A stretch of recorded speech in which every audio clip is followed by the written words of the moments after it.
Hey guys, welcome back to the channel. This is part 1 of our story. If you like this what if story and want to see part 2, let me know in the comments below. Before we start, don't forget to like, subscribe, and share this video with your friends. Also, check the description for more great content and my playlist. This story was posted by 𝗧𝗵𝗲 on Wattpad. Now let's start. All Might informed Izuku that being a hero without a quirk was impossible, suggesting instead that he could help others as a police officer, firefighter, or doctor. He opened the door but paused, emphasizing the importance of realistic dreams. Izuku, overwhelmed, knelt down, clutching his heart and crying. All Might heard his distress but felt compelled to move on, knowing the world was often unfair. As Izuku composed himself, he noticed smoke rising from the city and began to run towards it. He remembered Kaken's advice and, despite his fears, he climbed over a railing but hesitated at the thought of his little sister. He quickly let go, reminding himself of his promise to protect her, even if he couldn't be a hero. He looked up at the sky, apologizing to Eri for his moment of weakness and resolved to learn more about her quirk. On his way home, Izuku took a different route to avoid painful memories. He stumbled upon an accident where All Might had saved Bakugo and himself, but he felt overshadowed as Bakugo received praise while he felt unnoticed. He rushed home, anxious to see Eri, hoping she had developed her quirk. As he ran, he muttered to himself about being late and worried about Eri's feelings. Suddenly, he heard the screech of tires and turned to see a car flip over. Panic surged through him as he dialed 911 and ran towards the wreckage. When he reached the car, he saw his mother holding Eri, who was unconscious. Desperate, he tried to open the door but found it stuck. Spotting a piece of metal nearby, he used it to pry the door open. Inside, he called out to his mother, who recognized him and urged him to take Eri and escape. She explained that someone was after Eri because of her quirk and that they intended to use her as a weapon. Izuku's heart raced as he realized the danger they were in. His mother reassured him, telling him to be there for his sister and to find his true path, expressing her belief that he could be a hero. Tearfully, he promised to return and protect Eri before carrying her away. As he ran, 𝗂𝐭 watched her children flee, knowing that danger was approaching. Soon, a man in a bird mask confronted her, demanding to know Eri's location. 𝗂𝐭 defiantly refused to cooperate, revealing that she had called for help from Superman. This revelation made the man nervous, and as he threatened her, she remained unyielding, knowing help was on the way. Meanwhile, Izuku continued his frantic run towards the heroes, only to find himself cornered by a gang. He called out for help, but the hero nearby ignored him, revealing the harsh reality that some heroes were not what they seemed. Overwhelmed by despair, Izuku knelt down, holding his sister close, feeling the weight of the world pressing down on him. Just then, 𝗧𝗵𝗲 arrived, demanding the gang retrieve Eri. The gang members, terrified at the mention of Superman, began to panic and flee. However, one of 𝗧𝗵𝗲's allies stopped them, asserting that those who betrayed their cause would face dire consequences. The gang, now fearful, turned back to Izuku, who was still holding Eri tightly, determined to protect her at all costs. Izuku got up and backed away slowly until he spotted an iron baseball bat in the trash. He ran over, grabbed the bat, and noticed a gang approaching. One gang member lunged to grab him, but Izuku remembered all the analysis he had done on heroes. He dodged to the side and struck the gang member's arm, causing him to cry out in pain while clutching his injured limb. Izuku saw what he had done but shook his head, determined to stay strong. Another gang member jumped at him, trying to pin him down, but Izuku struck him in the belly, making him fall to the ground, gasping for air. The gang members began to move one by one, but Izuku dodged and struck each time they attacked. 𝗧𝗵𝗲, watching from a distance, grew impatient while Hari observed the boys' fighting skills. As 𝗧𝗵𝗲 saw his gang members going down, he shouted in frustration, causing spikes to erupt from the ground toward the gang and Izuku. Izuku dodged but felt a sharp pain in his shoulder as one of the spikes grazed him, while other gang members were struck in various places.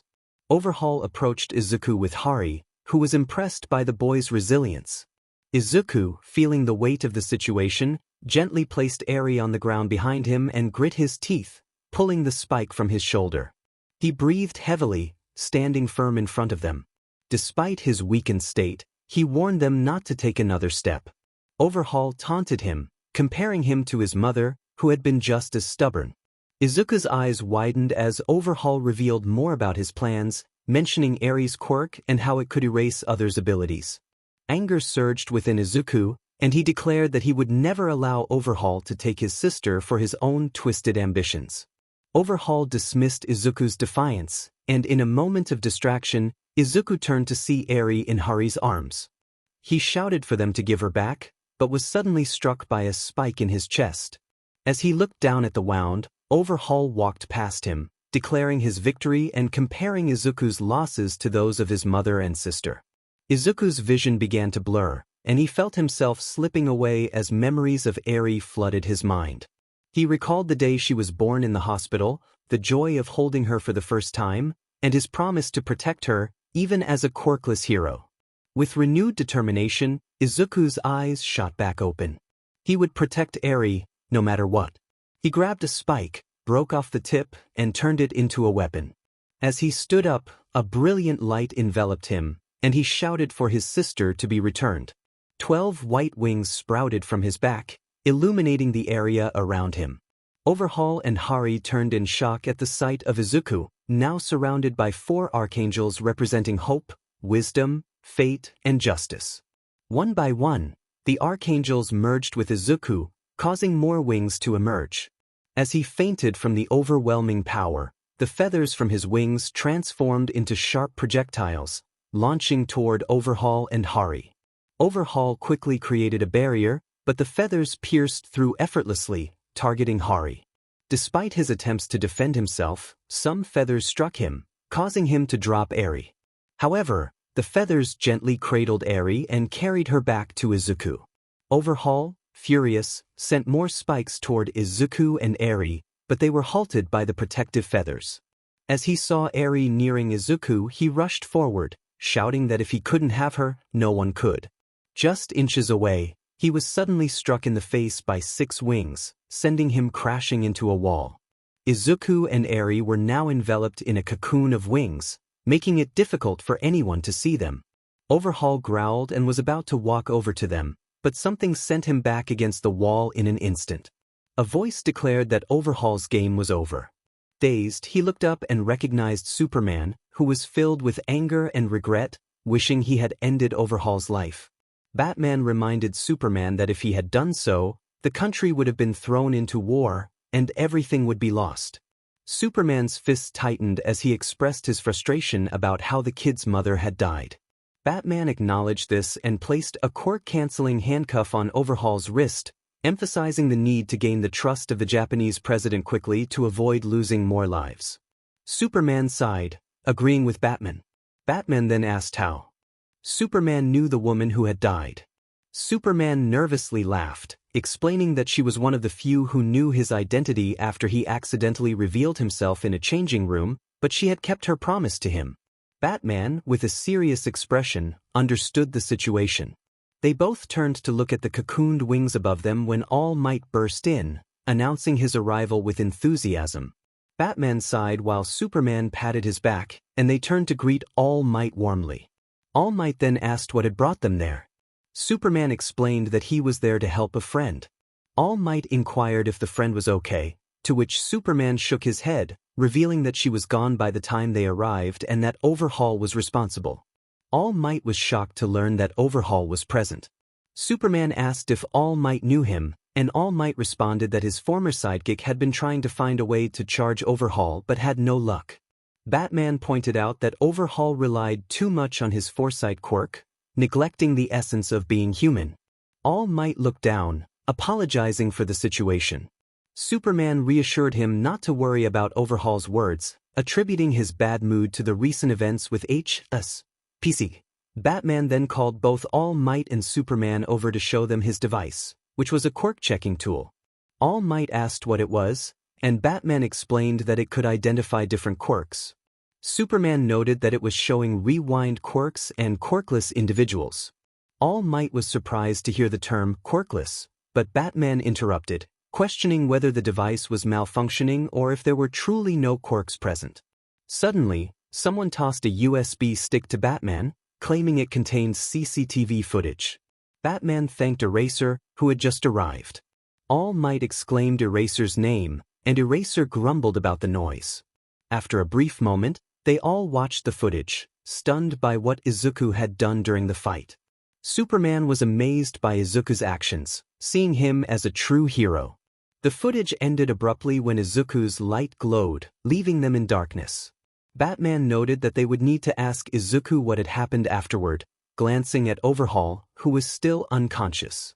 Aizawa agreed, and both Superman and All Might clenched their fists, wanting to confront Overhaul but holding back.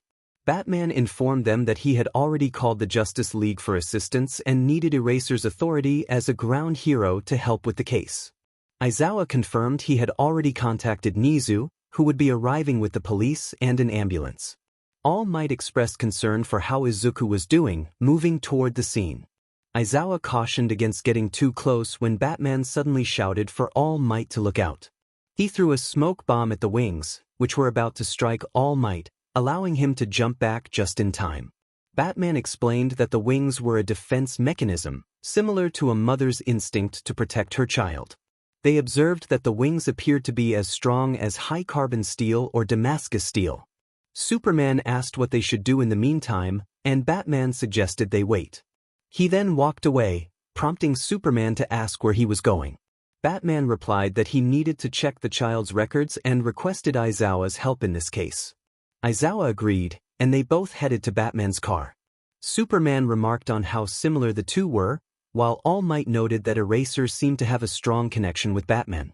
They waited until Nizu, along with several heroes from 𝐒𝐻, police officers, detectives, and an ambulance, arrived at the scene to handle the aftermath. All Might and Superman explained what they knew so far, and Nizu listened intently.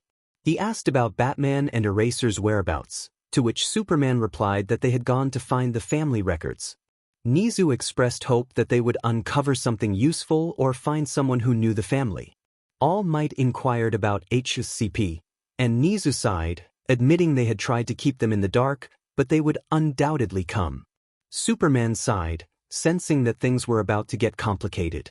A voice interrupted, stating that it was about to get much worse. The 𝐻 heroes, Nizu, and Superman turned to see Batman returning. Nizu asked what he meant by worse, and Batman revealed that 𝐻𝗂𝐵 was coming with a special force and the top 10 heroes because of the footage that had surfaced. Batman displayed the video of Izuku's cocoon, which was still live. Mike expressed concern about the media's involvement, while Midnight worried about the top 10 heroes mistaking the situation for villainy. 𝗲𝗓 decided to leave the top 9 heroes to All Might, who would handle the situation, and asked Batman what he had discovered about Izuku's family. Batman informed them that 𝗵𝐻 Midoriya had 2 children, Izuku and Eri. Izuku was quirkless, and Eri had just discovered her rewind quirk. His father had long since vanished after Eri's 𝗵𝗃. Superman inquired about the father's fate, while Batman explained that he had abandoned them when his son lost his quirk. Mike expressed disbelief, and Midnight voiced her hope that the father would face consequences for his actions. 𝗲𝗓 brought up their neighbor, and Batman mentioned that 𝗵𝐻 had friends in the 𝗵𝗃𝗀 family. All Might recognized the spiky-haired boy with explosive abilities, and Mike asked if All Might knew him. All Might clarified that he had only met the boy during the slime incident earlier that day, along with young Midoriya. 𝗲𝗓 then asked if they had contacted the 𝗵𝗃𝗀 family, to which Batman assured them that Eraser would handle it. 𝗲𝗓 also inquired about the arrival of the rest of the Justice League, and Superman confirmed that they had already informed the Watchtower, expecting them to arrive shortly. Suddenly, a man in long brown clothes with a shaved mustache and blonde hair appeared, smoking a cigarette. Batman recognized him as John. John greeted Batman and attempted to shake his hand, but Batman narrowed his eyes, remarking on John's mysterious nature.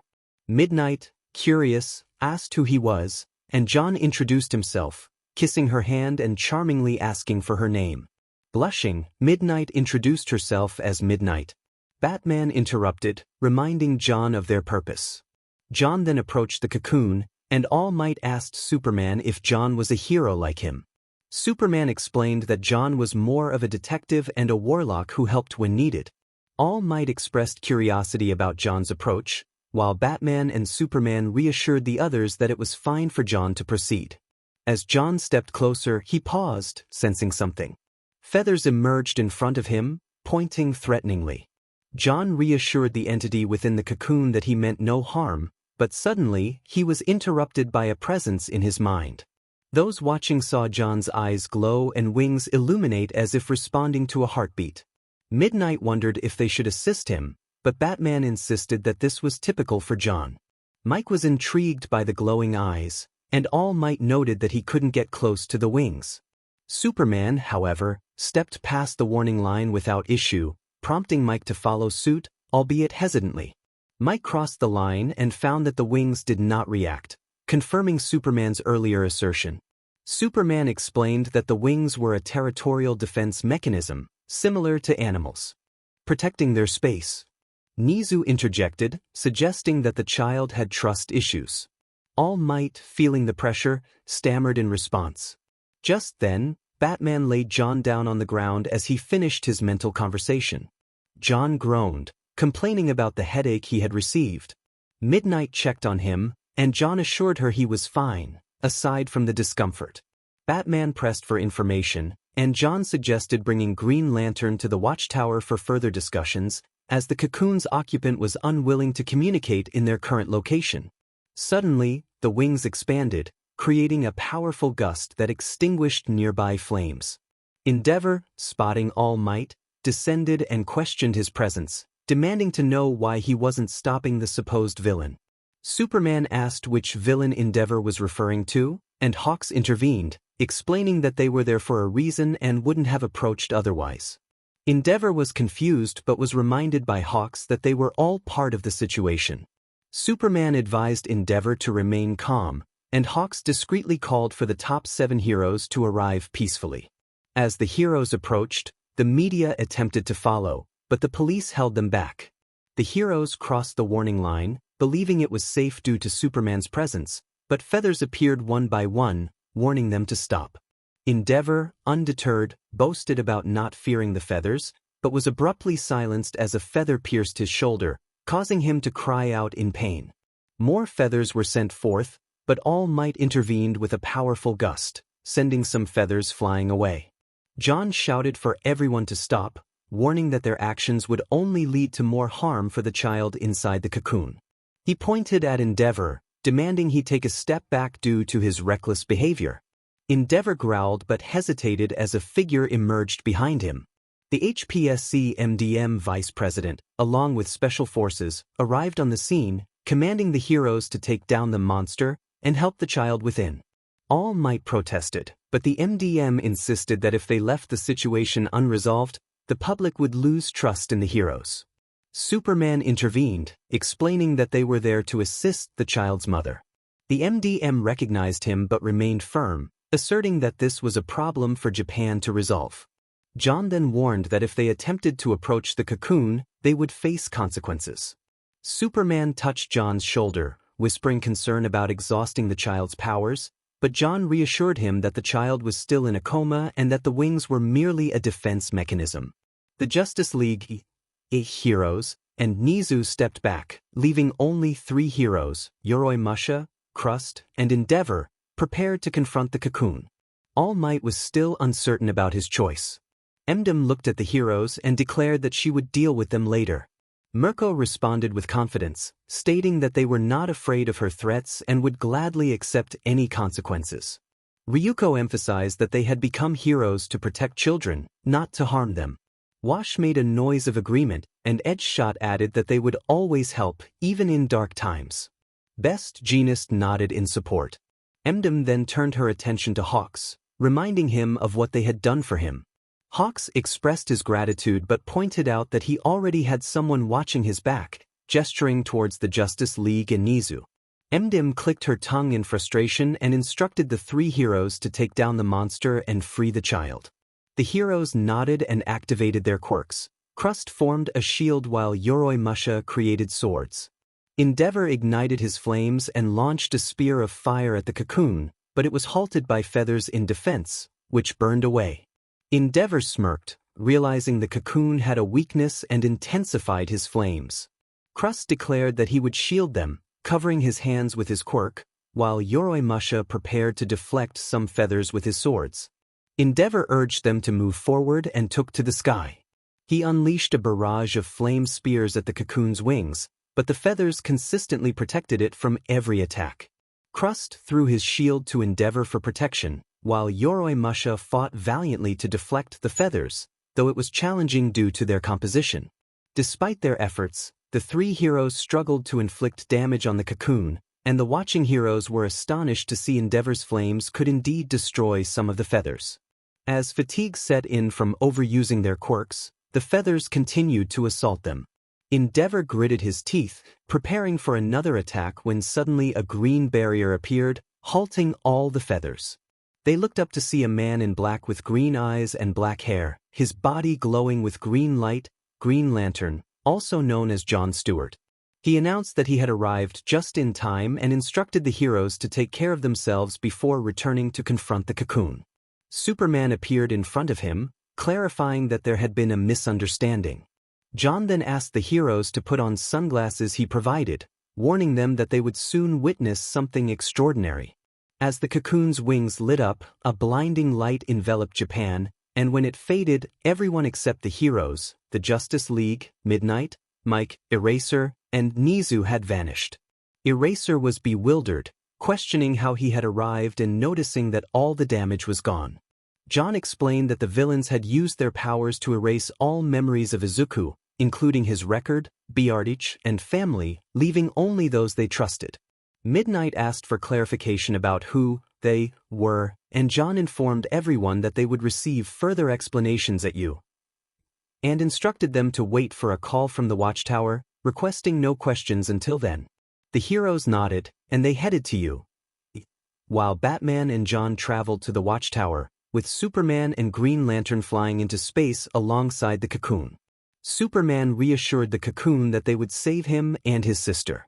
In the Watchtower Hall, the Justice League sat with the 𝗎𝗏 heroes, ready to hear Jon's story about a war between heaven and hell. Hawkgirl questioned the necessity of the tale, while Mirko urged him to get to the point. Jon sighed, explaining that if it weren't important, he wouldn't share it.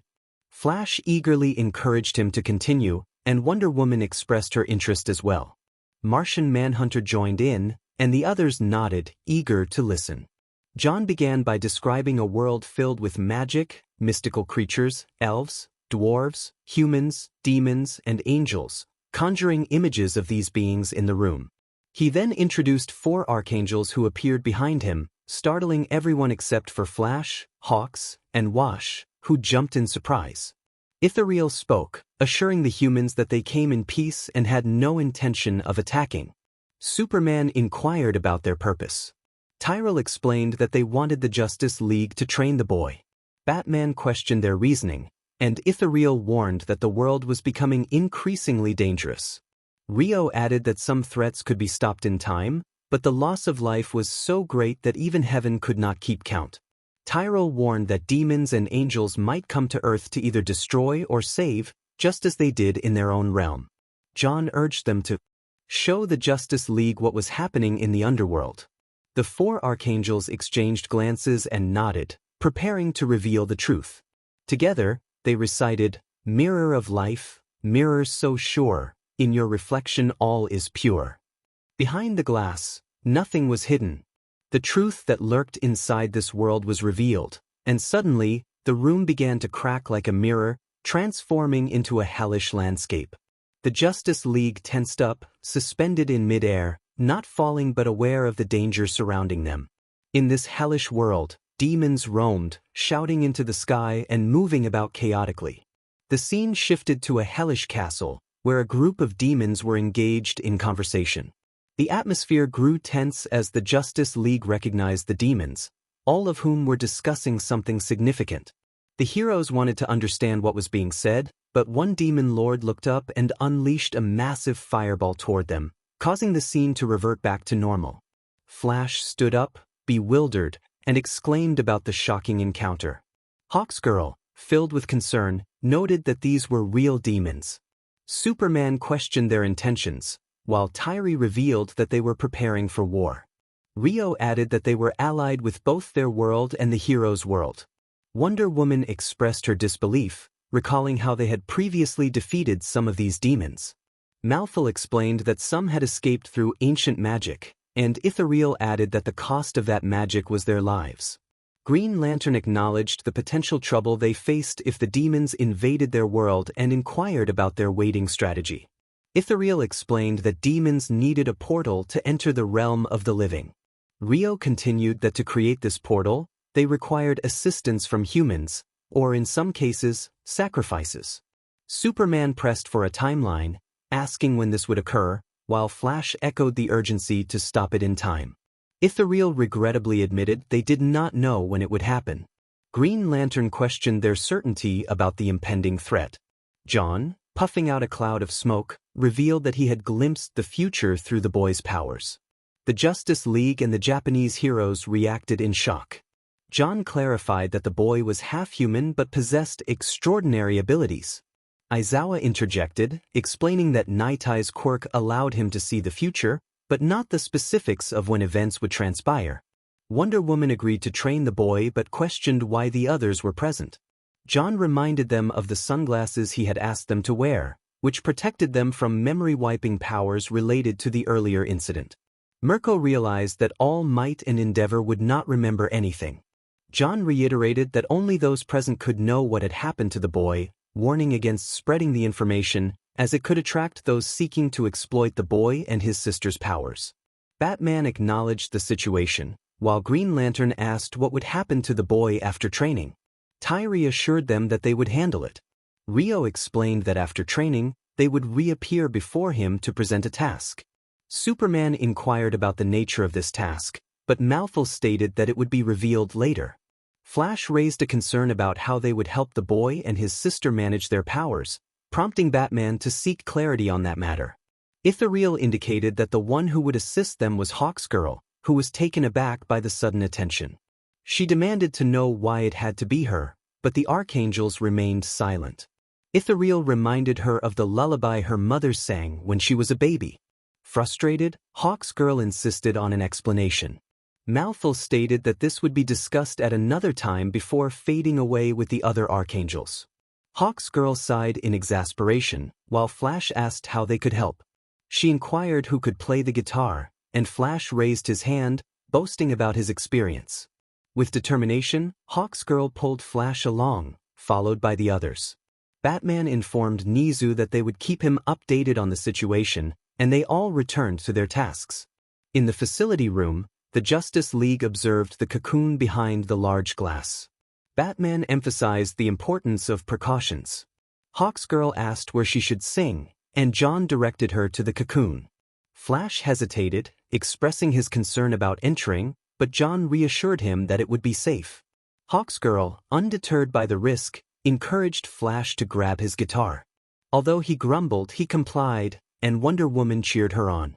With a mix of nerves and determination, Flash returned with his guitar, and they entered the cocoon's vicinity. 𝗏𝗧𝗏𝗏 asked Flash if he was ready, and he affirmed his readiness, albeit with a plan to escape if necessary. She instructed him not to stop playing as she began to sing, and he started strumming his guitar. As she sang, the cocoon responded, and the Justice League watched in awe as the light illuminated the room. The wings within the cocoon began to move, and 𝗏𝗧𝗏𝗏 felt a strange connection. She closed her eyes and continued to sing, reaching out toward the cocoon. In a moment of magic, 4 hands emerged from the cocoon, and 𝗏𝗧𝗏𝗏 embraced the children, Izuku and 𝗬𝗏𝗏, who had entered her arms. As she sang, feathers filled the air, swirling around them. 𝗏𝗧𝗏𝗏 held them close, wishing for their carefree days to return. Izuku's wings began to shrink back to normal size as she felt a deep maternal love for them. The connection between them grew stronger, and she continued to sing, hoping they would see the beauty in the world despite its challenges. Her cheek began to glisten with tears, which surprised 𝗏𝗏𝗏𝗏. However, when she looked at the 2 children again, she hugged them tightly, not wanting to let them go. No matter what came or when they had to leave, She still loved them and hoped they would be happy. She prayed they would remember her. Hawkgirl's wings moved to embrace both of them, creating a sight reminiscent of a new child entering the world. Outside the hospital room, Green Lantern, Superman, Wonder Woman, and John felt a longing for home, except for John and Batman. Batman missed his family but quickly regained his composure, wiping away a tear before anyone noticed. Inside, Flash stopped playing and began to cry. Hawkgirl ignored him, focusing on the two children in her arms. She wondered what was wrong with her, questioning why she missed them so much and why she couldn't let them go. The Justice League arrived, ready to take the children to the hospital room, but Hawkgirl still wanted to hold them. While Izuku and 𝗕𝗏 clung to her, Batman suggested giving her a little more time before moving them. Hawkgirl agreed and continued to embrace the two of them. In the hospital room at 5 p.m., Izuku and 𝗕𝗏 lay in bed with a heartbeat monitor, while Batman, John, and John checked their health and magical powers. Outside the hospital room, Hawkgirl looked at them through the mirror, her face filled with sadness as she pondered her feelings. Green Lantern approached her and asked what she was thinking. Hawkgirl sighed, admitting that for the first time in her life, she felt a strange emotion she couldn't explain.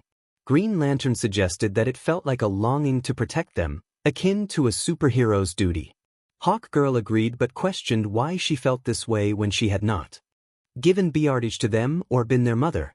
Green Lantern touched her shoulder and mentioned the concept of reincarnation, where people meet again in this life or a past life. Hawkgirl contemplated this as she touched the mirror, gazing at the two children. The chapter concluded, and the story would skip ahead to show how Izuku and 𝗕𝗏 came to know the Justice League. Hawkgirl would become their adoptive mother, Wonder Woman their sister, and Flash their brother, while others would take on roles as uncles or mentors. Izuku trained with all of them, learning various skills such as sword fighting, marksmanship, hand-to-hand combat, and patience. He practiced with shurikens and other weapons, gradually overcoming his stutter and gaining confidence, especially around girls. After finishing his training, Izuku met with 4 archangels who sent him to a place where he would acquire his weapons and face real challenges for 10 months, although time would pass differently in the real world. Izuku now had 12 wings, lacking a halo, and his hair featured white streaks. His hero outfit resembled Virgil's clothing, complete with a cape that allowed his wings to transform into phantom wings, a gift from Raven. His powers included white and dark magic, song magic that produced additional wings when he sang, and the ability to create feather blades. He possessed foresight, could fly, and had enhanced strength, agility, and stamina. His eyes held a fearsome quality, a gift from his wings. He would gain other powers from demons or angels he encountered. Izuku had certain weaknesses, including water, fire which could burn his feathers, ancient gold chains, silver spears, and ancient swords. His likes included the Justice League, his adoptive family, true heroism, and various foods and friends. Conversely, he disliked fake heroes, villains, and anyone who harmed his loved ones. 𝗕𝗏, with her white wings and halo, had her own quirks and powers, including the ability to rewind and heal. She shared some of Izuku's dislikes and had her own unique likes, including music and story time. As they prepared to leave the Watchtower, the Justice League bid farewell to Izuku and 𝗕𝗏. Hawkgirl checked to ensure he had packed everything: his toothbrush, clothes, books, weapons, and undergarments. Izuku blushed at her words, asking her to stop mentioning such things in front of others. Hawkgirl giggled and reassured him not to hesitate to ask for help when needed. Izuku promised he would, hugging her tightly and expressing how much they would miss her. Hawkgirl echoed his sentiments before breaking the hug and asking where 𝗕𝗏 was. Izuku pointed her out, and Hawkgirl saw 𝗕𝗏 saying goodbye to her uncle, sister, and brother, with Flash holding her tightly as they both began to cry. 𝗓𝗍 and Izuku giggled at the sight.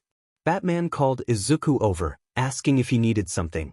Batman handed Izuku a hologram disc, instructing him to deliver it to Robin and send back a report on how things were going. Izuku nodded in agreement.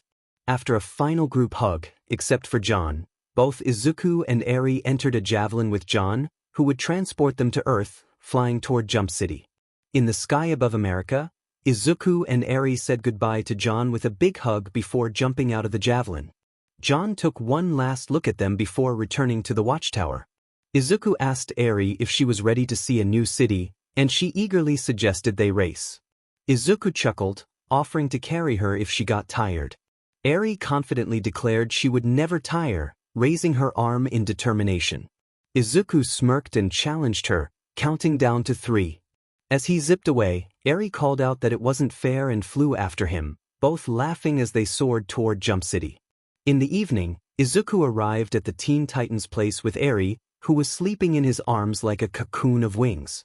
He knocked on the front entrance, but no one answered, so he showed his identification to the security at the door. The door opened, and Izuku walked in, the door closing behind him. Inside the tower, Izuku called out to see if anyone was there, but received no response. He found it strange and decided to check the living room. Flying up the stairs, he entered the living room only to find it empty. Wondering if they were out on a mission, he approached the control panel and activated the video map. A scream echoed from the map, and Izuku used his sight magic, a trick he learned from John Constantine, to see where the Titans were. He spotted 4 Teen Titans battling a purple slime monster. They seemed to be winning until they let their guard down, causing them to scatter. The leader shouted for them to separate, but one by one, the monster captured 3 of the Titans, while the main monster pursued Robin. Izuku watched as the 3 Titans struggled against the slime monster. He quickly drew a star magic circle in the air and sent it to them. Inside the monster, Raven, Starfire, and Beast Boy were on the verge of fainting when a golden light helmet appeared on their heads, allowing them to breathe again. They opened their eyes to see the purple monster trying to reach them but unable to penetrate the magic barrier. Starfire and Beast Boy expressed their gratitude to Raven for her magic, while Raven was surprised by this new type of magic and had many questions about its origin. Her thoughts were interrupted as the slime monster began to dissolve around them, freeing them. Once out, the light helmet vanished, and Starfire, Raven, and Beast Boy looked up to see Cyborg and Robin observing the situation. At Teen Titan Tower, Izuku smiled at the sight of how they defeated the villain and decided to take a brief nap, closing his eyes. In the hallway, the Teen Titans returned from their mission, with Cyborg, Robin, and Beast Boy discussing their battle while Starfire expressed her joy at being together again. Raven, however, was lost in thought about the light helmet. Starfire called out to Raven, asking if she was okay. Raven snapped back to reality, acknowledging she was fine but still pondering the helmet. Starfire inquired if Raven had been the one to save them, but Raven denied it. Just then, Beast Boy and Cyborg shouted in surprise at the sight of 4 large white wings in the living room. Beast Boy asked if Starfire's friends from another planet had arrived, but Starfire replied that she had never seen a planet with such large wings. Robin suggested it might be an enemy, but Raven urged him to hold off on attacking. As they approached the white wings, they discovered Izuku sleeping peacefully with Eri cocooned in his arms. Cyborg noted that Izuku was just asleep, while Starfire wondered if he was their new friend. Robin expressed hope that he wasn't an enemy. Beast Boy pointed out the little wing cocoon, but Robin interrupted him, warning him to watch out. Beast Boy looked up just in time to be gently swatted by a wing, sending him flying into the wall. The others prepared to defend themselves, but the wings simply returned to cover the cocoon. Raven reassured them that Izuku was just protecting Eri, causing the others to relax. Starfire questioned why he had swatted Beast Boy, who was pulling himself from the wall. Robin speculated about the situation when Izuku suddenly woke up, yawning and rubbing his eyes. He was surprised to see Robin, Cyborg, and Raven expressing relief that they had returned sooner than expected. Robin asked why he thought that, to which Izuku explained the protocol of reporting to the police station. Cyborg clarified that wasn't how they operated in their team. Izuku nodded, understanding the difference. Anyway here, Izuku handed Robin a disc. Robin asked what it was, and Izuku explained that it was sent by his mentor, who also wanted an update on how they were doing. Robin nodded and opened the disc away from the team to listen to Batman's message. Starfire inquired about Robin's mentor, and Raven suggested it was Batman. Starfire wondered if a mentor was like a father, to which Cyborg clarified it was more like a sensei. Robin returned to the group with news, both good and bad, specifically for Raven. She raised an eyebrow and asked why the bad news was only for her. Robin sighed and revealed that Raven would be teaching Izuku about magic. Raven's eyes widened in surprise, expressing her disbelief as she felt she couldn't control her magic yet. Robin explained that they would help each other because Izuku had light magic. Raven looked at Izuku, who waved and smiled softly, causing her to blush and hide behind her hood. Cyborg asked what the good news was for the rest of them. Robin announced that Izuku would be joining their team. Starfire exclaimed in excitement, throwing Beast Boy onto the sofa and flying in front of Izuku to shake his hand, enthusiastically welcoming him as a new friend. Izuku thanked her, glancing at Beast Boy, who was spinning his eyes in confusion about what had happened to him and the wall nearby. Raven pointed out that Izuku had caused it. Izuku explained that Beast Boy had almost touched his little sister, who was in a protective cocoon. Cyborg asked about the situation, and Izuku warned that his wings would defend her if anyone tried to touch her while he was asleep. Starfire inquired why that was the case, and Izuku explained that she was his little sister. The others looked confused, and he clarified that she was similar to him, except for her hair and eyes, and that she was in sleep mode. Cyborg asked about sleep mode, and Izuku explained that when they used too much energy, they became sleepy and covered themselves with wings for protection. Just then Eri yawned, her wings beginning to open as she rubbed her eyes and asked if they were there yet. Izuku reassured her that they had arrived and pointed out their new friends. Eri shyly waved at the Teen Titans, introducing herself as Eri Midoriya. Robin greeted her, introducing himself and his teammates, Cyborg, Raven, and Starfire. Eri looked at Beast Boy and asked what had happened to him. Raven explained that he was just sleeping. Eri smiled widely, asking them to take care of them while they were there, which melted the hearts of the Teen Titans. They all fell dramatically, overwhelmed by her cuteness. Cyborg exclaimed that it was too much cuteness, while Starfire and Raven echoed similar sentiments. Robin joked that he was already dead from the cuteness. Eri looked worried and turned to Izuku for help, who held back laughter and patted her head, reassuring her that they were fine and just overwhelmed with love for her. The next day, the Teen Titans were enjoying themselves at a carnival. Robin and Starfire rode the Ferris wheel, with Robin explaining the fireworks to her. Beast Boy and Cyborg were playing a game while Raven leaned against the wall, sighing and wondering why she was there. Beast Boy explained that Robin and Starfire were on the ride while they were getting a prize for a plush toy. Raven rolled her eyes and asked where Izuku and Eri were. Cyborg thought they were behind them, but they soon heard a commotion and saw Izuku and Eri surrounded by a crowd. People were asking to take pictures and make various requests, which began to irritate Izuku. He pulled his wings in and spread them slightly to create space, then flew up into the sky with Eri in his arms. The crowd noticed and began to chase after them, but they quickly lost sight of them. Beast Boy and Cyborg were left behind, realizing why Izuku disliked crowds. They decided they needed to find a good toy for Eri, or they might not see her cuteness again. Meanwhile, on a rooftop near the carnival, Izuku sighed in relief as he landed. He checked on Eri, who asked why people always crowded them. He explained that they saw them as special beings and that people were drawn to mysteries. Eri asked if that was why they were always surrounded, and Izuku confirmed it, apologizing that he couldn't get her favorite apple candy. Just then, Raven appeared with apple candy for all three of them. Eri flew in front of her, excited, and Raven handed her the candy, making Eri's eyes light up with joy.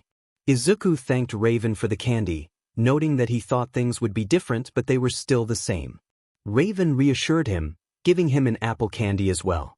They both took a bite at the same time, and then fireworks lit up the sky. Suddenly, Starfire was kidnapped by a tentacle alien. Raven quickly realized they had trouble, handing an apple candy to Eri before flying off to confront the threat. Izuku instructed Eri to stay safe and flew up to join Raven. Eri nodded, staring at her apple candy, while Izuku called out not to eat it all. At the beach bridge, Robin, Beast Boy, and Cyborg were confronted by the tentacle alien, which was pursuing Starfire. Raven and Izuku arrived, with Raven landing and Izuku hovering above. Robin asked where they had been, and Raven replied that they had been away from the crowd. Beast Boy asked about the new friend, and Robin expressed eagerness to meet him. As Starfire made a U-turn on the Ferris wheel, the tentacle alien followed suit, but it was slow. Beast Boy transformed into an alligator and attempted to bite the alien, but it moved too quickly, evading him. Raven lifted a hot dog cart and threw it at the alien, but it broke through easily. Raven moved away and 𝗕𝗗 passed CB, but CB grabbed his tentacle and held tight. CB mentioned that it might help to apologize for whatever had upset the creature. Izuku summoned his Osiris scythe and expressed his regret. As a result, 𝗕𝗗 slipped from CB's grip and moved toward the star. Robin took out his staff and struck 𝗕𝗗 on the nose, causing 𝗕𝗗 to lose balance and fall into the water. BB transformed back into human form and leaned over to check the water, wondering if they had just won. 𝗕𝗗 emerged from beneath the bridge, but Izuku flew down and slashed 𝗕𝗗 in half with his scythe. The two halves of 𝗕𝗗 fell apart into the sea. Izuku remarked that it had taken care of that, while BB and CB rushed to him, excitedly asking where he had gotten the scythe and why they had never seen it before. Izuku explained that it was always with him and could only be summoned when he needed it. BB and CB thought it was cool, likening him to a character from an RPG. Izuku chuckled, wishing it were that easy, then unsummoned his scythe and noticed Raven staring at him with wide eyes. He sighed, knowing he would have to answer their questions when they returned to base. At Teen Titan Tower, in the living room, everyone arrived back at the base. Along the way, BB, CB, and Robin asked about Izuku's weapons, and he shared details about them, warning them not to touch the magical weapons as they could be dangerous. Starfire then declared that she would thank them for their rescue by reciting a poem of gratitude consisting of all 6,000 verses. Everyone stopped in their tracks, surprised by her enthusiasm. They then noticed the opposite of Starfire, who remarked that she hadn't changed a bit. Starfire joyfully screamed and hugged the newcomer, who returned the embrace, revealing herself to be Starfire's sister. Izuku whispered to Robin, questioning if they were truly related. Robin replied that he didn't know but noted that she resembled Starfire, just the opposite.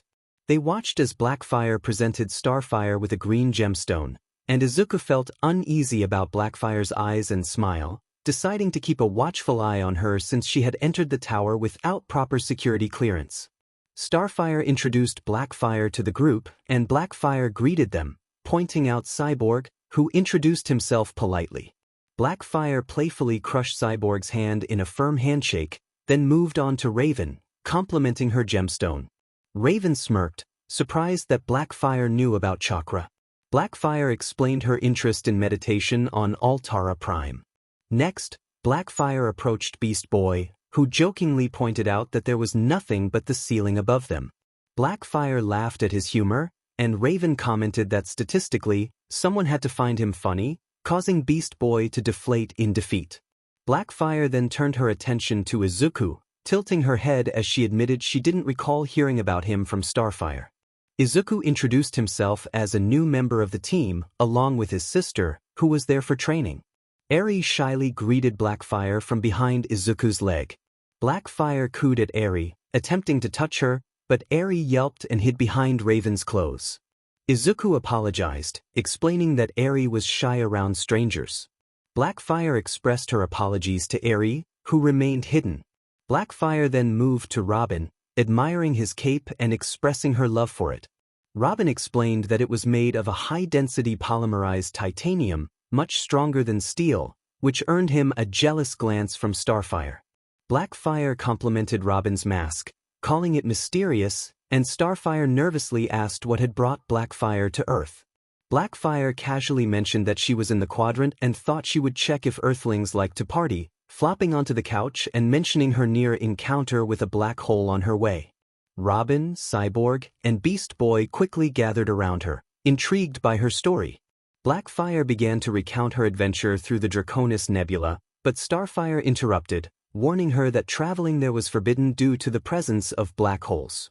This earned her silence and odd looks from the others. Blackfire shrugged off the warning, insisting that most fun things in life were forbidden, and requested a soda from Starfire. Starfire, being her usual accommodating self, went to the fridge, unaware of the angel following her.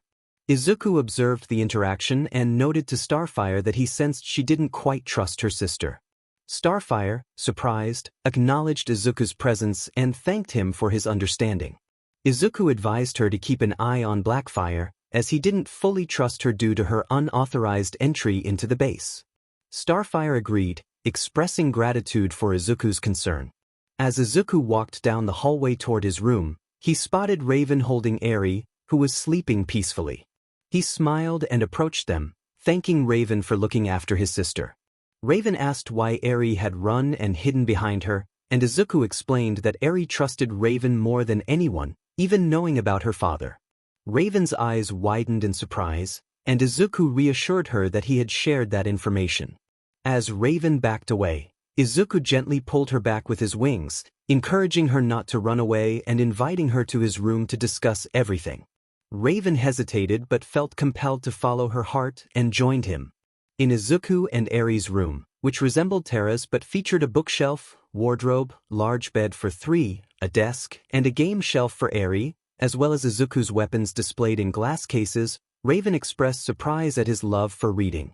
Izuku confirmed that he enjoyed both story and history books. While others were just normal, Izuku gently placed Eri on the bed and covered her with a blanket.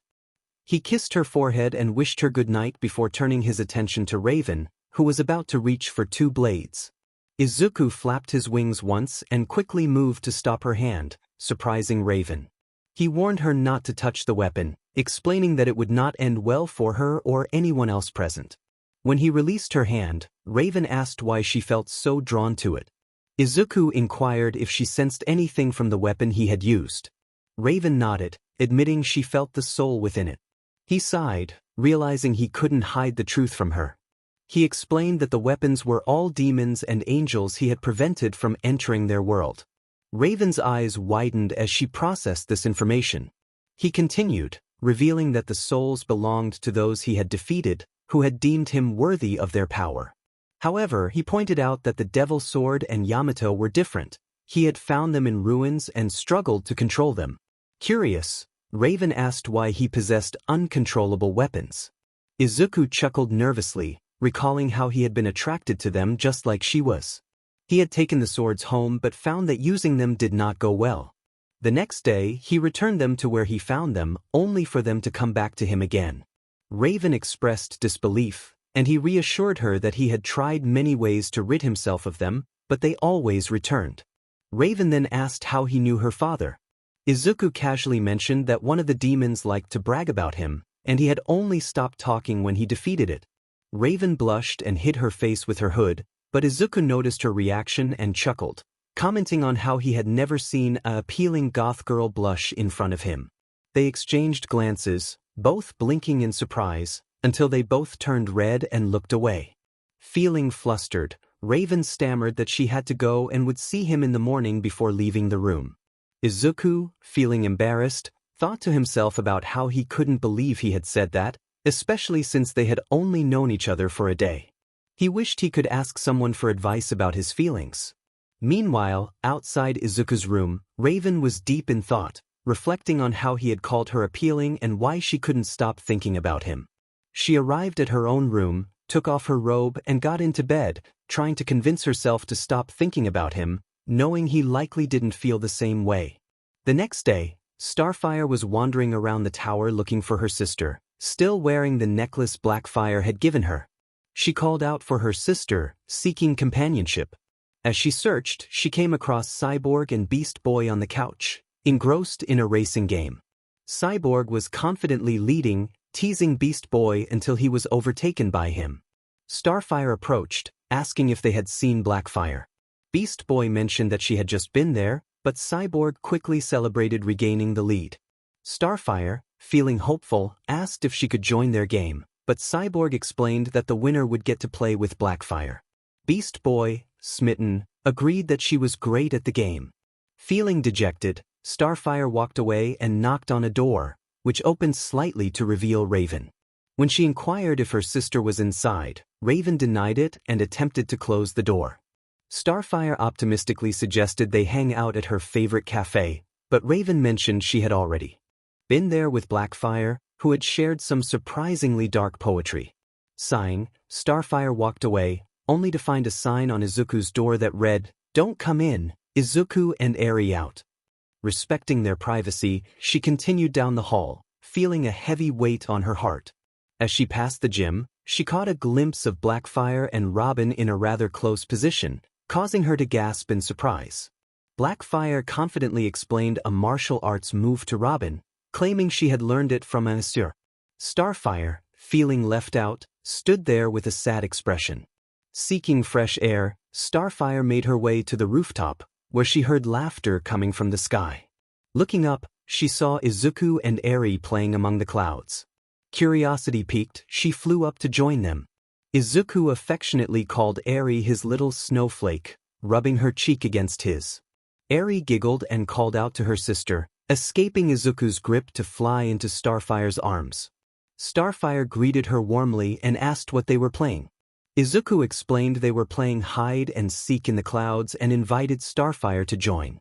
𝗬𝗏, with her puppy eyes, pleaded for her sister to participate, and Starfire, unable to resist, agreed. With laughter and joy, the three of them began to play hide and seek in the clouds.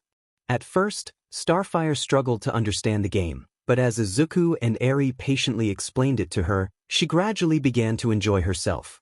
The three of them laughed and played together in the sky for a while, creating a moment of happiness that contrasted with the tension inside the tower. Time skipped to the evening. The Titan heroes were gathered in the living room. Robin, Izuku, and 𝗬𝗏 were engaged in conversation while Raven read a book, leaning against Izuku's feathers. 𝗬𝗏 was nearby, and 𝗵𝗃 was playing on the floor, transforming into various animals for 𝗬𝗏's amusement. Starfire entered the room, carrying an impressive stack of movies, popcorn, and a variety of snacks. Starfire announced her invitation for a cozy movie night, asking her friends what type of film they would like to watch. Robin suggested action, 𝗵𝗃 cheered for comedy, 𝗬𝗏 opted for sci-fi, Raven flatly mentioned horror, 𝗬𝗏 excitedly called for cartoons, and Izuku proposed a crime movie. In the midst of the excitement, Starfire accidentally dropped the snacks, but Izuku's feathers caught them just in time. Starfire then suggested a double feature. However, Blackfire appeared from behind the group, wearing one of Starfire's spare outfits, and declared that they were going out instead. She explained that there was a party downtown with a cool crowd and great music. The other Titans quickly expressed their enthusiasm to join her, except for Raven, who remained absorbed in her book. Blackfire added that the party was in a creepy, run-down warehouse, which piqued Raven's interest slightly. One by one, the Titans left for the party, leaving Starfire behind, along with Izuku, who remained still. When Starfire asked if he was going, Izuku politely declined, explaining that he had two reasons. The party was at an adult venue where he couldn't take 𝗬𝗏, and it would likely be too crowded. He stretched his arms and encouraged his friends to enjoy themselves, suggesting that he and Starfire could have their own movie night. Starfire smiled and agreed, but Robin interrupted, inviting her to join them at the party, claiming he had something good to show her. Starfire hesitated, but Raven assured her that she would keep Izuku company. Starfire reluctantly agreed, apologizing to Izuku and promising to catch up another time. Izuku shrugged and wished everyone a good time as they left, leaving only Raven and 𝗬𝗏 behind. 𝗬𝗏 then asked Raven to tell them about the story she had written, which sparked Raven's curiosity while making Izuku blush. Raven inquired if Izuku had really written a book, to which he modestly responded that it wasn't very good. 𝗬𝗏 insisted that it was the best story ever and that even their mother and uncles enjoyed it. Izuku, feeling pressured by their excitement, eventually agreed to share his story, getting up to fetch his books. 𝗬𝗏 and Raven exchanged a high five, excited about what was to come. After a few minutes, Izuku returned with his books and a flying instrument. Raven asked about the instrument, and Izuku explained that 𝗬𝗏 loved the story that included a song. 𝗬𝗏 added that Izuku had made the story come to life, and Raven looked intrigued. Izuku sat down on the floor while 𝗬𝗏 settled in Raven's lap, and he began to open the books. As he did, his 12 wings glowed brightly, lifting him into the air. The room transformed into a void, and when the drumbeat began, it morphed into a vast map reminiscent of a video game. As the story unfolded, It depicted a village where orcs invaded, stealing food and treasures while chaos ensued. The dwarf prince witnessed the devastation of his people and rallied his kingdom for battle. Despite facing betrayal from their allies, the dwarves fought valiantly, but ultimately lost their home to a dragon. The narrative continued, showcasing the dwarves' struggle and their eventual alliance with a wizard and a hobbit to reclaim their kingdom, reminiscent of the tale from The Hobbit, Battle of the Five Armies. The story was filled with themes of bravery and perseverance, culminating in a triumphant battle against the orcs. As Izuku closed the book, he looked up to see Raven and Eri gazing at him with wide eyes, clearly captivated by the tale. Eri jumped onto him, exclaiming how wonderful the story was, while Raven, in her usual monotone, expressed her enjoyment as well.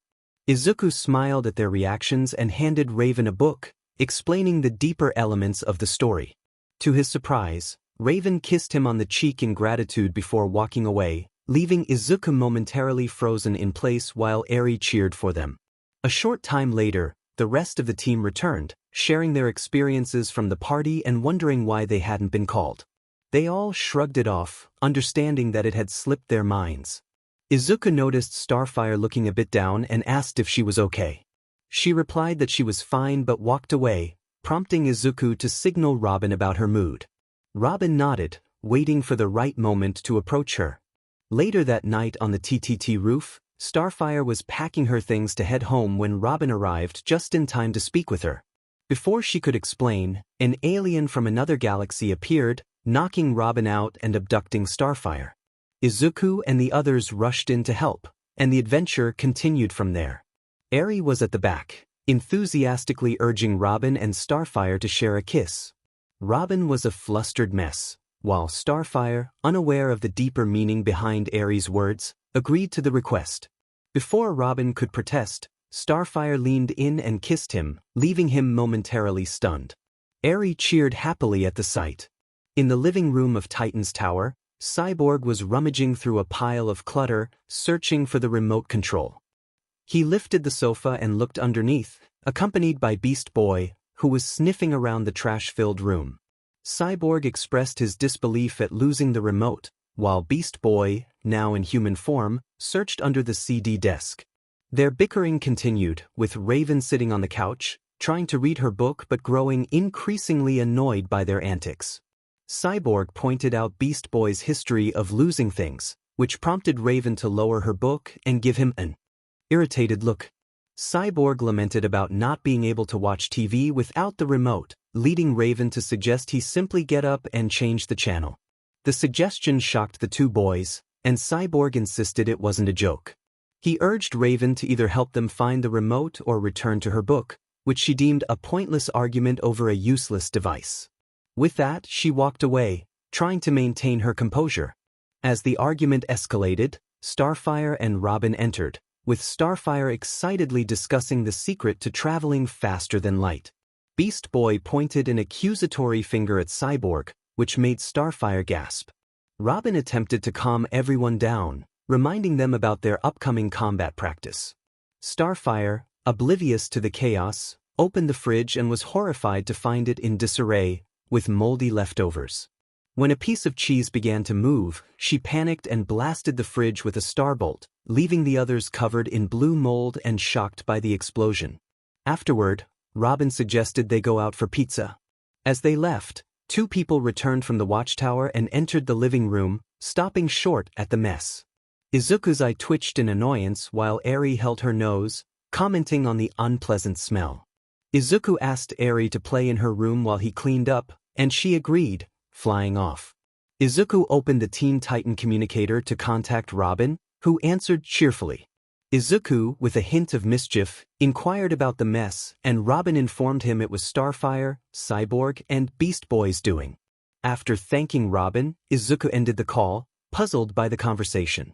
On the road, Robin wondered why Izuku had ended the call abruptly but shrugged it off. Raven asked if that was Angel, and Robin confirmed that Izuku was asking about the mess. They glanced back at Cyborg, Beast Boy, and Starfire, who were shivering for an unknown reason.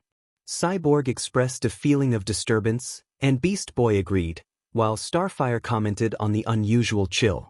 Robin and Raven exchanged glances but chose to ignore it and continued on their way. Back in Titan's tower, Izuku sighed as he entered the cleaning supply room. He gathered what he needed but realized he was missing an essential item. Frustrated, he put everything down and headed to his room. Upon arrival, he found Eri engrossed in a video game. Izuku cleared his throat to get her attention and reminded her to stay safe while he went to the store. Eri acknowledged him and returned to her game as Izuku grabbed his purse and flew out the window toward the nearby store, anticipating the reactions he might face. Later that night, Beast Boy and Raven entered the main lobby of Titan's tower. Beast Boy limped noticeably, and Raven assisted him to a chair. He lamented about the events that had just transpired, while Raven reminded him that the truth couldn't be changed, no matter how much they wished it could. Using her magic, she healed his leg, and he thanked her. Suddenly, the doors swung open, startling them as Cyborg and Starfire entered with wide smiles. Cyborg, now free from the rocket that had been stuck to his back, eagerly asked what he had missed. However, neither Raven nor Beast Boy could meet his gaze. Cyborg pressed for details about their recent encounter, while Starfire inquired about Robin's whereabouts. Beast Boy hesitated, and Raven revealed they had searched everywhere but only found Robin's gadget belt.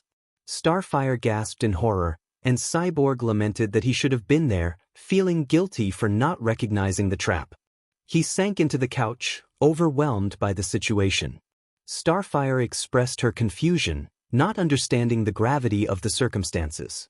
"How could you not find him?" Starfire asked in disbelief as she looked towards Raven. "People do not just vanish. He has to be somewhere, so go there and look," she claimed, on the verge of tears. Beast Boy stood between Starfire and Raven, trying to calm her down. "Easy, Star. Come on. This is Robin we're talking about. I'm sure he's fine. He'll probably turn up any second." Just then they heard the door open. Right on time, Beast Boy thought, expecting it to be Robin, but it was not. "Oh no," Jinx said with a smirk.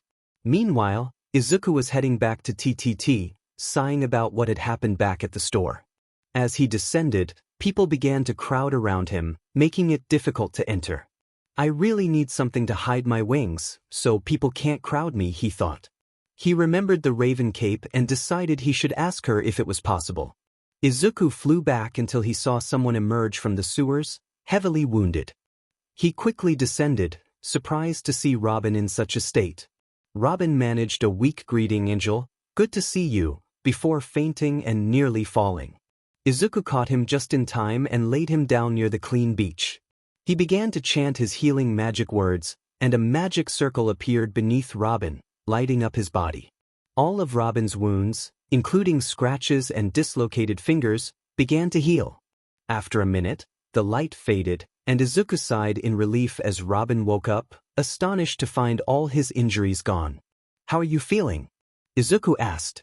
"Much better, thanks," Robin replied, getting to his feet and recalling what had happened. "Angel, let's go to this place and—" He stopped speaking when he saw Izuku's eyes lighting up, indicating that fate was revealing something. After a moment, Izuku returned to his normal demeanor and looked at Robin, who was trying to call the team but received no answer. Robin expressed his concern, stating that he couldn't reach the team or the tower, which made Izuku's eyes widen as his wings began to spread. "Anyway, I think we should." Before he could finish, Izuku picked Robin up like a princess and flew into the sky at incredible speed. Back at TTT, Raven, Starfire, Beast Boy, and Cyborg had been kicked out of their tower, and the 𝐻𝐻 group began to explore the place, raiding each room one by one until they finally reached Izuku and Eri's room. Jinx, Gizmo, and Mammoth entered, with Gizmo and Mammoth whistling at the weapons on the wall. "Man, these guys are more badass than the other rooms," Gizmo remarked. Jinx noted the abundance of kid toys and questioned their presence. Mammoth pointed to two floating weapons, intrigued. "Cool, but why aren't they in glass like the others?" Jinx wondered. Just then, Eri appeared, looking nervous. "Mister, please don't touch those weapons. They could hurt you," she said, her voice trembling. The teens stared at her until Jinx snapped out of her confusion. "Hello, cutie, do you live here?" Eri nodded slowly, indicating that she and her brother did. Mammoth moved forward to reach for the weapons again, but Eri ran to him and pulled on his leg. "Don't touch it, mister," she pleaded. Mammoth, annoyed, swatted her away, causing her to scream in pain and fall to the floor. Jinx rushed to Eri's side, picking her up in her arms. "Hey, that's over the line, you idiot," she shouted at Mammoth. Mammoth growled, indifferent to Eri's plight, and attempted to reach for the weapons again but was interrupted by a strange noise. He hurt her," echoed a voice. "𝗵𝗲 will be angry, 𝗕𝗲 will be angry," another voice chimed in. Mammoth, confused, demanded to know who was speaking. "Stop playing, you guys, this is not funny," he said, but the voices continued, chanting kill, kill, kill. Mammoth shouted for them to stop, holding his ears and yelling repeatedly. The other two began to panic and moved away. When the voices finally ceased, Mammoth sighed in relief but then looked into a mirror and saw something that made him feel pale as a ghost. He ran out of the room, screaming. The other two exchanged glances and began to follow him, but Jinx paused when she saw Eri crying on the floor. She sighed and stayed with the little girl, comforting her. In the sky, Izuku flew as fast as he could towards 𝗕𝗓 while carrying Robin, using magic to protect them from the wind pressure. They spotted 𝗕𝗓 but halted when they saw the team on the shore arguing. Cyborg shouted, "Don't you get it? They won and we lost. It's over." Izuku, confused, asked what was over. They turned to see Izuku and Robin descending, with Robin still being carried like a princess. Cyborg, Beast Boy, and Raven blinked in surprise, while Starfire joyfully flew to them and hugged Robin tightly. "It's good to see you all right, Robin," she exclaimed. Robin nodded in response. Izuku approached Cyborg and stood in front of him, asking again what was over. Cyborg shouted that they had lost because the bad guys kicked them out of their house and that he had lost his arm. Izuku, angered, demanded if that was why he was yelling. Cyborg retorted, questioning if Izuku thought his arm was just another replacement. Izuku pointed to Cyborg's neck, causing everyone to fall silent. "You think I'm talking about your arm?" he asked furiously. Cyborg, confused, asked what Izuku was referring to. Izuku replied, "I'm talking about you quitting. You think this is a game where you can rest if you lose? No, this is real life where people can actually die." Cyborg shot back, insisting he knew that and never treated human life as a game. "Then why are you saying it's over when my sister is trapped with those villains?" Izuku demanded, throwing away a feather and locking eyes with Cyborg. "Answer me, Cyborg." Cyborg closed his eyes and looked away. Izuku, frustrated, stepped back and spread his wings, preparing to fly, but was stopped by Robin. "Izuku, stop," Robin urged. Izuku halted and looked back. "I know this is bad, but we should act as a team and strike hard." "I know just what to do," Robin said, determined. That night, the 𝐒𝐻𝗫𝐿 group had nearly finished with 𝗕𝗓 and were now in the living room. Gizmo was directing his robot to place Cyborg's arm as a trophy on the wall for their success. "Higher," he ordered. "A little to the left." The robot complied, and after a few adjustments, Gizmo declared it perfect. "Slade is going to be thrilled when he hears we wiped out a Titan and took their tower," he boasted. Jinx entered the living room, wearing Robin's belt, and looked at Mammoth, who was eating food messily. "Look who's getting better. Are you sure you're okay now?" she asked. Mammoth replied that he was fine, continuing to eat. Gizmo questioned what had happened to him earlier, noting that he had run out of the room screaming. Mammoth, embarrassed, told him to shut up. The atmosphere was tense as Jinx expressed her fear about the mirror figure lurking behind them. She felt that the other party deserved some consequences for their actions against a child. Meanwhile, remained indifferent, returning to his food. Gizmo, standing by the music shelf, grimaced at the poor selection of music, muttering to himself as he sifted through the albums. In the control room atop the tower, CB was focused on his arm, which was equipped with a 𝗕𝗓, as he monitored the video feed through his cyborg eyes. The other Titans were uneasy, sensing a dark presence looming behind them, breathing heavily like a predator. Robin urged Cyborg to act quickly, feeling the tension rise. Izuku, fixated on his target, repeatedly declared his intent, sending shivers down the spines of his teammates and prompting 𝗂𝗵𝗲 to work faster. Back in the living room of TTT, 𝗂𝗵𝗲's arm moved toward the computer, oblivious to the chaos around him. He began inputting a code, triggering alarms that startled the 𝐒𝐻𝐁𝐶 members. Jean and 𝗵 noticed the kitchen door swinging open and shut ominously. Suddenly, the music shelf erupted with sound, causing Gizmo to stumble back in surprise. Gizmo was taken aback when 𝗂𝗵𝗲's arm extended toward him, wrapping him in a wire-like chain. Despite his struggles, he was pulled away as rockets launched from 𝗂𝗵𝗲's arm, soaring toward the air vent. Jinx and 𝗵 watched the unfolding events, but their attention was soon diverted as a shadowy figure descended from the ceiling, grabbing Jinx and pulling her upward. Turned just in time to see Jinx vanish into the darkness, and a sudden blast of green energy sent him flying. On the tower, a dark figure emerged alongside Jinx, while Gizmo screamed as he was propelled from the vent, colliding with Jinx. Burst through the door, ready to confront them. Robin, catching a glimpse of the shadowy figure, interrupted their chaotic moment, declaring that their battle was far from over. One by one, their friends emerged, ready to join the fray. 𝗂𝗵𝗲 proclaimed that the real action was just beginning as he prepared for the next move. Jinx commanded an attack pattern, prompting Gizmo and 𝗵 to scatter. She unleashed a wave of misfortune that exploded upon impact with the ground. 𝗵𝗃 landed gracefully, but 𝗵 charged at him, only for 𝗵𝗃 to transform into an eagle and take flight. Jinx, distracted by the chaos, felt a tap on her shoulder from 𝗂𝗵𝗲 before he dodged her wave of bad luck. Starfire fired at Jinx, who narrowly avoided the blast and leaped into the shadows, with Starfire in pursuit. 𝗂𝗵𝗲, unaware of Gizmo's approach, was caught off guard as Gizmo leaped onto him, taunting him with a hacking device. 𝗂𝗵𝗲 dismissed him, but Robin seized the opportunity to throw a device at Gizmo, causing him to cry out as his systems malfunctioned.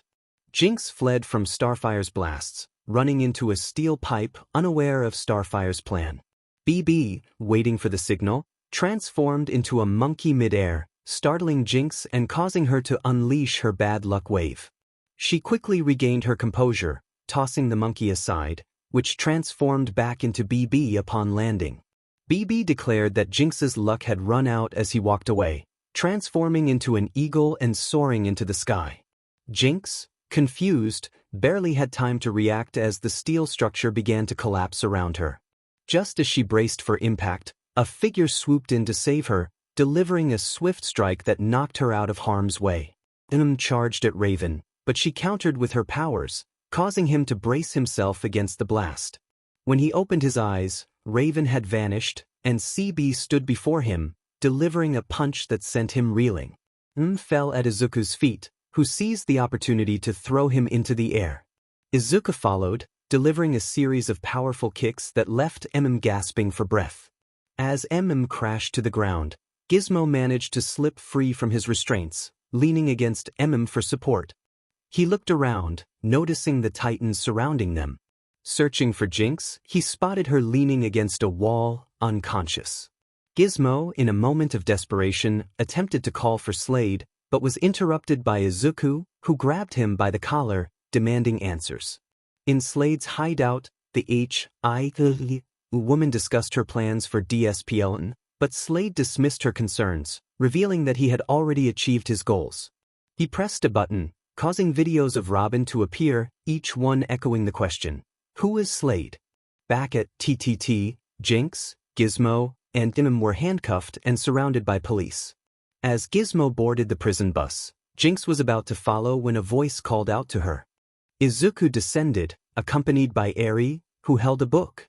Jinx was surprised as 𝗬𝗏 approached, kneeling down to offer her the storybook titled Nanny McPhee and the Big Bang. 𝗬𝗏 shyly expressed her hope that Jinx would like it, explaining that it was a treasure from her mother.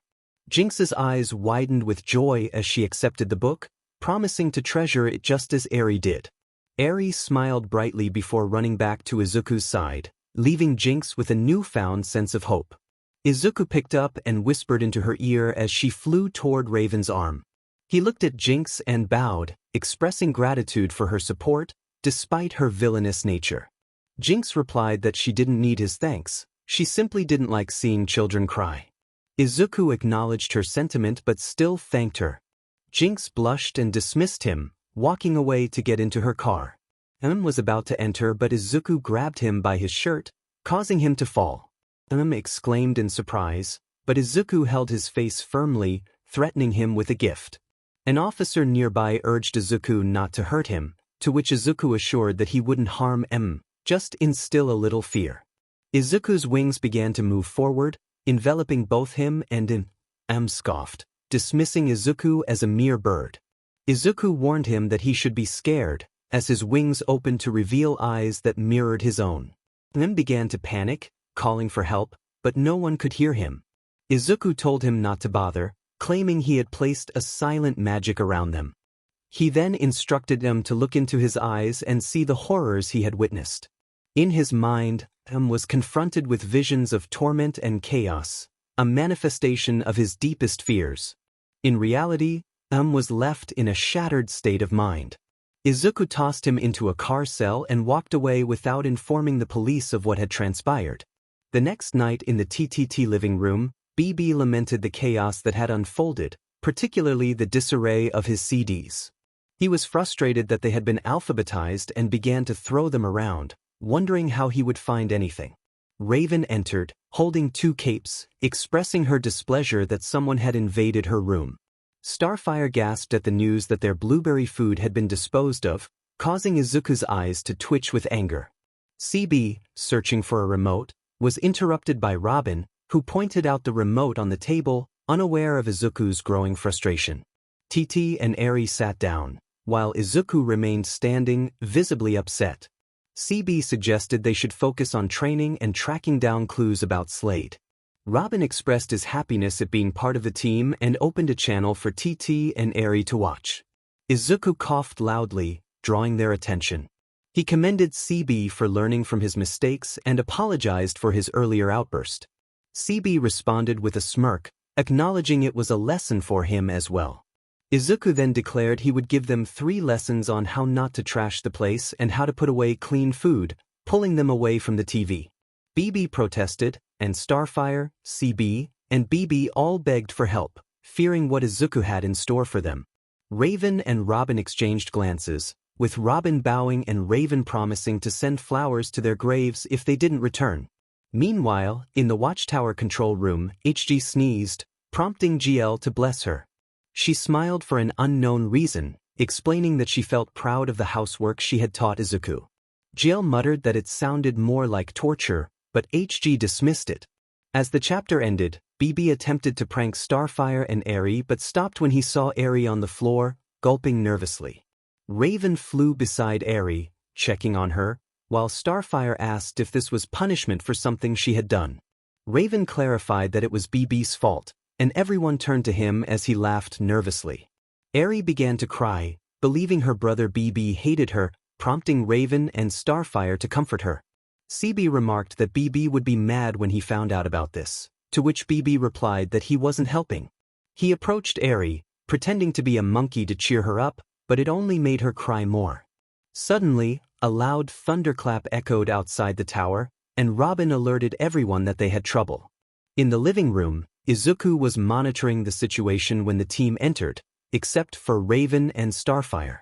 He inquired about their absence, but BB interrupted, claiming they were with Eri, who was being put to bed. Izuku tilted his head in understanding and redirected their attention to an image of an unnatural storm. Robin stared at BB, who was apologetic. CB noted that the situation was indeed strange, and Izuku confirmed they needed to investigate. He revealed his wings, glowing with a sparkly light, and warned that this was just a warning to prepare for what was to come. As they made their way to the bridge, lightning and thunder raged, and a massive bolt struck down. A truck driver slammed on the brakes, surprised as 2 figures emerged from the smoke, a large blue man and a slender yellow man, both clad in armor reminiscent of ancient warriors. They smirked at each other, and the blue one proposed they fight, while the yellow one boasted about commanding the sparks.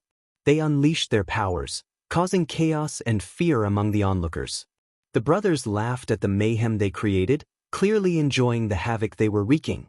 Robin interrupted their revelry, pointing out that they had a poor sense of humor as the Titans prepared to confront the looming threat. This ends now. Lightning declared that no one gave orders to Thunder and Lightning as he charged a lightning ball in his right hand, ready to unleash his power. The Teen Titans jumped away while Izuku summoned his Lucifer and faced the lightning head-on with his swords, redirecting it back toward Lightning. Both Thunder and Lightning leaped away as Starfire began to fire at Lightning. Lightning jumped onto a car, and the two exchanged fire while running and jumping across the vehicles. Starfire was caught in a cloud of smoke, making it difficult for her to see. Sensing this, Lightning took a shot and hit her. Meanwhile, Thunder was engaged in hand-to-hand combat with Cyborg. Both were strong, and Thunder charged his power in his right hand while Cyborg transformed his hand into blaster mode. They collided with a tremendous blast, sending both of them flying apart.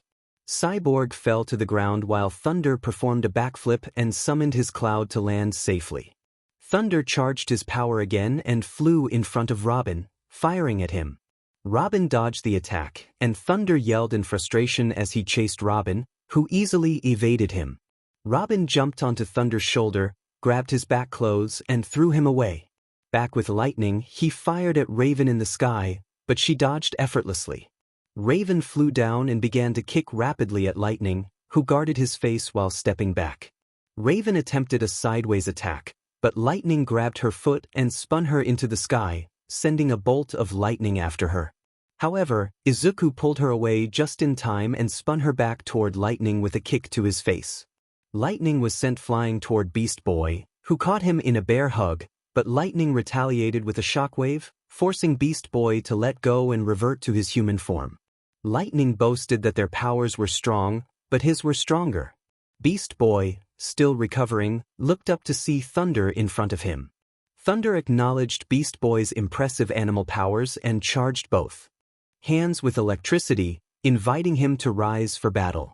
Beast Boy questioned Thunder's motives, asking why he was causing chaos. Thunder replied that it was amusing, though he seemed uncertain. Beast Boy pointed out the frightened people emerging from their cars, prompting Thunder to look down sadly. Just then, Beast Boy was struck by lightning and sent flying away from Thunder, who noticed Lightning descending beside him. Lightning expressed his thrill in victory, urging Thunder to seek more amusement. As they zipped away, Beast Boy sat up, shaking off the smoke from the lightning strike. Starfire appeared beside him, and Beast Boy remarked on the shocking experience. Starfire flew past him, indicating her lingering anger.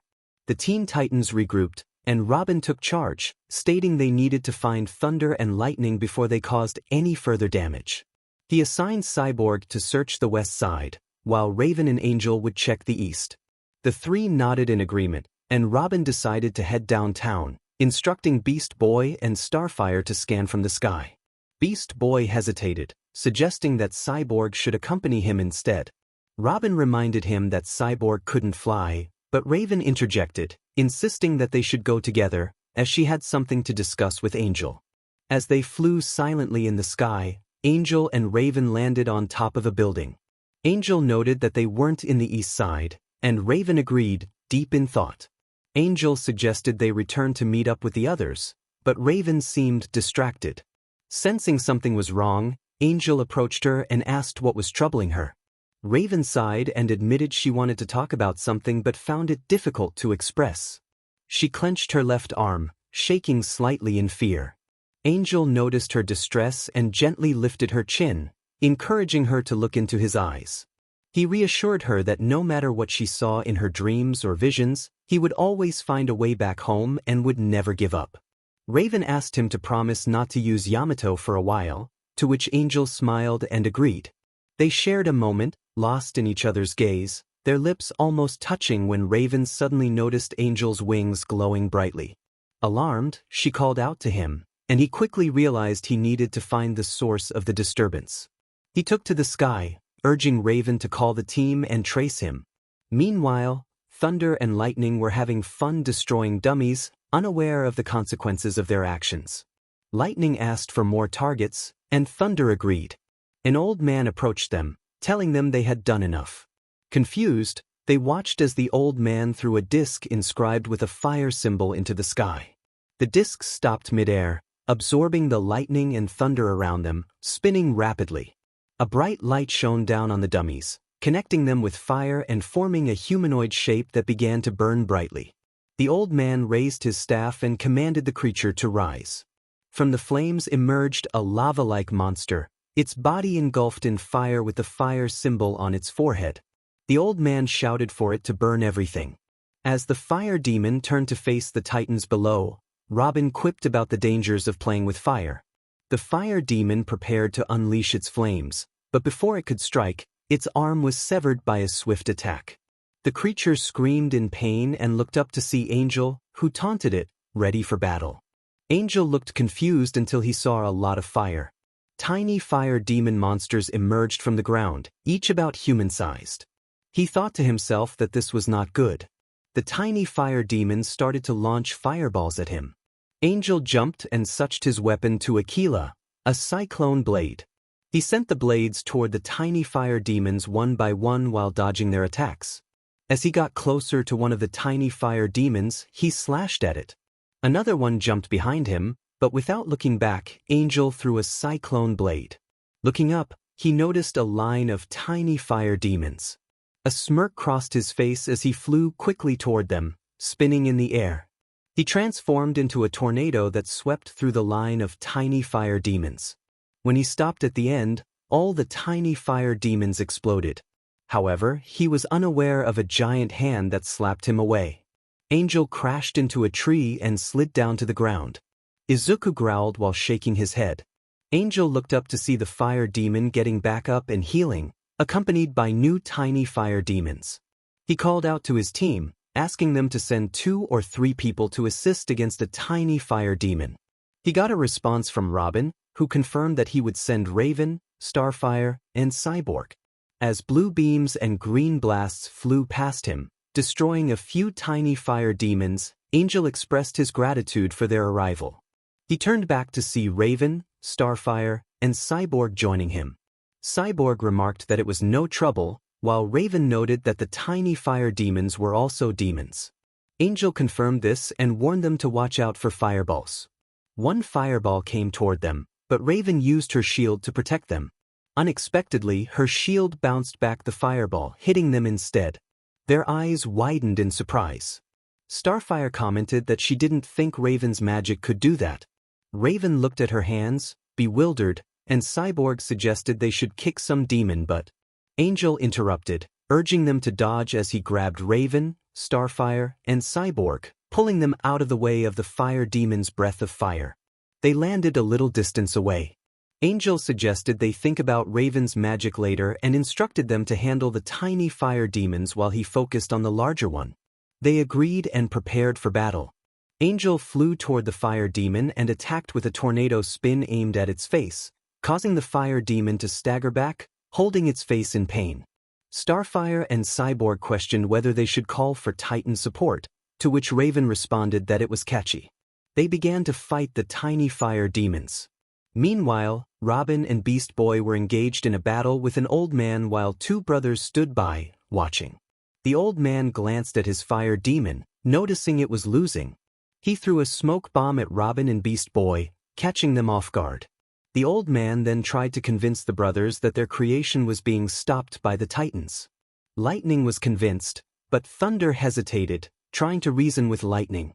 Eventually, they both left together.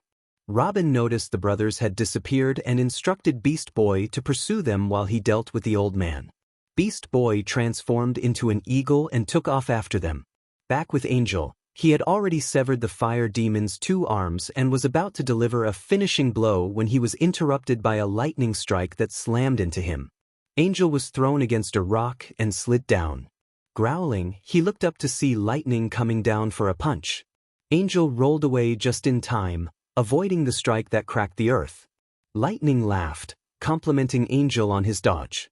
Angel demanded to know what they wanted. Lightning replied that they were there to stop him from destroying their creation. Thunder appeared beside him, and Angel expressed disbelief that they had summoned demons from hell. Lightning confirmed it, and Angel growled, realizing a fire demon's hand was about to crush the brothers. He flew up to save them, but just before the fire demon could strike, a large green panda landed on top of the brothers, protecting them.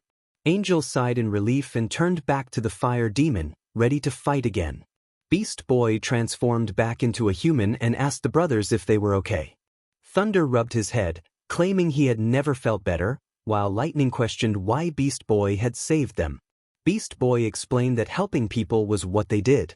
Lightning shot a bolt of lightning at Beast Boy, who backflipped to dodge. Beast Boy protested, asking why he was being attacked. Lightning retorted that it was for messing with his brother's head. He stood up, ready for a fight, while Beast Boy warned him that everything around them was destroyed and that no life could survive if they didn't stop the fire demon. Lightning shrugged, showing indifference, while Thunder expressed concern and sent a bolt of lightning at Beast Boy, sending him away. He told Beast Boy to help his friends while he tried to convince Lightning. Beast Boy nodded and flew off to assist Cyborg, Starfire, and Raven. Back to Angel, he slashed at a fireball from the fire demon, taunting it about its strength. The fire demon laughed, claiming Angel was growing weak and challenged him to transform to fight. Angel chuckled, confident that he didn't need to change forms to defeat such a small foe. The fire demon screamed and unleashed a wave of fire, which Angel managed to slice in half. However, he didn't notice a giant hand grabbing him and throwing him toward a rock. Angel slammed into the rock with tremendous force, cracking it. Breathing heavily, he looked up to see the fire demon approaching. The fire demon threatened him, declaring he was prepared to die. Angel smirked defiantly, refusing to accept defeat. As the fire demon's fist came down, Angel braced himself, but the fire demon suddenly screamed in pain.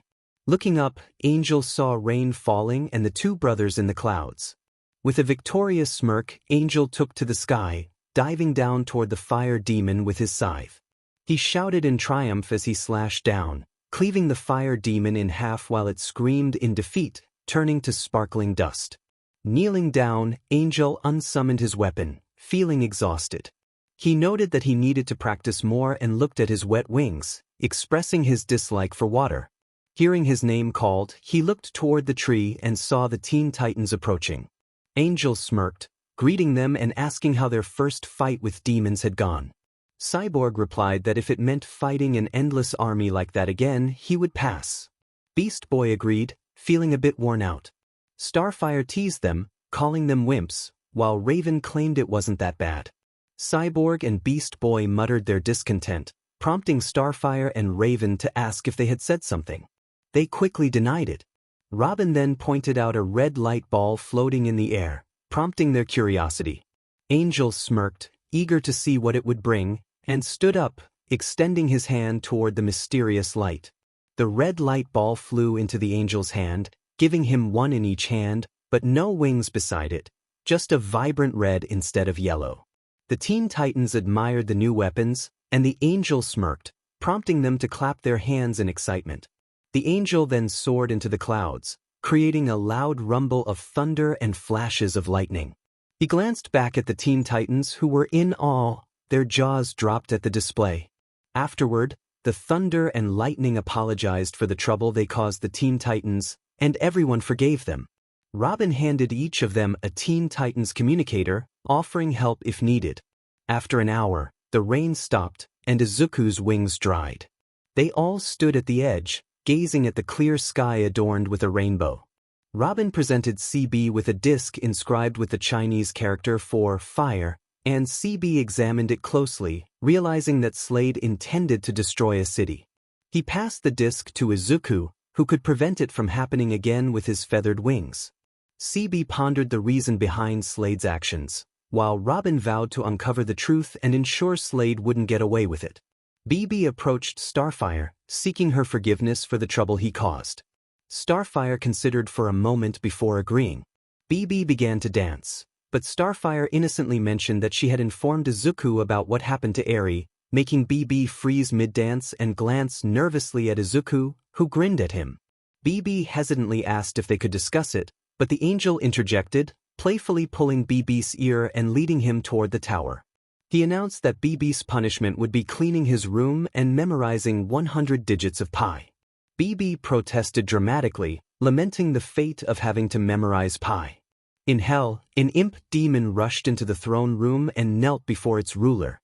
The imp reported that their last fire demon spirit had been defeated in the human world. The ruler, a woman, inquired how he had passed the gate. The imp explained that a human summoned him using an old relic and the powers of lightning and thunder from 2 children. The ruler acknowledged this and commanded the imp to leave, which he did in fear. Alone, she opened a locket revealing a picture of baby Izuku, herself, and someone cloaked in a hood, reflecting on how well he was growing up. Later, in Jump City at night, the Teen Titans confronted Dr. Light, who was attempting to rob a bank. He boasted about his brilliance while firing a charging light at Robin, Starfire, and CB. The 3 dodged, and Robin retaliated by throwing his 𝗲𝗛𝗡𝗃. Dr. Light evaded by jumping off the truck, landing on it himself. He taunted Robin about his speed, opening his chest light plate to strike him. Robin was sent flying, but the angel caught him just in time. 𝗵𝗃 transformed into a wolf and leaped at Dr. Light, who sidestepped the attack. He mocked 𝗵𝗃, claiming a blind wolf was no threat in battle, and blinded him with a light ball.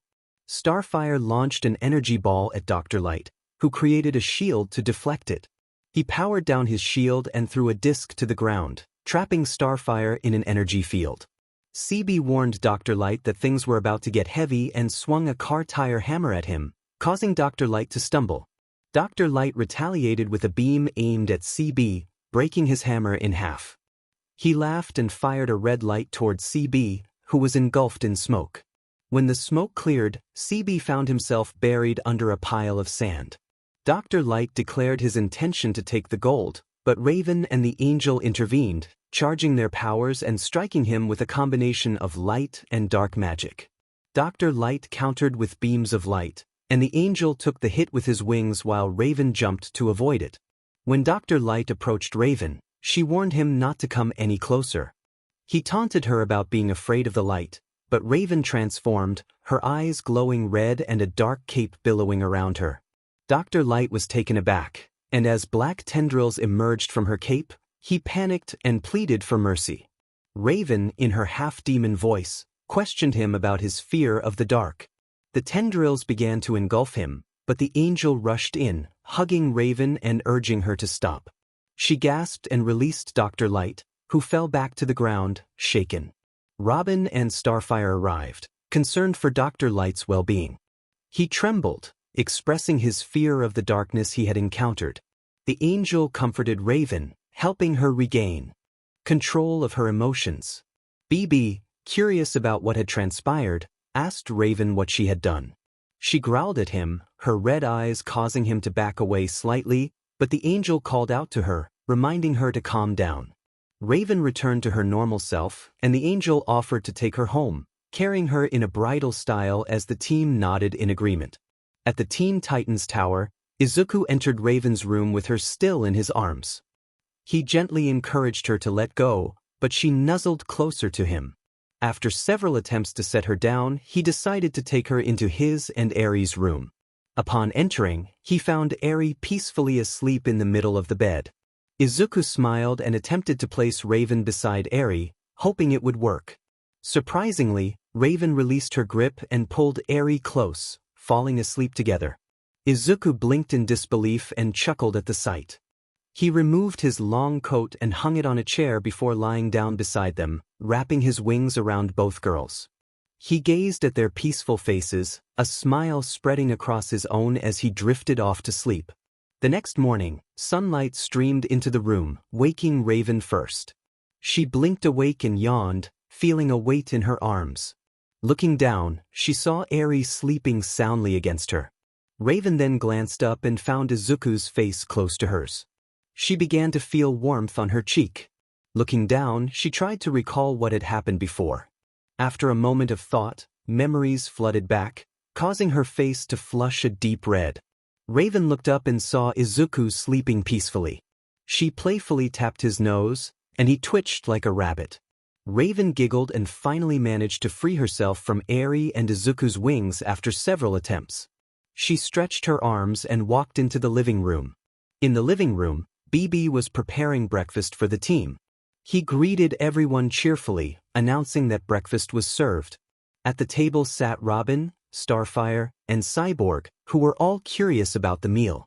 Robin expressed his gratitude, complimenting 𝗵𝗃 on the spread, while Starfire remarked that on her planet, such a feast was a sign of an engagement.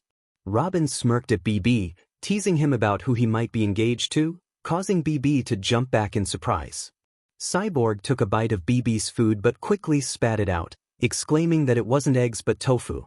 He took a sip of what he thought was milk, only to spit that out as well, declaring it wasn't even real milk. 𝗵𝗃 crossed his arms and closed his eyes in frustration. Just then, Raven entered the living room and headed for the kitchen counter to grab some green tea. The team noticed her arrival. Robin asked if she wanted breakfast, but Raven simply focused on pouring her tea. 𝗵𝗃, trying to lighten the mood, joked about the breakfast. Raven replied in her usual monotone, asking about herbal tea. 𝗵𝗃 pushed his luck, encouraging her to try a little of the food, but Raven firmly declined, her eyes glowing with irritation. In a moment of magic, she caused 𝗵𝗃's tofu to explode in his face before walking back to her room. Izuku entered just in time to see Raven's expression. Raven asked Izuku if she could stay in his room for the day, to which he agreed. She smiled appreciatively and headed to his room. Izuku looked back at the mess and sighed, casting a spell to tidy up before making his way to the kitchen.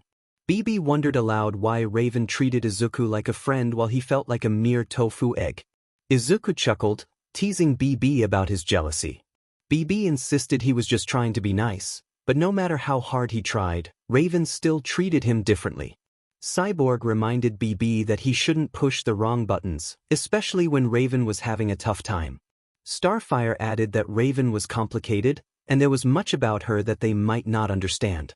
𝗵𝗃 pointed out that Izuku seemed to understand her better, as he prepared a blueberry tofu smoothie and black coffee. Robin explained that Izuku and Raven had a mentor-student relationship, which allowed them to connect in ways others couldn't. 𝗵𝗃 was confused by this dynamic, prompting Izuku to suggest that they all had dark pasts and that some things were better left unexamined. He offered 𝗵𝗃 some of the blueberry smoothies, which 𝗵𝗃 eagerly accepted. Hours later, 𝗵𝗃 found himself in front of Raven's room, knocking softly but receiving no response. He prepared to leave when he stumbled into Cyborg, who suggested knocking louder. Together, they knocked hard enough to break the door down, leaving both of them in shock at what they had done. They called out to Raven to apologize, but when they looked inside, they realized the room was a mess. Cyborg pointed out that they shouldn't be in Raven's room, as she rarely allowed anyone inside, except for Izuku. 𝗵𝗃, however, saw this as an opportunity to learn more about her. Just then, Izuku appeared at the door, arms crossed, demanding to know what they were doing.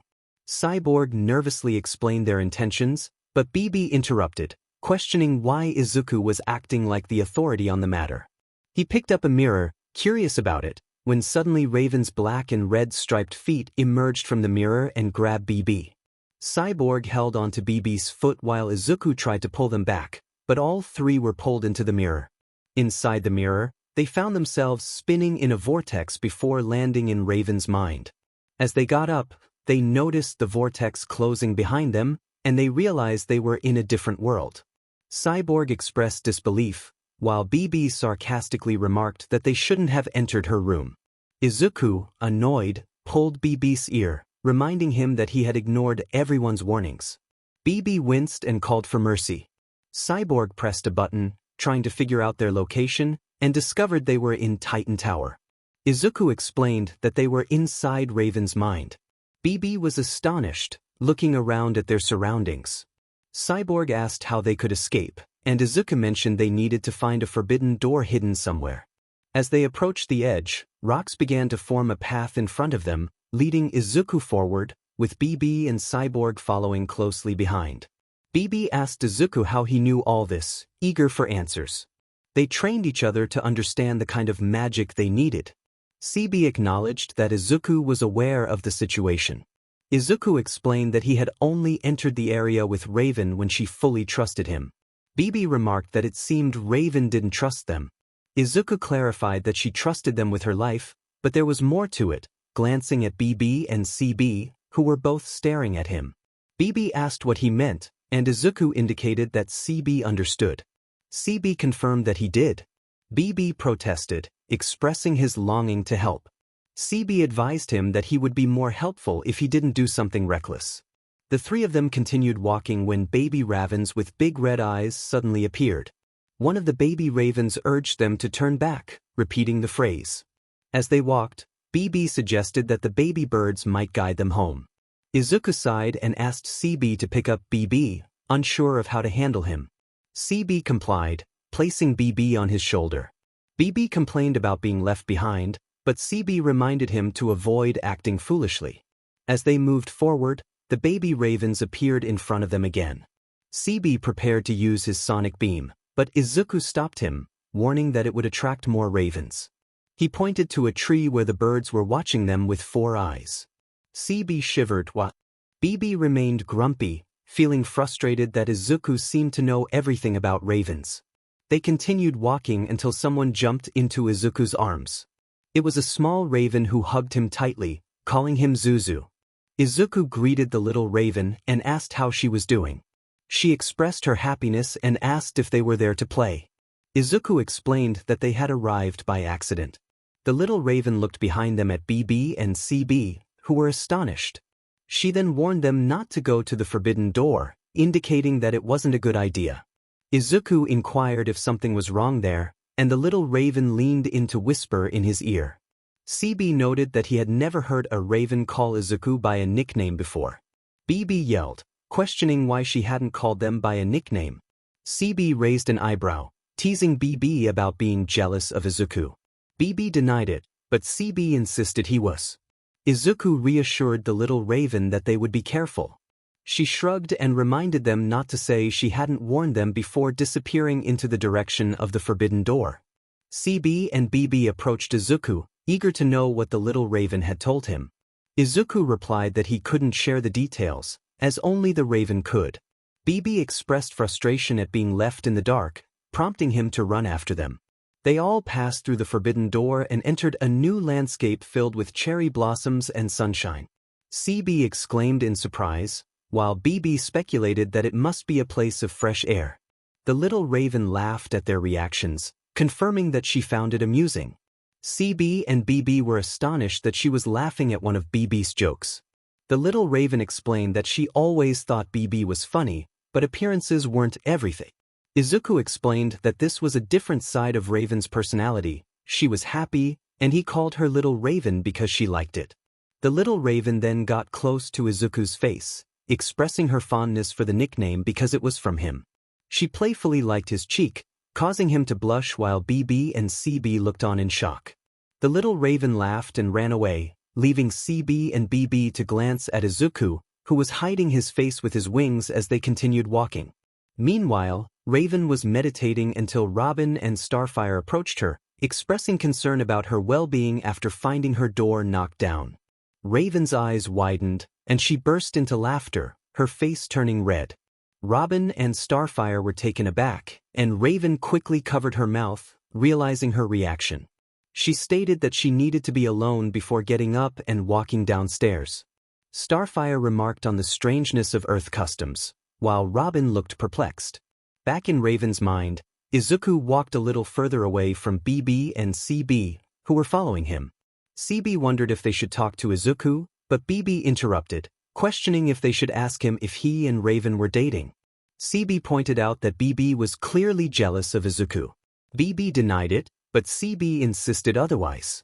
Izuku, feeling exasperated, wished they would stop talking, but then recalled the little raven's playful lick on his cheek, causing him to blush again. Suddenly, 𝗕𝗵 shouted in alarm as they found themselves back where they started. Izuku looked around, insisting that this was the right place. 𝗵𝗃 questioned if Izuku was looking for another raven who had left them. Just then, a timid raven appeared, and 𝗵𝗃, not recognizing her, exclaimed in surprise. The timid raven shrank down and began to cry. 𝗵𝗃 felt guilty but was then met with a gentle reprimand from Izuku, who scolded him for not reading the situation better. Izuku apologized to the timid raven, petting her head and reassuring her. She asked what they were doing there, and Izuku explained their usual adventures. 𝗬𝗵𝗲 noted how Izuku always seemed to get along well with everyone. 𝗵𝗃 was surprised by this observation. Izuku called them to follow him toward another forbidden door but was interrupted by a maze. 𝗬𝗵𝗲 expressed frustration, while Izuku explained that they needed to navigate through it. 𝗵𝗃 transformed into an eagle and attempted to fly over, but was shocked by an invisible barrier and sent crashing back down. Izuku sighed, feeling exasperated. 𝗬𝗵𝗲 lamented their predicament, turning into a sonic cannon and firing at the wall, but nothing happened. The timid raven informed them that they couldn't escape the maze. They had to go through it. Izuku agreed, urging them to follow her and to avoid acting rashly. The timid raven expressed concern that they wouldn't like her anymore once they reached the end, looking at 𝗵𝗃. Izuku reassured her that 𝗵𝗃 was just a hothead as they continued on, with 𝗬𝗵𝗲 and 𝗵𝗃 blinking in confusion before following after them. As they navigated the maze, the timid raven began to recount the difficulties she had faced during their missions, causing 𝗵𝗃 and 𝗬𝗵𝗲 to growl in frustration. They both shouted that they forgave her for the 100th time, startling the timid raven, who hid behind Izuku. Izuku looked at them with an eye twitch, trying to maintain order. Both 𝗵𝗃 and 𝗬𝗵𝗲 looked away, while Izuku sighed and gently petted Traven's head to comfort her. Timid Raven opened the maze door, revealing two statues with sad and smiling faces, each with 4 eyes, guarding a forbidden gate. Traven remarked that it was the end, and Izuku thanked her, encouraging her not to be too hard on herself. Traven nodded, then pulled Izuku's face closer to kiss his cheek before running away, leaving Izuku blushing and frozen in place. 𝗵𝗃 and 𝗬𝗵𝗲 commented on Izuku's luck as they approached the gate, only to be stopped when the eyes of the two statues lit up and moved together. The statues shifted their expressions, summoning swords in each hand as 4 arms appeared. 𝗵𝗃 and 𝗬𝗵𝗲 exclaimed in disbelief, turning to Izuku, who was still processing the situation. In the TTT living room, Robin was watching TV, hoping to find something interesting, while 𝗧𝗏 circled behind him, worried about Raven. 𝗧𝗏 suggested they check on her to see if she was feeling better, but Robin shrugged, stating that she wanted to be alone, and changed the channel. Back in Raven's mind, 𝗵𝗃 and 𝗬𝗵𝗲 were engaged in a battle with the statue monster while Izuku was still trying to comprehend everything.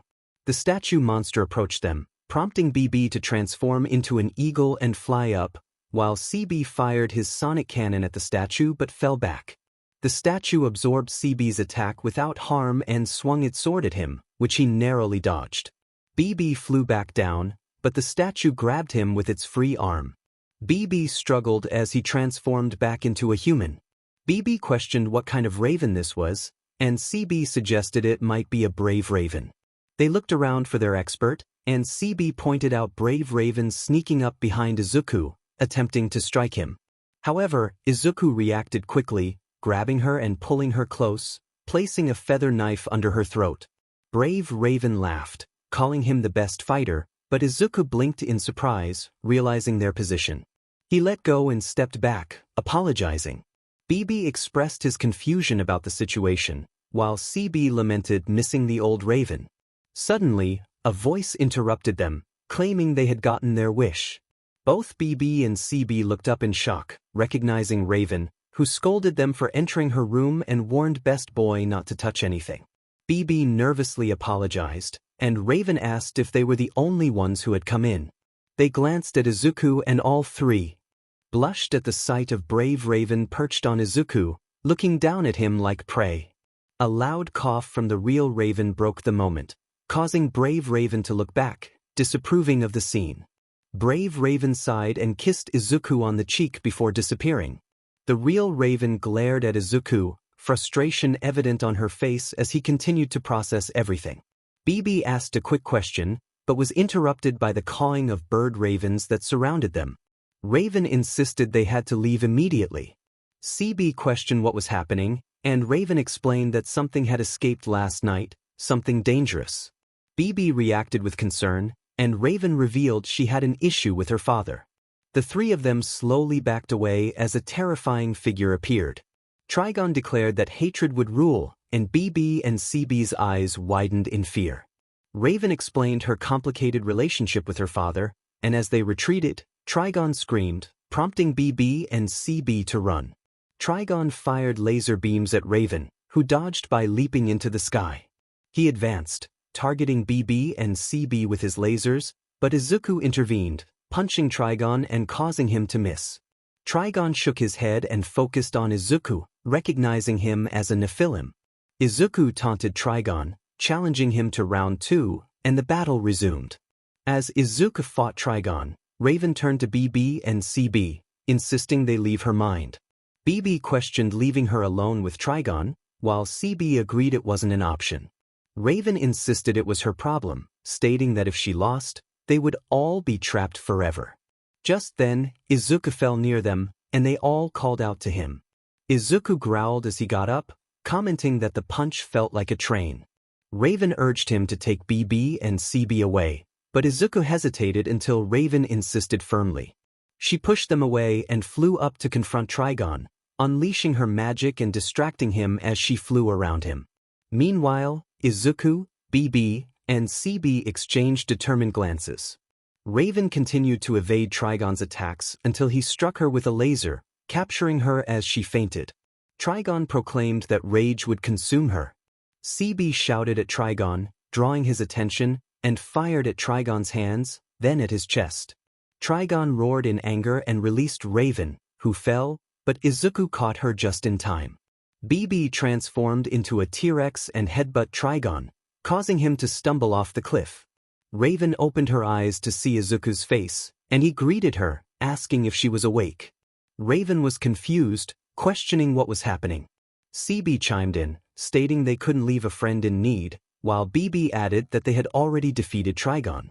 However, 𝗓𝗏 reappeared behind them, roaring that they had not won yet.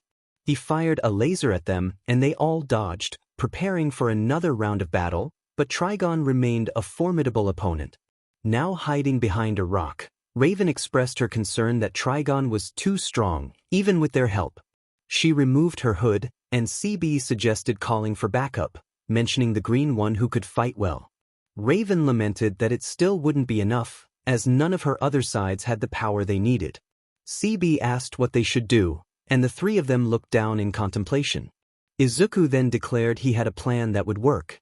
𝗵𝗶 was skeptical, but Izuku instructed them to hold on tight to Raven.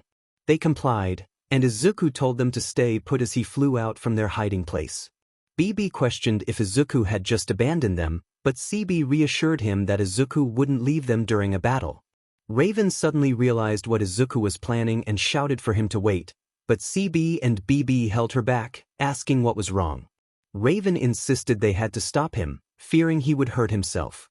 𝗵𝗶 argued that even if he did, he healed faster than any of them. Raven insisted this time was different and struggled to break free. Suddenly, a bolt of lightning struck nearby. Izuku called out to 𝗓𝗏, who was searching for them, taunting him to focus on him instead. 𝗓𝗏 turned, threatening Izuku, who rolled his eyes and declared that he would not hold back unless 𝗓𝗏 released Raven. 𝗓𝗏 laughed, dismissing Izuku's challenge, but Izuku smirked, raising his hand to the sky as a blue lightning bolt struck down, ready to turn the tide of battle. It started to brighten around Izuku until Yamato held the sword, causing all light to vanish. 𝗓𝗏's eyes widened as he stepped back in shock, questioning how Izuku had obtained such a weapon. Izuku smirked, revealing he had his ways. He thought of the stone as 𝗓𝗏, declaring it a jackpot as he sheathed his sword with a click. 𝗓𝗏 screamed in pain and vanished from Raven's mind. Then, Red Raven appeared, falling down, but Izuku flew quickly to her and caught her in his arms, welcoming her back. After that, they all exited Raven's mind. In the TTT, in front of Raven's room, Robin held Starfire's hand as she was about to knock on the door. Starfire pleaded for them to keep it simple, but Robin interrupted, stating that Raven had asked them not to disturb her. Starfire expressed concern that Raven could be weakened, but Robin insisted he didn't want to bother her. Starfire tried to argue, but their conversation was cut short when Raven's door opened. Starfire gasped and stepped back, causing Robin to stumble and fall onto the floor. Robin got up and saw Beast Boy, Cyborg, Raven, and Izuku. He asked where they had been. Cyborg replied that they were just getting to know each other, and the four of them smiled and nodded. Starfire suggested they prepare a new breakfast feast, but Beast Boy pointed out that it was a little late for breakfast and suggested herbal tea instead. Raven's eyes widened, and she blushed as she admitted that breakfast sounded nice. Beast Boy smiled brightly, declaring that breakfast for dinner was on the way, and he ran toward the kitchen. Cyborg insisted he would be the one cooking this time because they had real eggs. Raven, Robin, and Starfire chuckled and followed them, but Raven paused to look for Izuku, only to see his wings disappearing into his room. Inside Izuku and Eri's room, Izuku placed his sword back where it belonged but felt a sting in his hand. He looked down to see a burn scar. With a sigh, he turned around to find Raven's face close to his. Startled, he jumped back and nervously hid his hand, questioning what she was doing there. Raven asked to see his hands, extending her own toward him. Izuku tried to evade her gaze while hiding his hands, insisting he was fine, but Raven grabbed his wrist to take a look. In the struggle, they ended up in a position where Raven was on top of Izuku, holding both of his hands down. They both blushed deeply and heard a yawn from the bed. Turning their heads, they saw Eri, who stopped in surprise at their position. With a smirk, Eri pretended to go back to sleep. Izuku and Raven exchanged glances and laughed. Raven got up but still insisted on checking his injury. With a sigh of defeat, Izuku finally showed her his hand. Raven gasped at the sight, but Izuku assured her it wasn't as bad as before, though she still looked concerned. Eri giggled from the bed. Afterward, Raven patched up Izuku while he sat in front of her. She announced that it was done, to which Izuku reminded her that he could heal himself with magic. Raven replied that it couldn't heal the scar, and Izuku conceded that she was right. As he attempted to get up, Raven gently pushed him back down, leaving him confused. She told him to sit and relax while she went to get some food for him and Eri, mentioning she had something for both of them. Izuku blinked twice and looked at Eri, who was still pretending to sleep. He smirked and walked over to the bed, tickling Eri, which made her laugh. Eri protested, claiming he was hurting her tummy, but Izuku playfully refused to stop, declaring he would make her pay today. They enjoyed their playful moment until they waited for Raven to return. Eri then asked Izuku if he loved Raven. Sitting on his lap, she noted how obvious it was, pointing out that he always had a big red face around her. Izuku blushed even more and questioned where she got that idea. Eri insisted it was clear and asked when he would confess his feelings to Raven. Izuku sighed, explaining that they had only known each other for 2 or 3 months, and he wasn't sure how she felt about him. Eri advised him to hurry before someone else took her away, leaving him alone. He chuckled and thanked her for the advice, kissing her cheek, which made Eri giggle. Raven returned with breakfast for the 3 of them, and they ate together. As Raven presented them with a magic cape, both Izuku and Eri tried it on, discovering that their wings transformed into phantom wings when they wore the hood. They were delighted and hugged Raven, accidentally kissing her cheek at the same time, which made her blush. Later, the team returned from a mission and entered the room, only to witness a strange sight. Eri was riding on the shoulders of 𝗵𝗲, the god of speed, who was running fast. He stopped in front of them, and Izuku feigned a cough, acknowledging their presence. Izuku asked 𝗕𝗵𝗲 if there was anything to do besides running. 𝗕𝗵𝗲 replied that Eri enjoyed it, which was no problem. Eri nodded enthusiastically, prompting Izuku to sigh in defeat. Robin questioned who 𝗕𝗵𝗲 was, and Raven asked if he was truly the Olympian god. 𝗕𝗵𝗲 confirmed it with a pose, and a flag appeared behind him, leaving the room in stunned silence. Cyborg crossed his arms, expressing disbelief, while Beast Boy commented on 𝗕𝗵𝗲's clothes. Izuku apologized for Beast Boy's straightforwardness, but 𝗕𝗵𝗲 chuckled, assuring him it was common for people to find it hard to trust a god. Izuku inquired whether 𝗕𝗵𝗲 had come for fun or a mission. 𝗕𝗵𝗲 rummaged through a bag of scrolls, prompting Robin to ask Izuku if 𝗕𝗵𝗲 was really a god. Izuku confirmed it, and Raven asked how he knew 𝗕𝗵𝗲. Izuku explained that before coming to this place, he had a mission after training in the watchtower, which involved sealing the gate of the underworld, and 𝗕𝗵𝗲 was involved. Cyborg was surprised to hear that Izuku had met Zeus, but Izuku clarified that Zeus never left his seat, only Hermes did. Beast Boy remarked that Hermes truly was a god of speed, and the others gasped, except for Starfire, who asked what a god was. Izuku suggested she ask Robin, who was an expert on the subject. Robin sighed in defeat as Starfire eagerly requested an explanation. Hermes then retrieved a scroll and read aloud that 𝗧𝗵𝗲, or Nephilim, was under attack by a sorcerer from the human world who was about to open the underworld, Tartarus. Izuku rolled his eyes at the foolishness of people and suddenly remembered his sister, Diana. Hermes informed him that she was already aware of the situation and that the sorcerer was using her mother as a bargaining chip. Oka accepted the mission. Hermes expressed his enthusiasm and reminded them not to harm Hades when they encountered him. Izuku acknowledged the request but playfully mentioned that he could still give Hades a good kick. Hermes confirmed that was indeed possible. He then turned to Eri, bidding her farewell and inviting her to visit their garden, where Hera and Athena missed her dearly. Eri promised she would come, provided her brother allowed her to go.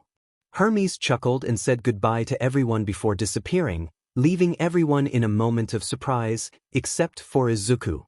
Izuku looked at his friends and mentioned that he had a mission, indicating that he would be leaving with Eri in his arms.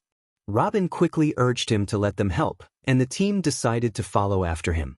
CB pointed out that Izuku still needed a vehicle for their journey, while BB added that they could assist in the fight.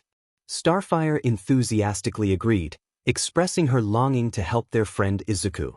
Just as Izuku was about to respond, Raven interjected, reminding everyone that they couldn't accompany him because the area he was headed to was restricted for humans. Robin and CB paused, glancing at each other while the others looked on in confusion, except for Izuku. Robin, feeling a rush of realization, acknowledged the situation. CB, sharing the sentiment, turned to Izuku and asked if he still needed assistance. Izuku appreciated the offer but assured them he was fine and headed into his room with the others. Inside, Izuku handed Eri over to Raven and approached a large mirror. He bit his thumb, drawing a name on the mirror's surface with his BLD. Suddenly, the mirror transformed, revealing a bat cave. Robin's eyes widened in amazement as he stepped closer to examine it. He remarked on the impressive sight, recognizing it as a Batman cave. Izuku nodded in agreement, explaining that this was a gate mirror, capable of transporting them only to locations where other mirrors existed. BB interjected, seeking clarification about the mirror's limitations. Izuku confirmed that it could only take them to specific places, not just anywhere. In the Batcave and Watchtower, Raven questioned whether only 2 places were available. Izuku confirmed that he would teach her and Robin when he returned, bidding farewell to everyone, reminding Eri to be nice. Eri responded affirmatively as Izuku stepped into the mirror, disappearing as it returned to its normal state. Starfire wondered why only Izuku and Raven were chosen, while Beast Boy echoed the sentiment, asking why they weren't included.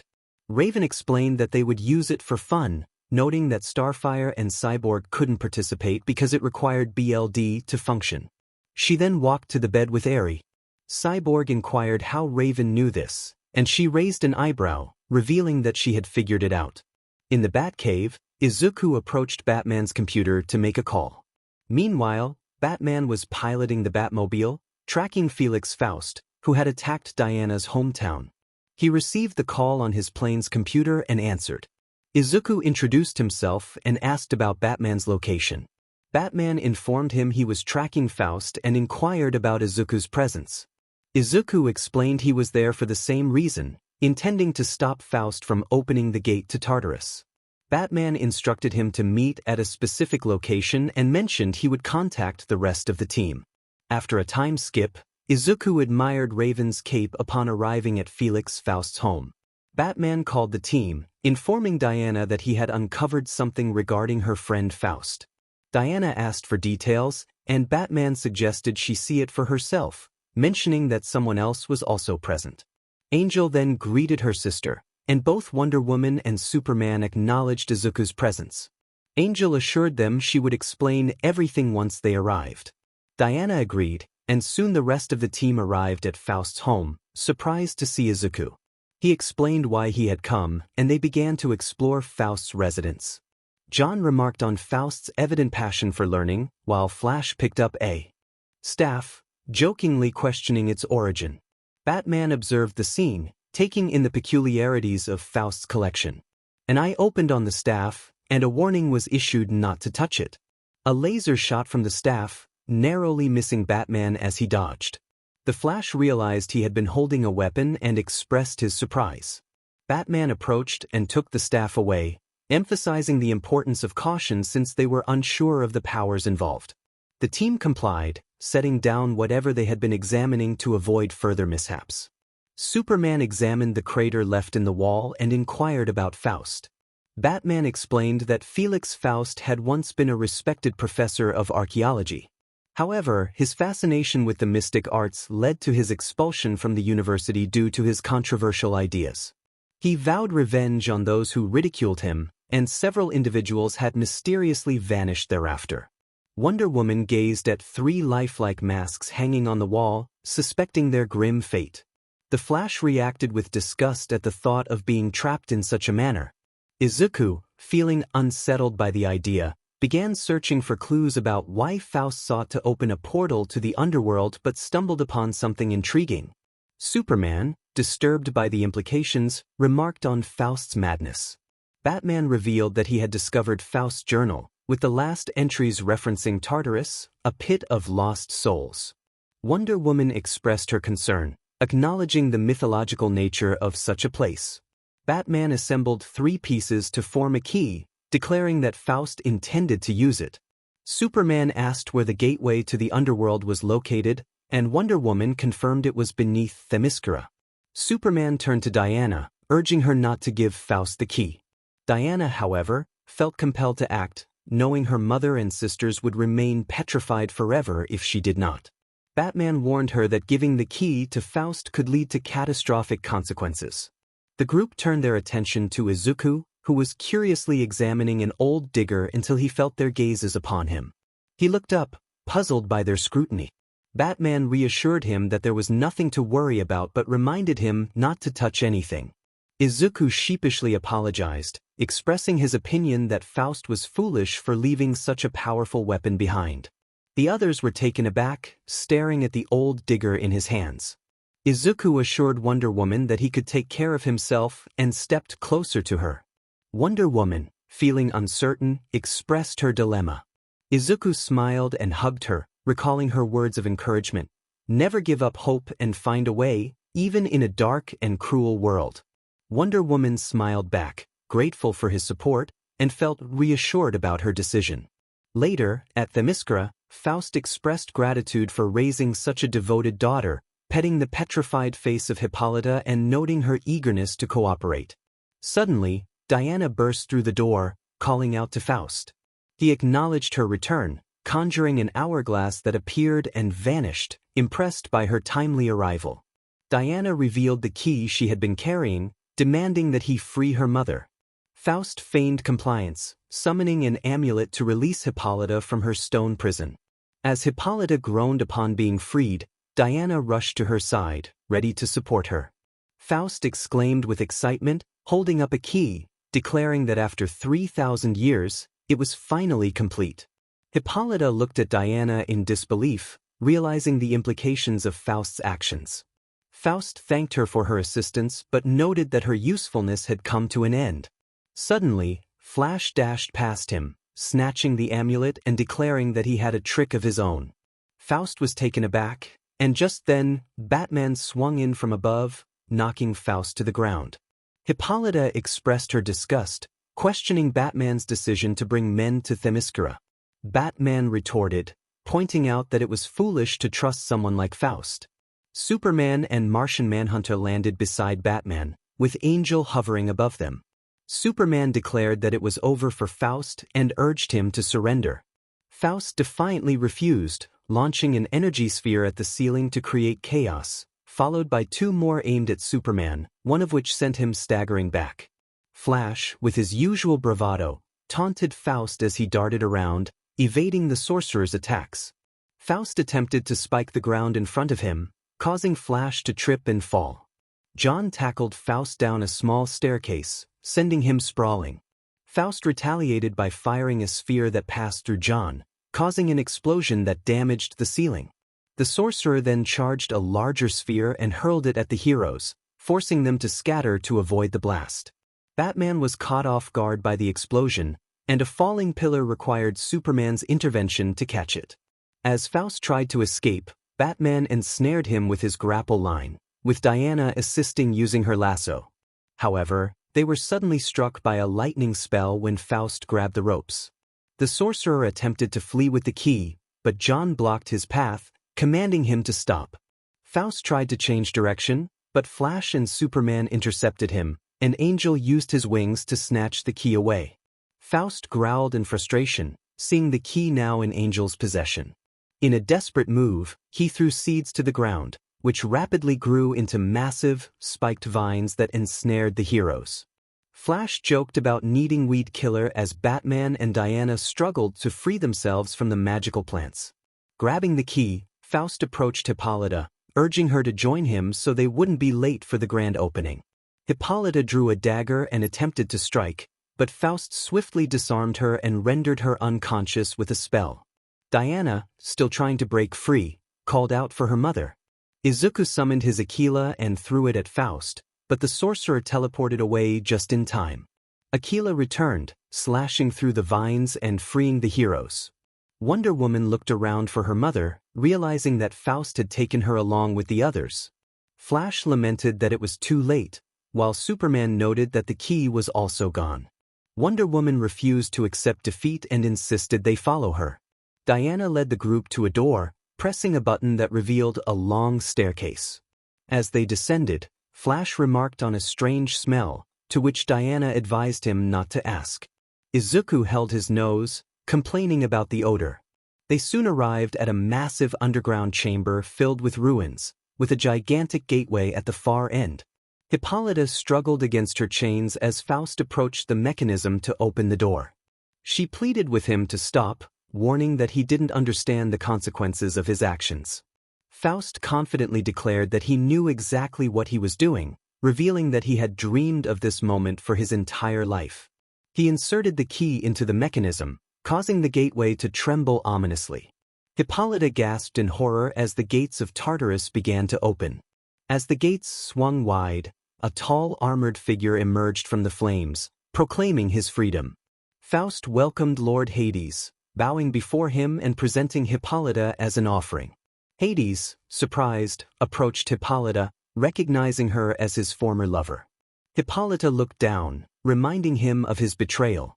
Hades expressed his longing to touch living flesh again, reaching out to caress her face, but Faust interrupted, reminding Hades of their bargain. Hades acknowledged the agreement and, with a surge of power, granted Faust ultimate knowledge, rapidly aging him into an elderly man. The god warned Faust that all he would know now was pain and suffering. Superman, watching from a hidden spot, was horrified.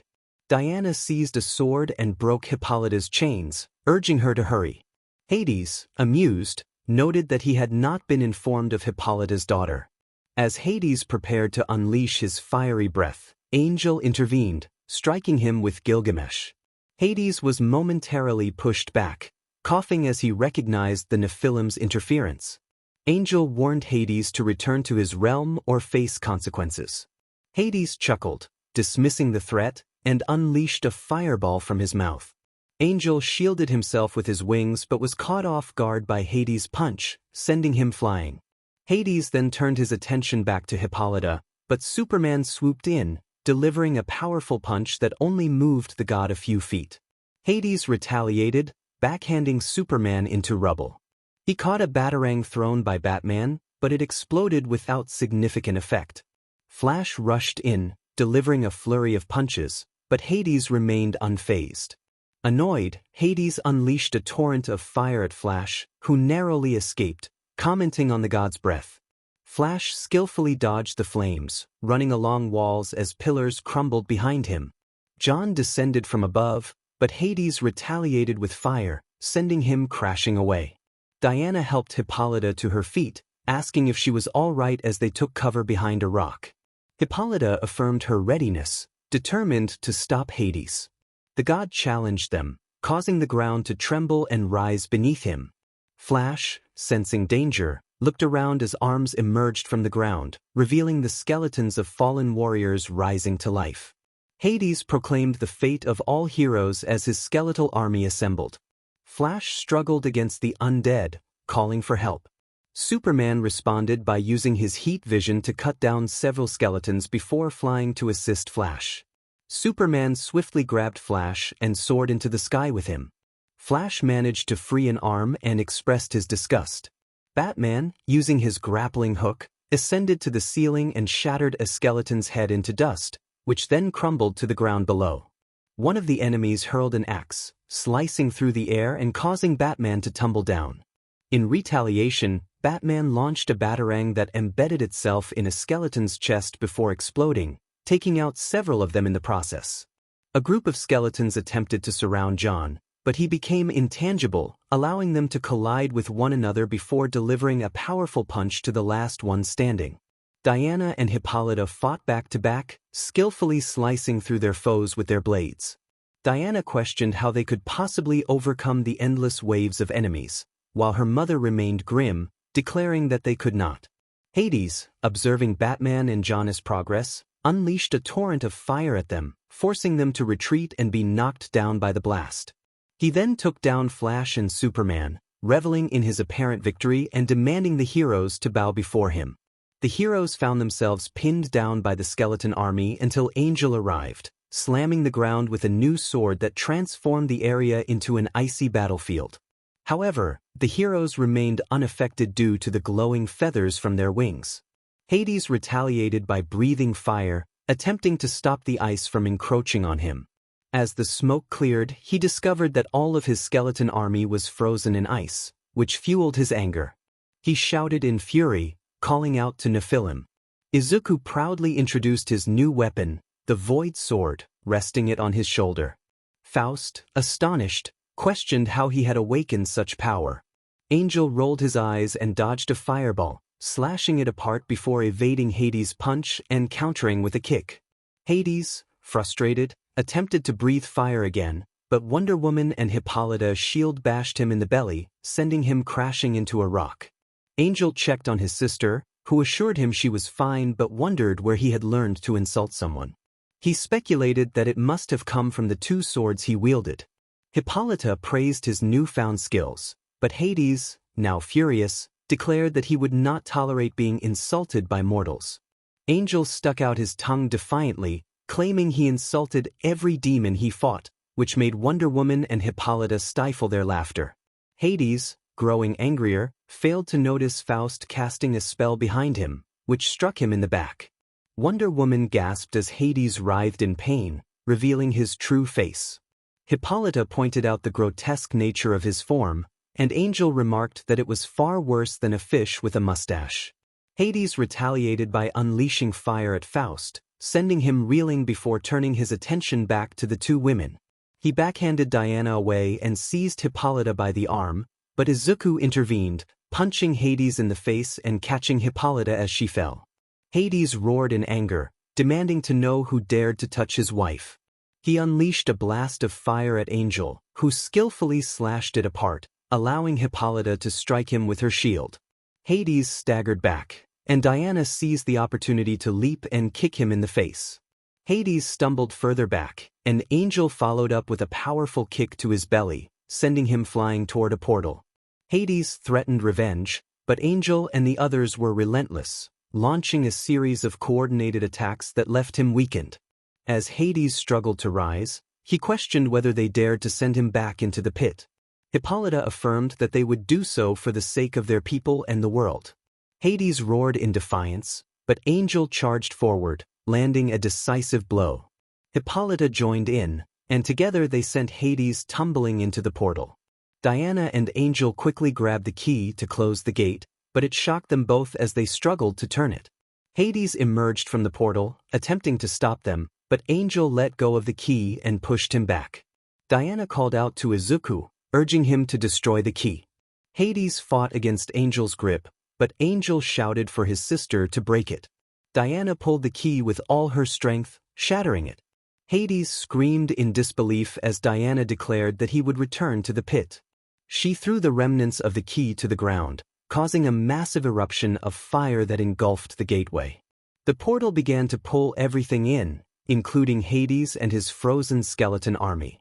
Diana was blown back but managed to regain her footing.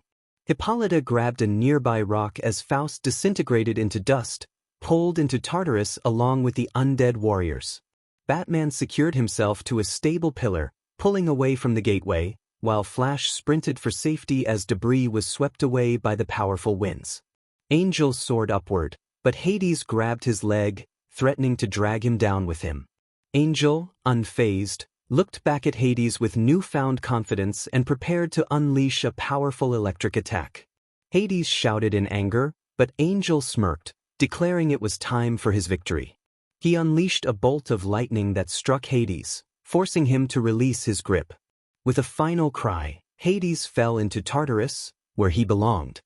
As the winds calmed, the heroes regrouped, and the gate sealed itself. Hippolyta questioned whether Hades was truly gone, while Diana pondered the nature of their past relationship. Hippolyta reflected on their ancient history, relieved that it was finally over.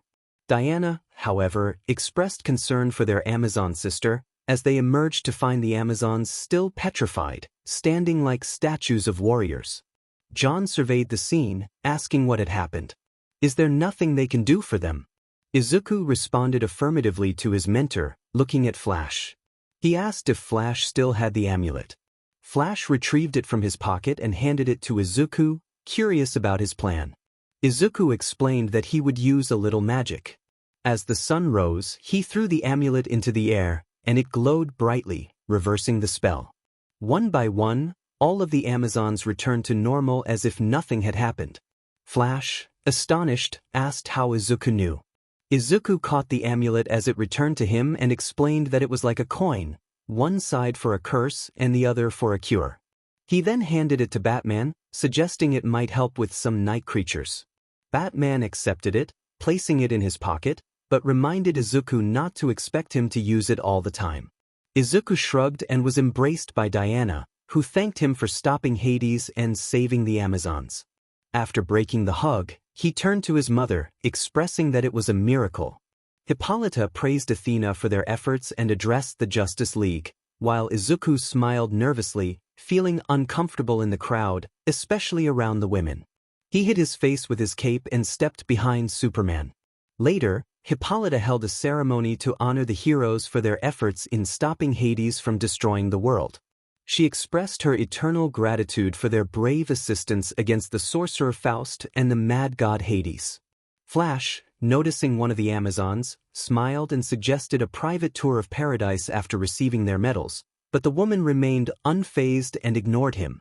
Flash turned to John, claiming she wanted him, to which John responded sarcastically. Hippolyta continued her speech, offering royal gifts to the heroes. The women handed out golden wreaths to the male heroes, except for Izuku, who requested to receive his gift later on the ship from Diana, as he preferred to avoid the crowd. Hippolyta declared them all true heroes, and the women walked away. Superman bowed in gratitude, while Flash, wearing his wreath backward, admired it. Hippolyta called for Diana, the princess of 𝗕𝗏𝗄, to step forward. Diana looked at her mother and bowed, feeling hopeful that their relationship had healed. However, Hippolyta, as queen, reminded Diana that she had broken their most sacred law by bringing outsiders to their island. Shocked, Diana took a step toward her mother, but Hippolyta raised her hand, standing from her throne. She explained that she had no choice but to exile Diana from 𝗕𝗏𝗄, which left Superman in disbelief. Flash protested, arguing that Diana had risked everything to save them, but he was stopped by the warriors. Superman tried to reason with Hippolyta, pleading that Diana acted out of love and should not be punished for it. Diana, feeling shame for her actions, accepted her mother's judgment. With tears in her eyes, she turned away, bidding farewell.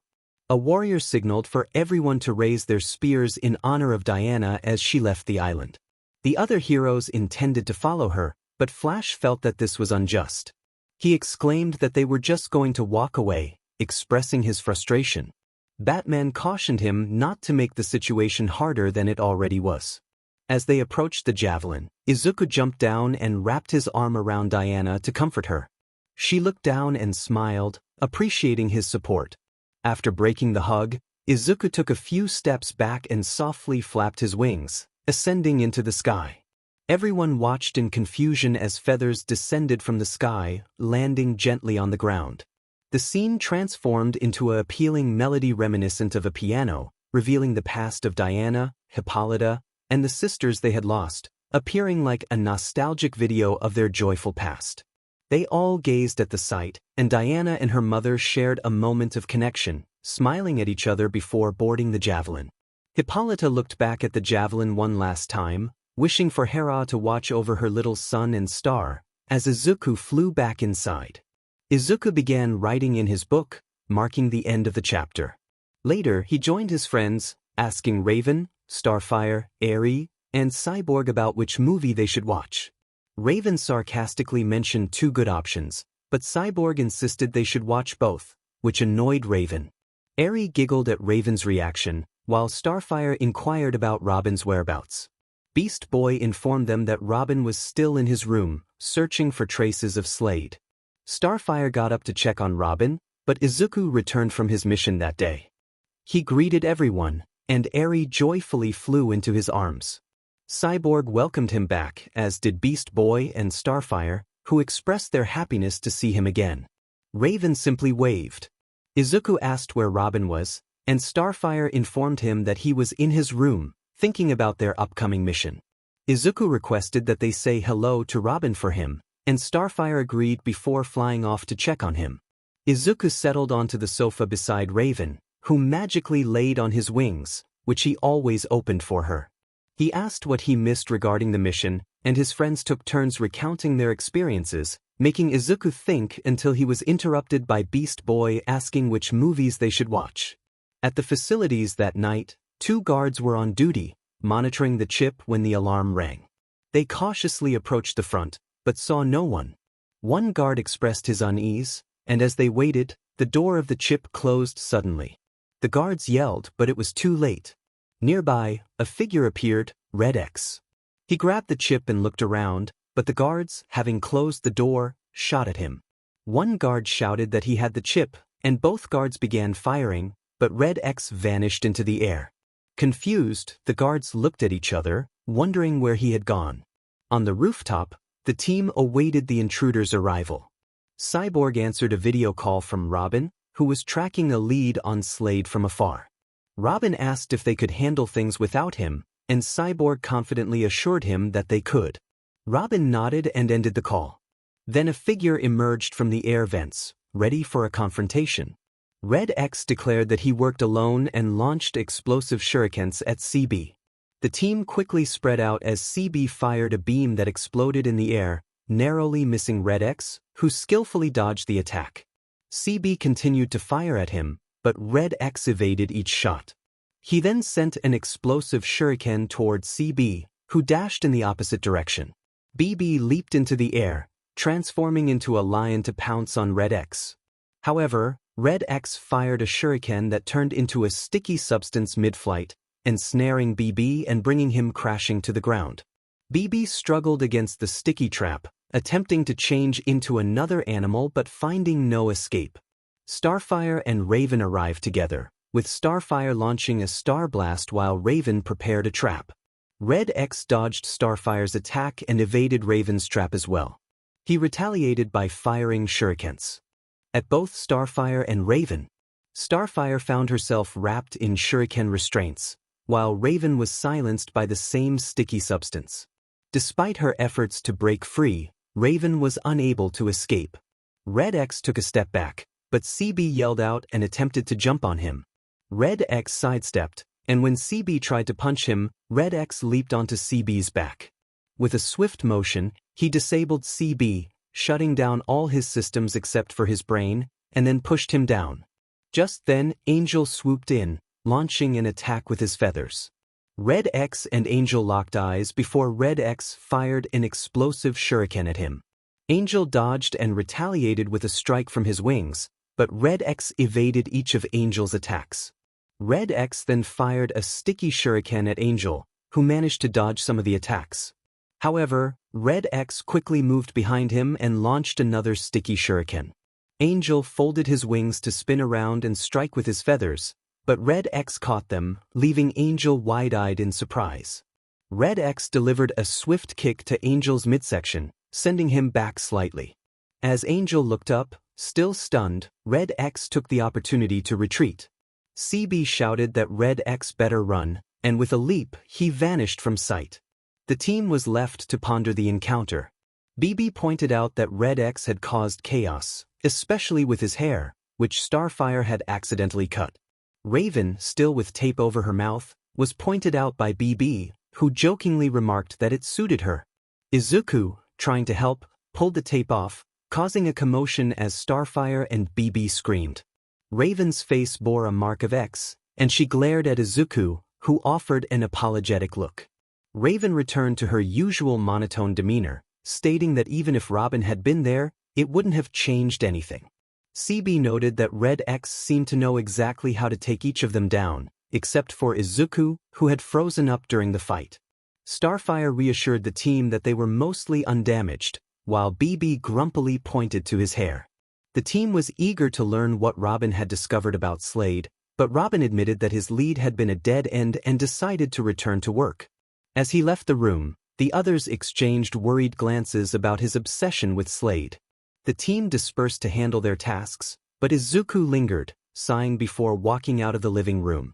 In Robin's room, he was reviewing files when a knock interrupted him. He opened the door to find Izuku standing there. Izuku asked if he could come in, and Robin nodded for him to enter. Izuku cut straight to the point, questioning whether it was wise to deceive everyone around him. Robin insisted that it was necessary to get close to Slade and uncover his plans. Izuku sighed, cautioning him not to rush, especially when dealing with such a dangerous enemy. As he left, Robin called after him, asking if he was doing the right thing.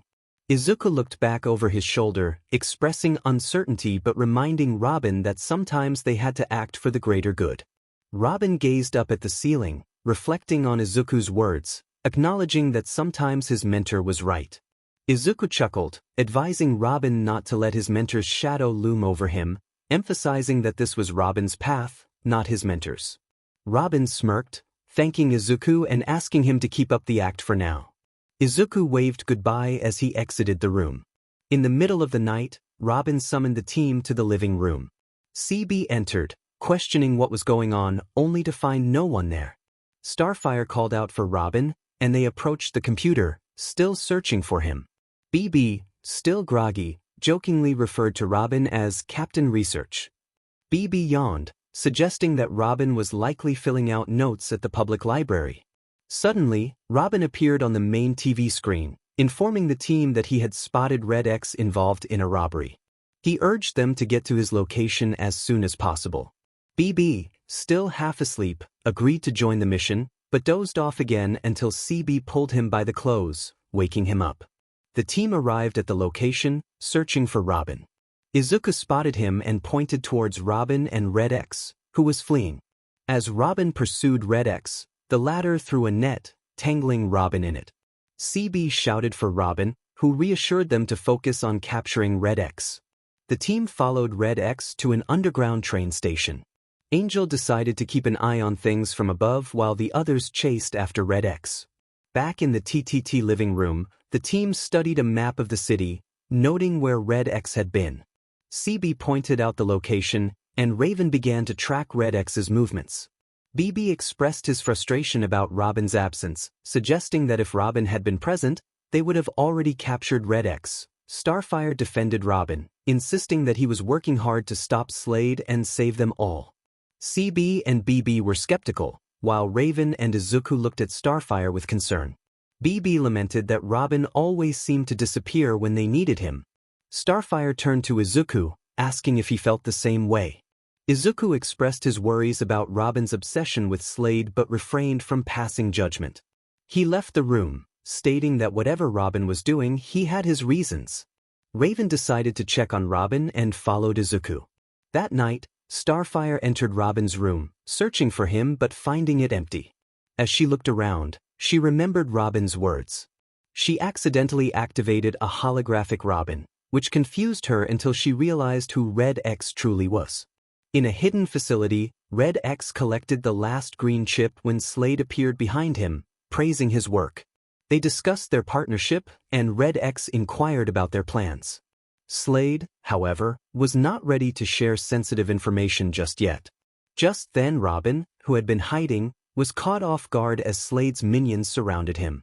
The lights turned on, revealing the robots and ninjas ready to attack. The Titans burst in, with 𝗬𝐵 leading the charge.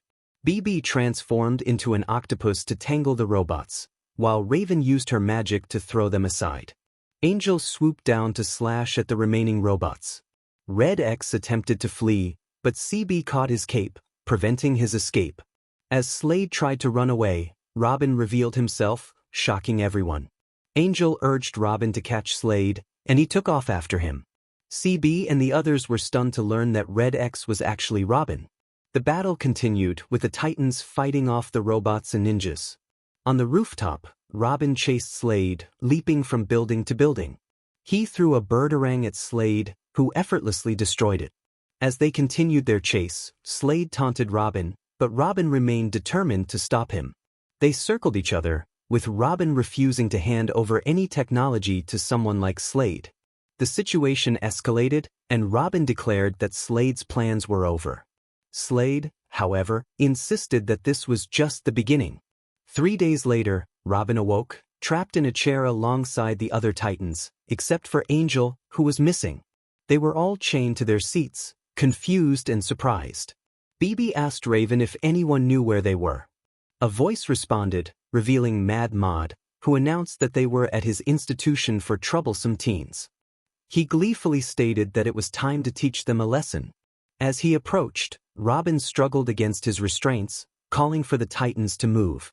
Starfire lamented that her powers were useless against the special chairs designed by 𝗵𝗲. Robin couldn't let those troublesome superpowers destroy his lair. He shouted for the villain to get away from Raven. Glared at Robin, anger flashing in his eyes, and zapped him with his staff. Robin winced in pain but managed to growl defiantly. Taunted him, warning not to get in his way.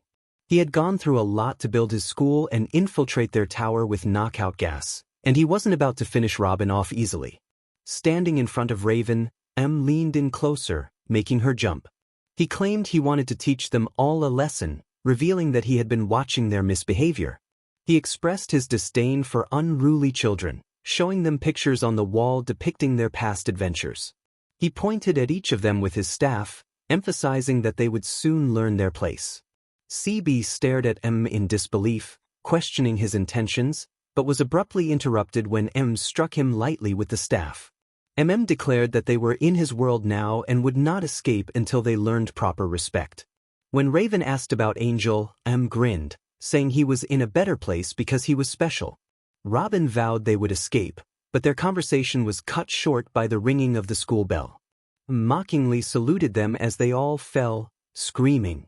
After Robin saved Starfire, hypnotized Beast Boy, and reunited with Raven and 𝗬𝗶, Robin expressed his frustration with their situation. 𝗬𝗶 agreed, recalling how 𝗵𝗲's computer lab had nearly destroyed his hard drive.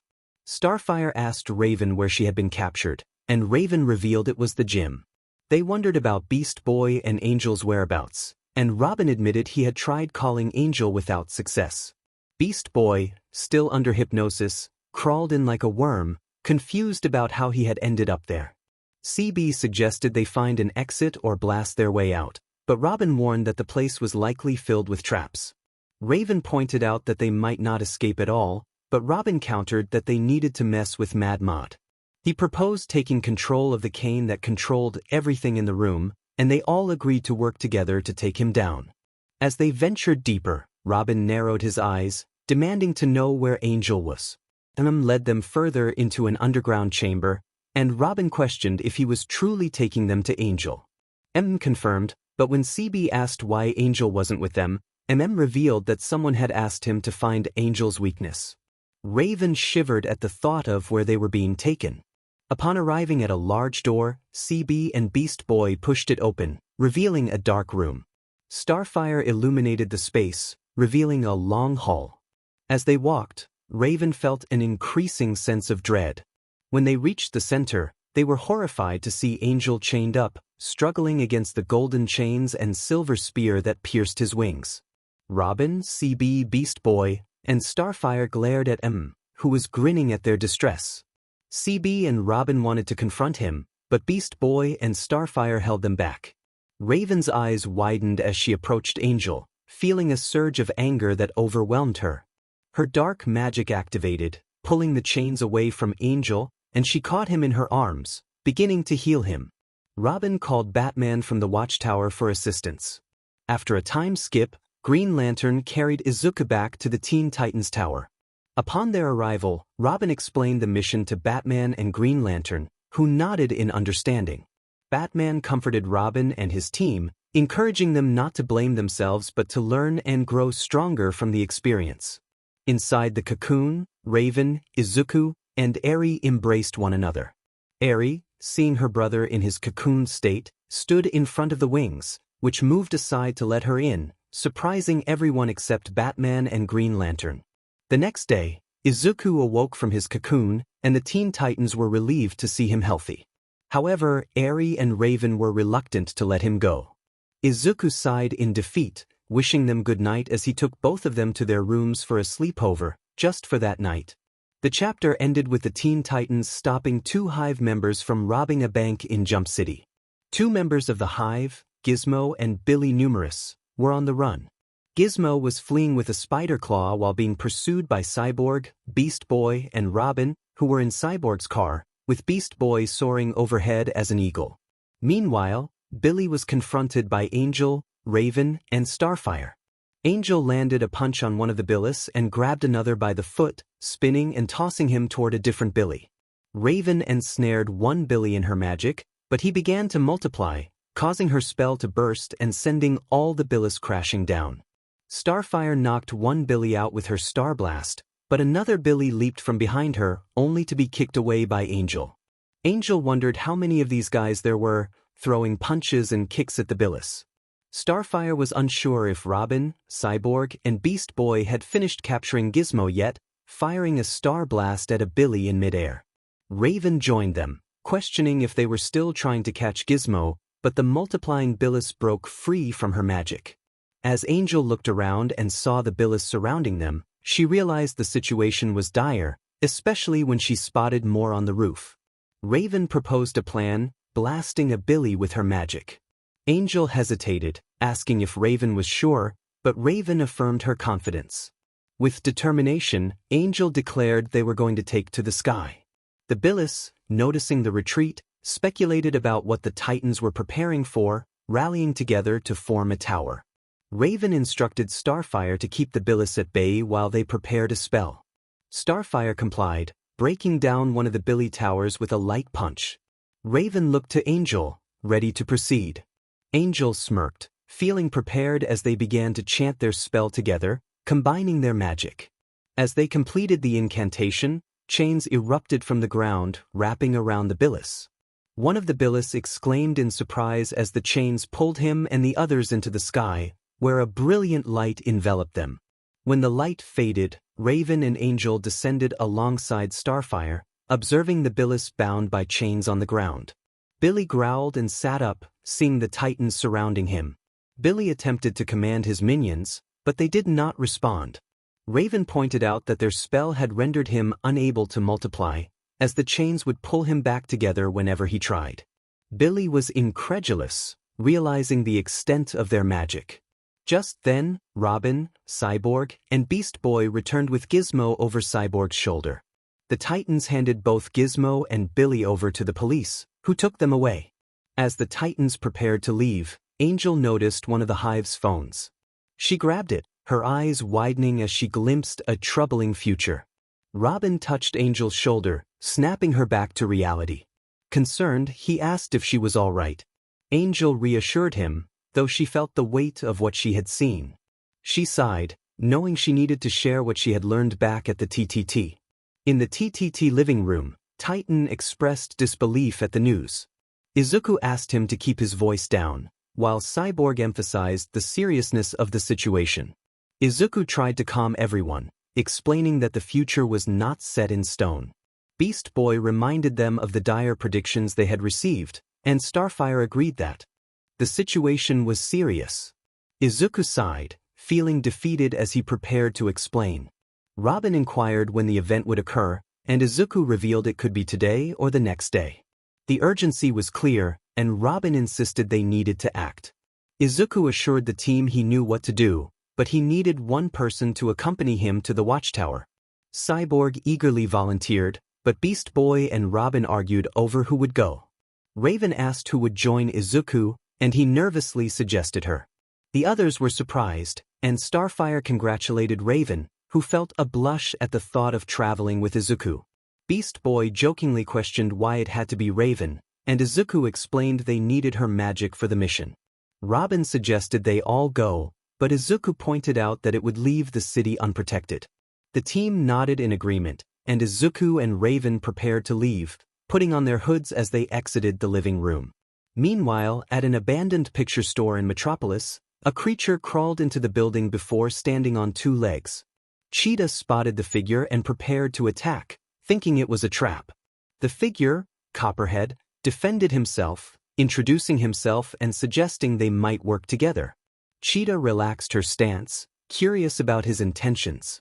Copperhead explained he was there for a job, but Cheetah was wary. As tensions rose, Grundy entered the scene, causing chaos. The room plunged into darkness, and a voice announced its presence. The Shade revealed himself, asserting his authority over the situation. Suddenly, a pink light snatched a weapon from the Shade, signaling the arrival of Star Sapphire. "Spare us. Without this, you're less than nothing, little man," a figure declared as they flew down, clutching a stick. A young voice inquired, "Then what does that make us?" Suddenly, the ground beneath Star Sapphire gave way, trapping her feet. The group turned to see two small figures approaching them. Copperhead warned, "Back off, kid. This is for adults only," but was met with a swift kick.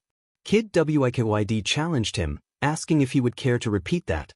Star Sapphire sighed, feeling disheartened. "Common criminals. Is this what I've been reduced to?"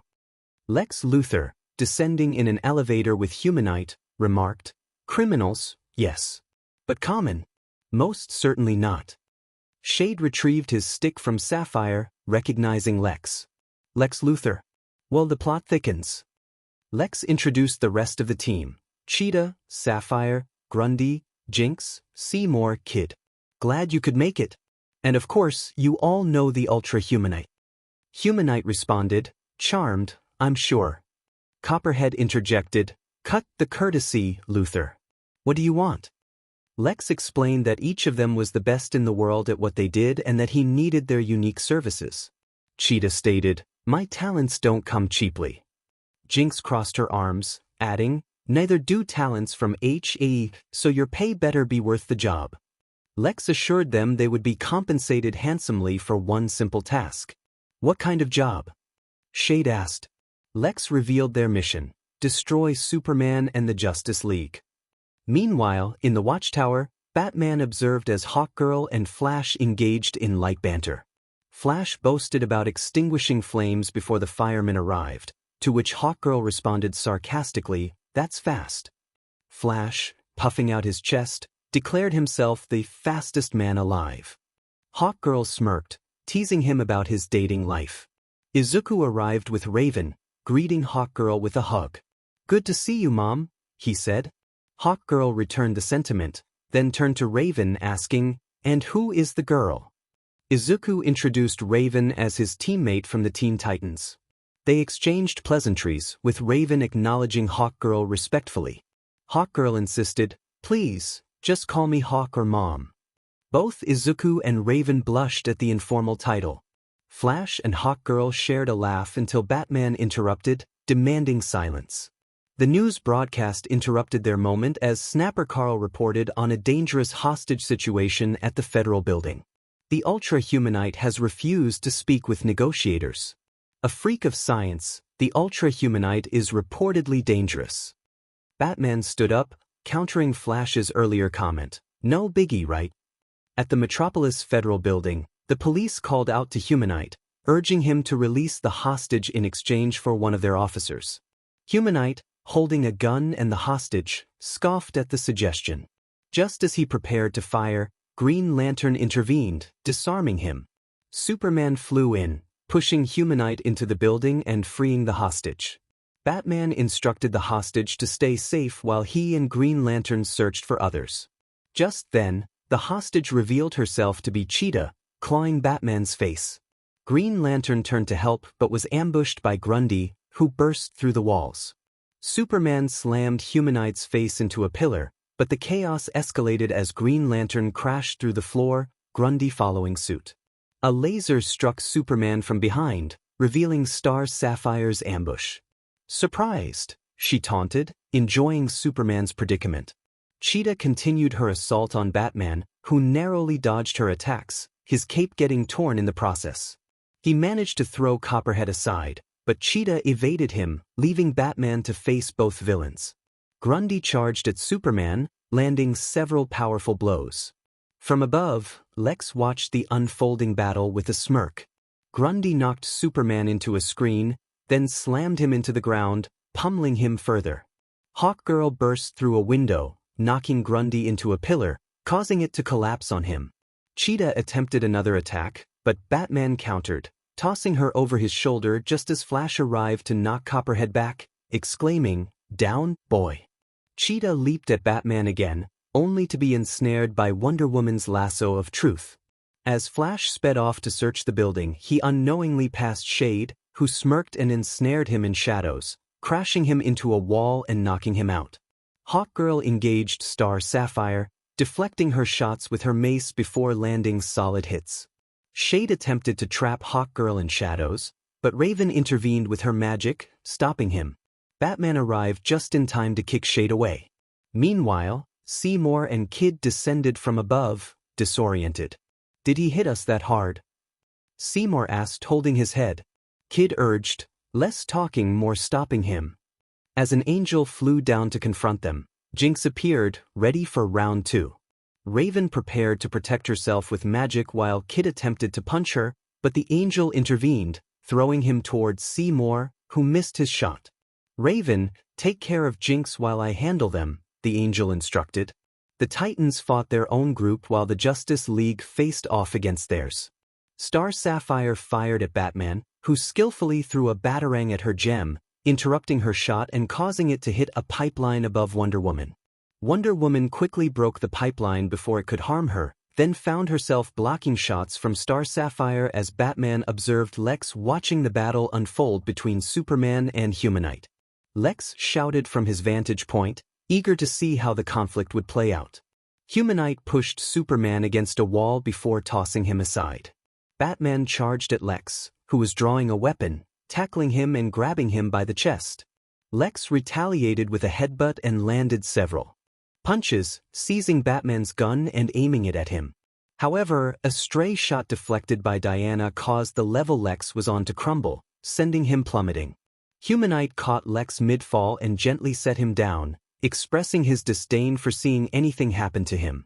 Lex, with a sarcastic tone, acknowledged 𝗕𝗏𝗪's true motivation was money. As Batman prepared to pursue them, Copperhead stealthily approached from behind and bit him, but Green Lantern blasted the snake away. 𝗕𝐿 flew over to check on Batman, who assessed the bite. Batman insisted he was fine and urged 𝗕𝐿 to stop the villains. 𝗕𝐿 returned to the fray, while 𝗕𝗏𝗪 called out to Lex, expressing concern about their organization. Just then, Superman delivered a powerful punch to 𝗕𝗏𝗪. Shade countered an attack from 𝗕𝐿, suggesting they needed to escape or face imprisonment again. Lex, visibly frustrated, agreed. Shade enveloped the room in shadows that extended outside the building. By the time 𝗕𝐿 and Angel illuminated the area, the entire Injustice gang had vanished. Hawkgirl landed and noted their absence, while Flash stood over a unconscious Copperhead, declaring they still had one of them. Raven added that they had two, pulling Kid by his cape to where Copperhead lay. Superman landed beside Batman, who was unconscious. He turned Batman over, noticing he was sweating and groaning in discomfort. Although the Injustice gang had lost the battle, they had dealt a significant blow by incapacitating Batman. At the watchtower, Batman recovered from the venom thanks to the antidote from the infirmary. John informed him as he began to regain consciousness. Superman welcomed him back, expressing relief that he was alive. Batman, still weak, inquired about Luthor and the others. John explained they had escaped, except for Copperhead and Kid. Superman announced his intention to interrogate Copperhead, but Batman attempted to rise. Superman placed a hand on his shoulder, insisting he stay put due to the venom's effects. Batman, undeterred, questioned where Angel was. Superman replied that Angel was searching for the villains alone. Batman acknowledged this with a knowing look. After Superman left, Batman disconnected his '4 and headed for the main computer, with John following closely. As Batman typed, John urged him to rest, understanding the vulnerability he felt as the only member without special powers. He reassured Batman of his value to the team. Batman interrupted, asserting his intention to take the shuttle, challenging John to stop him with his signature glare. John stepped aside, allowing Batman to leave. Meanwhile, at the hideout, Lex expressed frustration over the failure of their plan against the Justice League. Cheetah reminded him they had done everything possible. Lex challenged them, questioning their commitment during the battle. He paced past the team, pointing out Jinx and Seymour, demanding to know what they had contributed.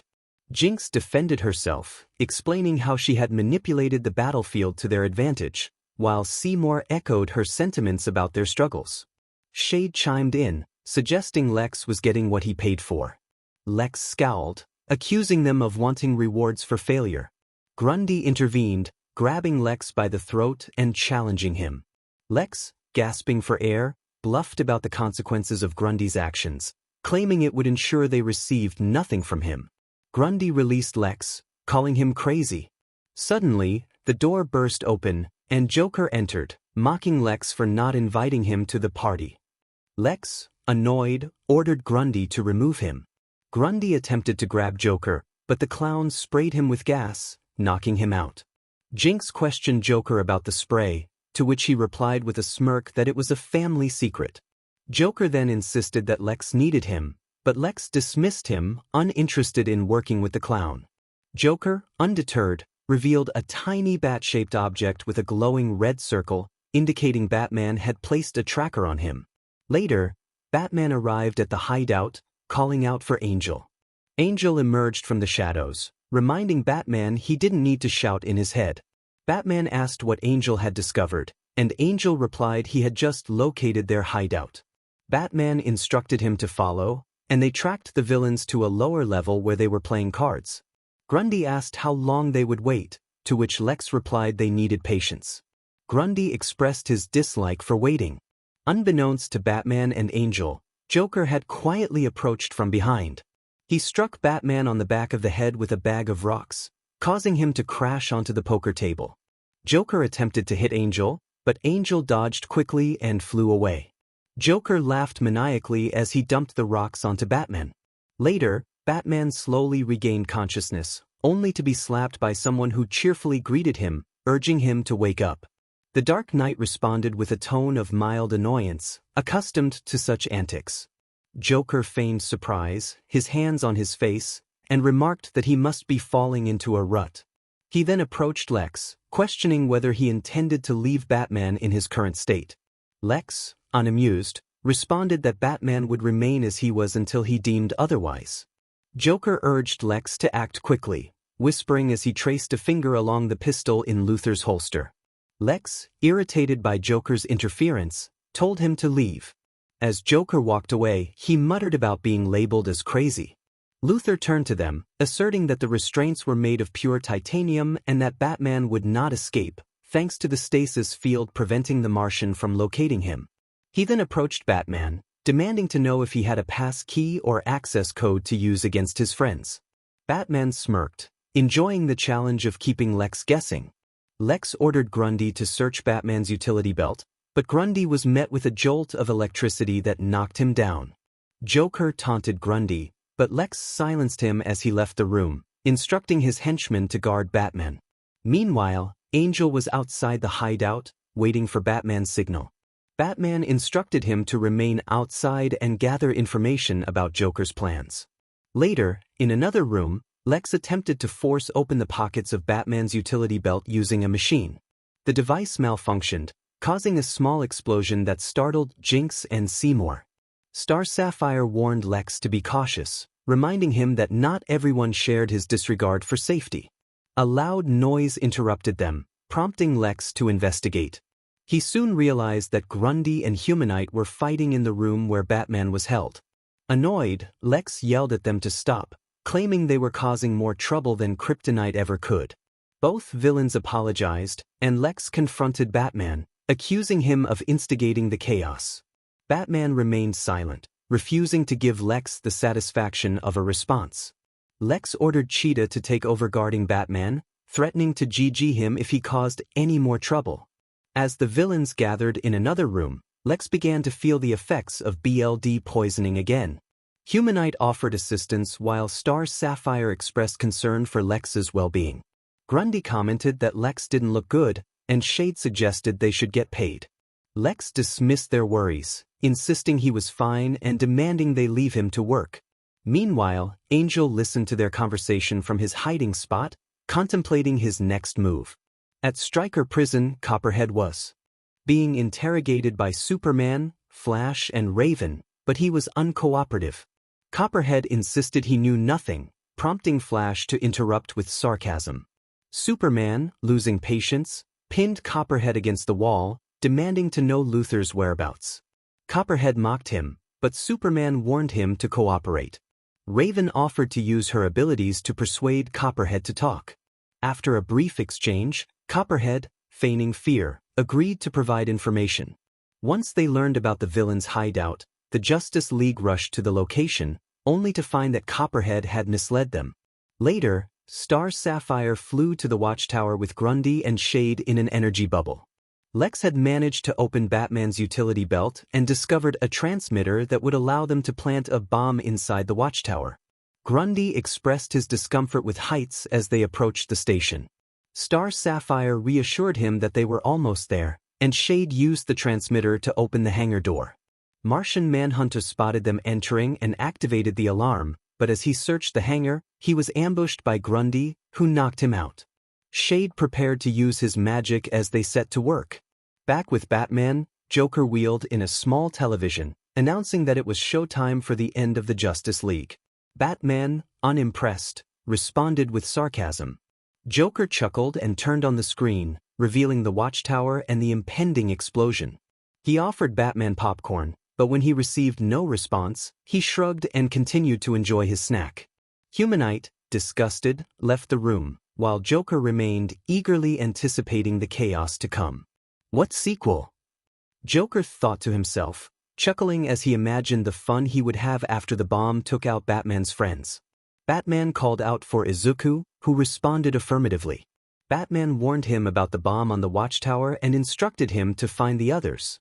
As Izuku prepared to fly, he remembered a spell he hoped would work. Meanwhile, at the Watchtower, the javelin arrived, and Flash stepped out first, hearing John's low growl. He rushed over to find John unconscious on the floor. Green Lantern looked at the Martian and noted that he was out cold. Wonder Woman questioned what could have happened, while Superman decided to take John to the medical bay, instructing the others to find Batman and Izuku. Little did they know, they had walked into a trap. In the Injustice Gang's hideout, Lex was eagerly awaiting the moment of triumph. Shade asked if they would get paid afterward, but Lex wanted to savor the moment. Shade apologized for interrupting him. Back at the Watchtower, John was being cared for in the medical bay when Hawkgirl, Raven, and Green Lantern entered. Hawkgirl reported that they had searched everywhere and couldn't find Batman. Raven added that Izuku wasn't answering his phone, and Green Lantern mentioned the shelter as well.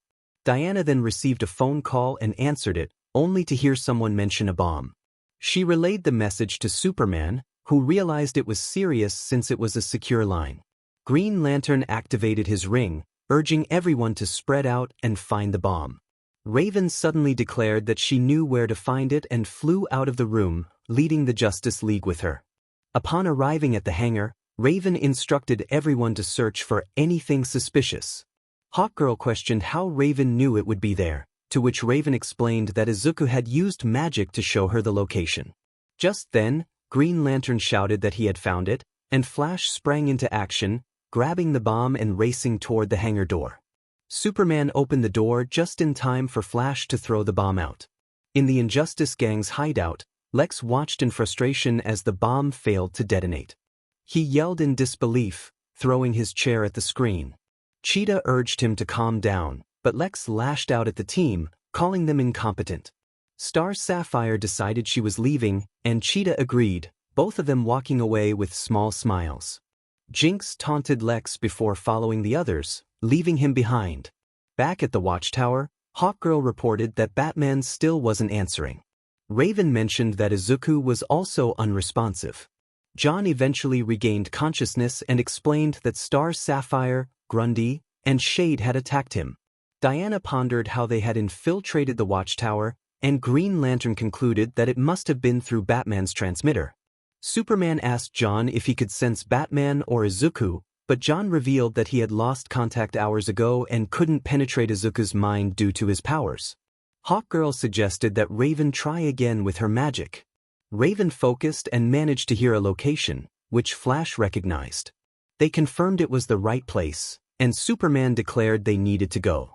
Meanwhile, in the Injustice Gang's hideout, Ultra Humanite activated a machine that equipped Lex with a containment unit. Cheetah asked if Lex would be alright, and Humanite assured her that it should stabilize him. Grundy rushed in, announcing that Batman had broken through their defenses. Lex remained calm, stating they would be ready for the heroes once they dealt with the traitor among them.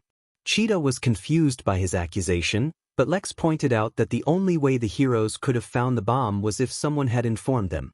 As the surveillance footage revealed Cheetah's interaction with Batman, she protested her innocence, but the team turned against her. Lex commanded them to capture her, and Grundy lunged at her, but she evaded him and made a break for the elevator. However, she was intercepted by the Joker, who remarked on his teamwork. Lex ordered Grundy to take care of her as she was dragged away, pleading her case. Outside, Martian Manhunter informed the group that he could sense Batman's location. Green Lantern warned that it could be a hostage situation, but John was determined to help. Superman called out to him, but it was too late. John had already phased through the surface to find Batman. They waited anxiously, but when John did not return, Hawkgirl declared that time was running out. Now they would do it Raven's way. As the battle raged on, Raven searched for Izuku and soon spotted him lying on the rooftop, exhausted from the magic he had used.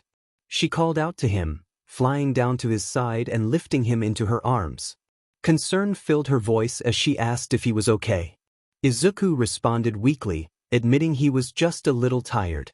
Raven pressed him about the magic he had used that left him so drained. He explained that the red string was a powerful spell, but it had worked. Raven blushed, calling him an idiot. Suddenly, they heard the sounds of a fierce fight nearby. Raven carried Izuku closer to the edge of the rooftop, where they could see the Justice League struggling against the Hive's support. Raven insisted they had to help or risk losing everything. Izuku interrupted her, acknowledging he knew which spell could turn the tide, but he needed her assistance. Raven smirked, ready to help. Inside the building, Superman was locked in combat with Grundy, while Green Lantern faced off against Star Sapphire, and Flash, Hawkgirl, and Diana battled Shade, Seymour, Jinx, and Joker. Flash had been incapacitated by Joker's explosive device, while Hawkgirl was trapped by Shade's magic, and Diana was ensnared by a magical orb. Jinx taunted the Justice League, reveling in their impending defeat when the ground suddenly shook. A massive white snake emerged, startling the villains. Seymour exclaimed in dismay as the snake roared and struck, sending Shade and Seymour flying while Joker and Jinx narrowly avoided the attack. Joker remarked on the unexpected arrival of the giant snake, while Jinx speculated it must be the work of Angel and Raven. Just then, the snake's tail struck, sending Jinx crashing into a wall. Joker decided it was time to leave but pulled out a gun, determined to settle an unfinished score with Batman. Outside, Angel and Raven observed the chaos, contemplating whether the situation was too much. Raven scolded Izuku, forbidding him from using such powerful spells again. Izuku hesitated, but Raven's glare made him comply, looking away with a hint of sadness. Back inside, Superman had managed to send Grundy crashing through a wall, standing triumphantly on his chest as he demanded to know Luthor's whereabouts. Luthor's voice taunted him from behind, revealing himself and striking Superman with a beam of kryptonite. As Superman struggled against the radiation, Luthor continued his assault, relishing in the hero's pain. Just then, a voice interrupted, declaring that Luthor would not be the only one to suffer. Luthor turned to find himself shocked by a powerful surge of electricity, incapacitating him. Green Lantern and the rest of the Justice League arrived just in time to confront the weakened Luthor, who surrendered, raising his hands in defeat. Later, in another room, Joker attempted to sneak away while the others were being apprehended, hoping to finish off Batman. To his dismay, he found Batman had escaped his bindings. Joker shouted in disbelief as Batman disarmed him and countered with a powerful punch. Joker protested, claiming it was unfair, but Batman simply explained he had chosen to stay and keep an eye on the villains. With another swift blow, Batman sent Joker sprawling to the ground, leaving him dazed and defeated. Soon after, the police arrived to take the Injustice gang into custody, marking the end of their troubles for the time being. Batman remarked to Superman that it had taken them long enough to find the villains. Superman gestured to Izuku and Raven, crediting their magic for locating him. Batman acknowledged this, glancing at Izuku and Raven, who were being scolded by Diana and Hawkgirl for bringing such a massive snake into the fray. Humanite approached Batman, inquiring if he had kept their bargain. Batman confirmed he had doubled what Luthor was paying, prompting Humanite to smirk as he walked away. Flash, curious, asked about the exchange, but Batman only smiled knowingly. Later that night, in the prison, Humanite listened to his favorite music while Lex Luthor, his cellmate, seethed in frustration over the noise. Luthor's anger grew as he banged on the wall, threatening Humanite. Meanwhile, Humanite enjoyed the music, satisfied with the outcome of the day. In the watchtower, Izuku experienced another vision, sighing heavily as he glanced at Raven, who was asleep in another bed with Luna, the snake, coiled beside her.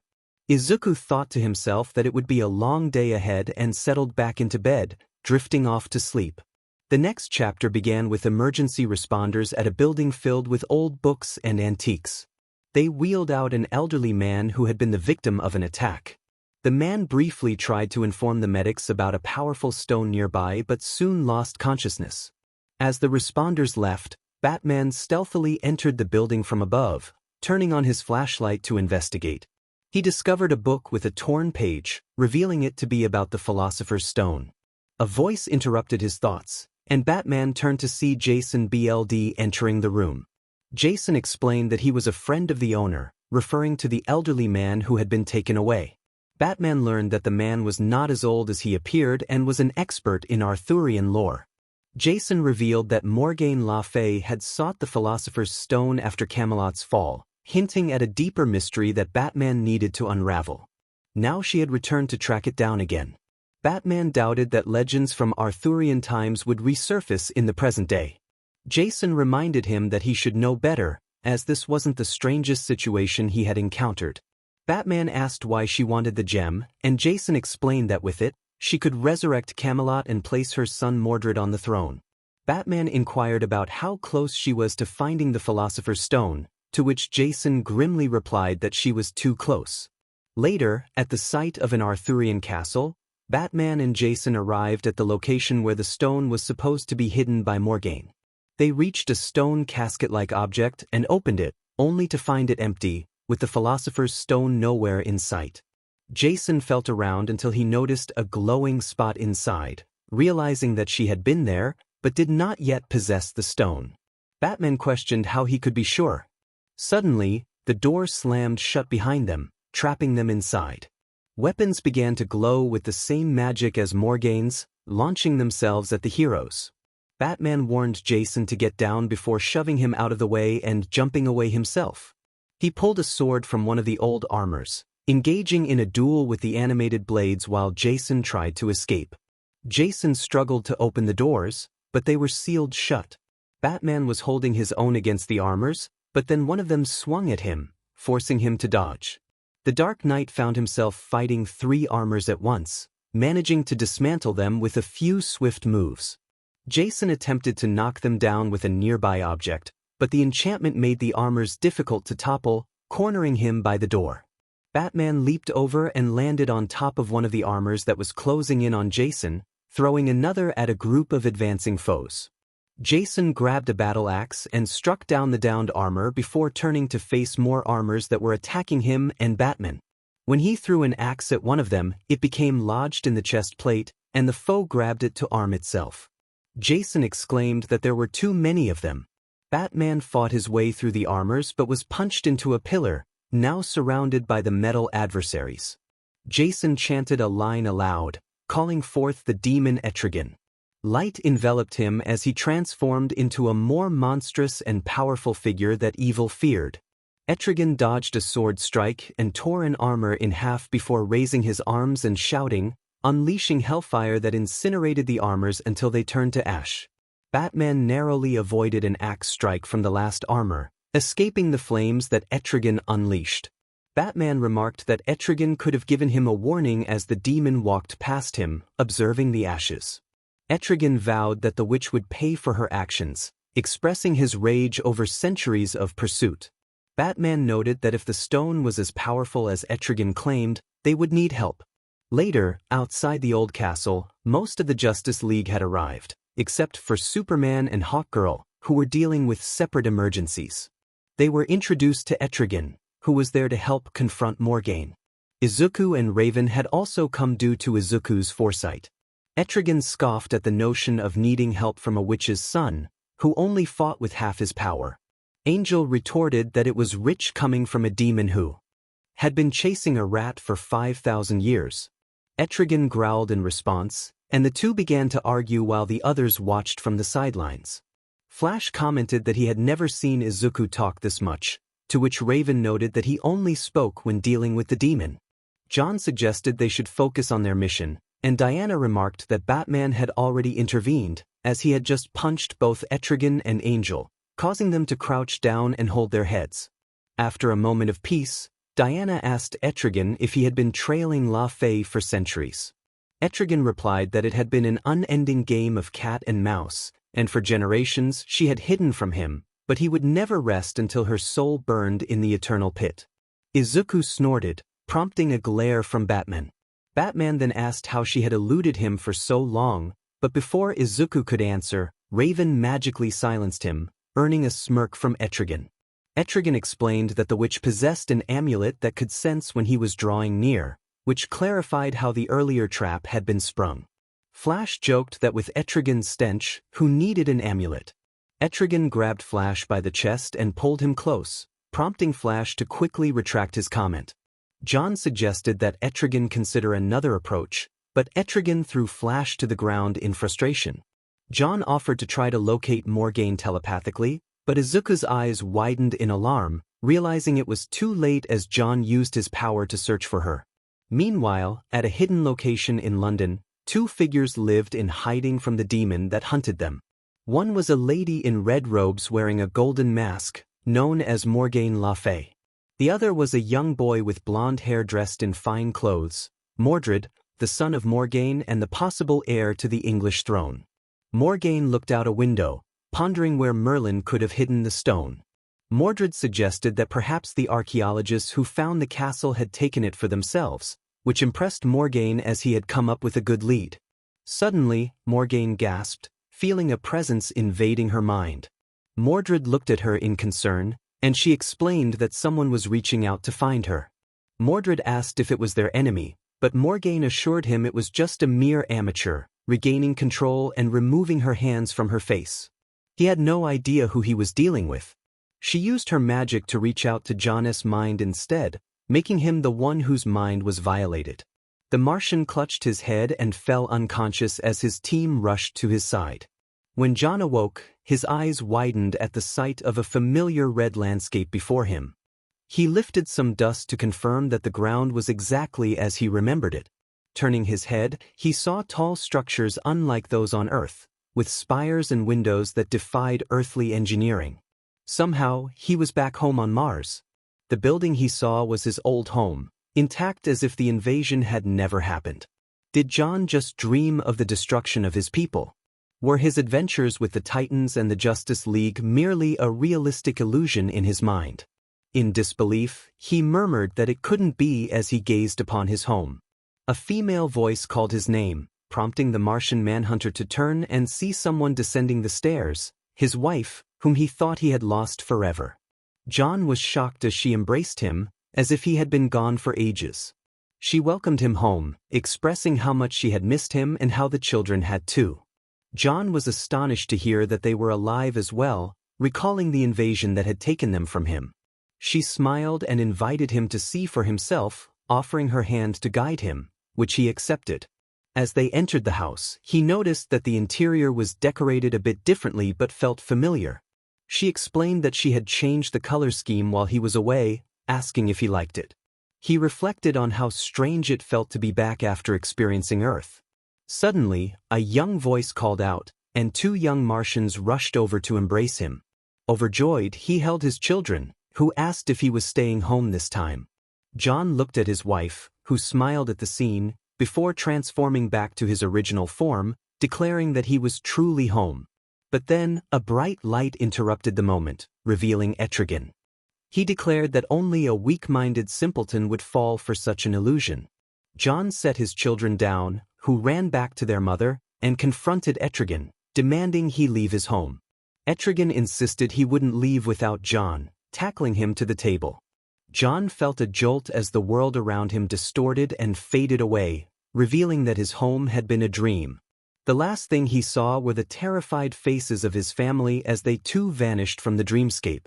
Later on the javelin, John awoke from his illusion, calling out in distress. Nearby were Raven, Angel, the Justice League, and 𝗕𝗏𝗏, most of them relieved to see he was all right, especially Angel and Raven, who understood the effects of illusion magic. Flash smiled, expressing their relief at not losing him. Angel noted that he had been trapped in her magic for a long time, and they had feared 𝗓𝗡 had destroyed his mind. Raven added that thankfully 𝗕𝗏𝗏 had rescued him in time, but John noticed Izuku and 𝗕𝗏𝗏 were both bruised. He asked what had happened to them. Flash explained that they had a scuffle because 𝗕𝗏𝗏 hadn't warned him about her magic, which had made Angel furious. As reality set in for him, John realized it had all been an illusion. 𝗕𝗏𝗏, with a sarcastic tone, acknowledged John's perceptiveness as the Martian moved to the pilot's spot of the jet. Flash, annoyed, told 𝗕𝗏𝗏 to lay off. Diana placed a hand on John's shoulder, asking if he was all right. He assured her that he would be fine. Batman inquired if John had located 𝗓𝗡, hoping for a glimpse into her mind. John replied that he hadn't, but he sensed she didn't have the stone yet, prompting relief from Diana. He revealed that before she attacked him, he had heard the words archaeologists and castle, indicating he had gained some knowledge from her. Batman considered this a start as he took the pilot's seat.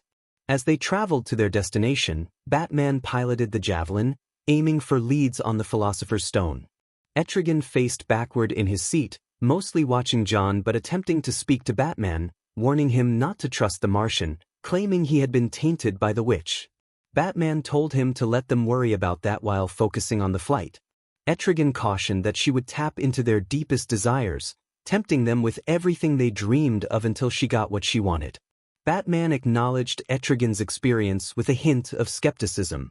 Meanwhile, John appeared to be in a trance, staring blankly ahead. Angel noticed and asked if he was all right, sensing his distraction. John snapped out of his daze, assuring him he was just thinking about what had happened. Angel, scratching his head, expressed concern for John's well-being, reminding him that mind magic could create powerful illusions that could lead people to believe what they wished to see. John smiled at Angel, thanking him for his concern. Angel returned the smile and walked back to his seat near Raven, while John resumed his contemplation. Raven whispered to Angel, questioning if they should keep an eye on John. Angel agreed, mentioning he had something to give them and needed Raven's help. Raven, curious, asked if it was something related to the snake they had encountered before. Angel nervously clarified that it was just a memory crystal. Meanwhile, at the Hall of Records, a woman screamed in fear as Morgaine slowly drained away her youth, rejuvenating herself. Lu Fei remarked that youth was wasted on the young, observing the computers around her and lamenting the lack of books. Mordred, engrossed in a dungeon-crawling game, was called by Lu Fei to join her, insisting that what they sought was not there. However, Mordred insisted that it was, stopping his game to pull up an article about the castle they had been in earlier. Morgaine read the article and discovered that the castle had been excavated after World War II, meaning most of the team involved had already passed away by that time. Only 2 archaeologists from the find remained, Henry Moss and Harv Hickman. One of the men must have the Philosopher's Stone if it hadn't been placed in museums by now. Later, at Henry Moss's home, Moss entered his personal study with his dog, only to find the dog growling at the window door leading outside. Concerned, Moss approached his desk and pulled out a revolver, joining his dog to confront whoever was trying to break in. He called out for the intruder to show themselves. Suddenly, 𝗕𝗏𝗏 appeared behind him, swiftly knocking the gun from Moss's hand. The dog barked angrily at the demon. 𝗕𝗏𝗏 shouted Moss's name, startling the man so much that he fainted from shock, causing the dog to retreat in fear. Batman, John, and Angel arrived to check on Moss. Batman scolded 𝗕𝗏𝗏 for scaring the old man, while Angel glared at him, questioning his actions. 𝗕𝗏𝗏 shrugged off their concerns, stating that Moss would not be around much longer anyway.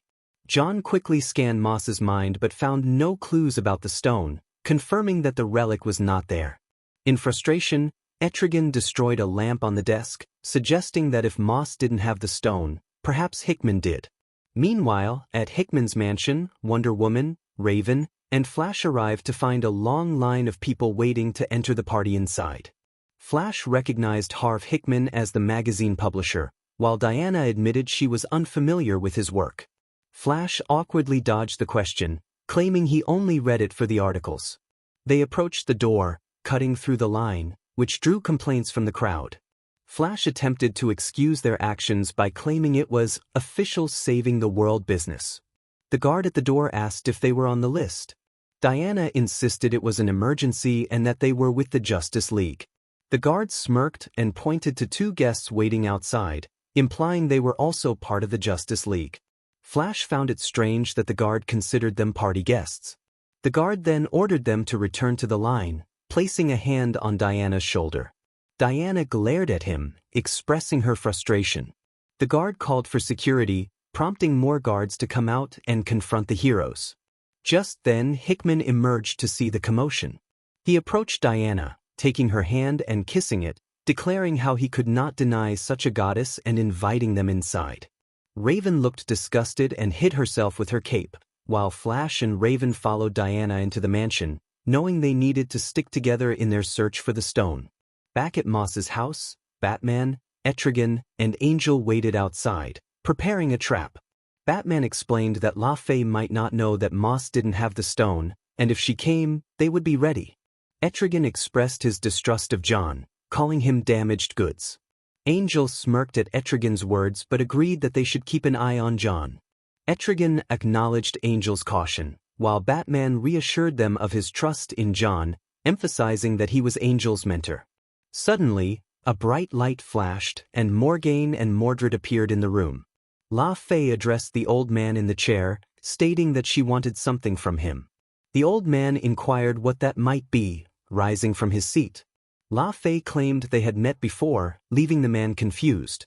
She then revealed her true intentions by casting a spell that exposed Moss as Martian Manhunter in disguise, causing him to collapse from the impact.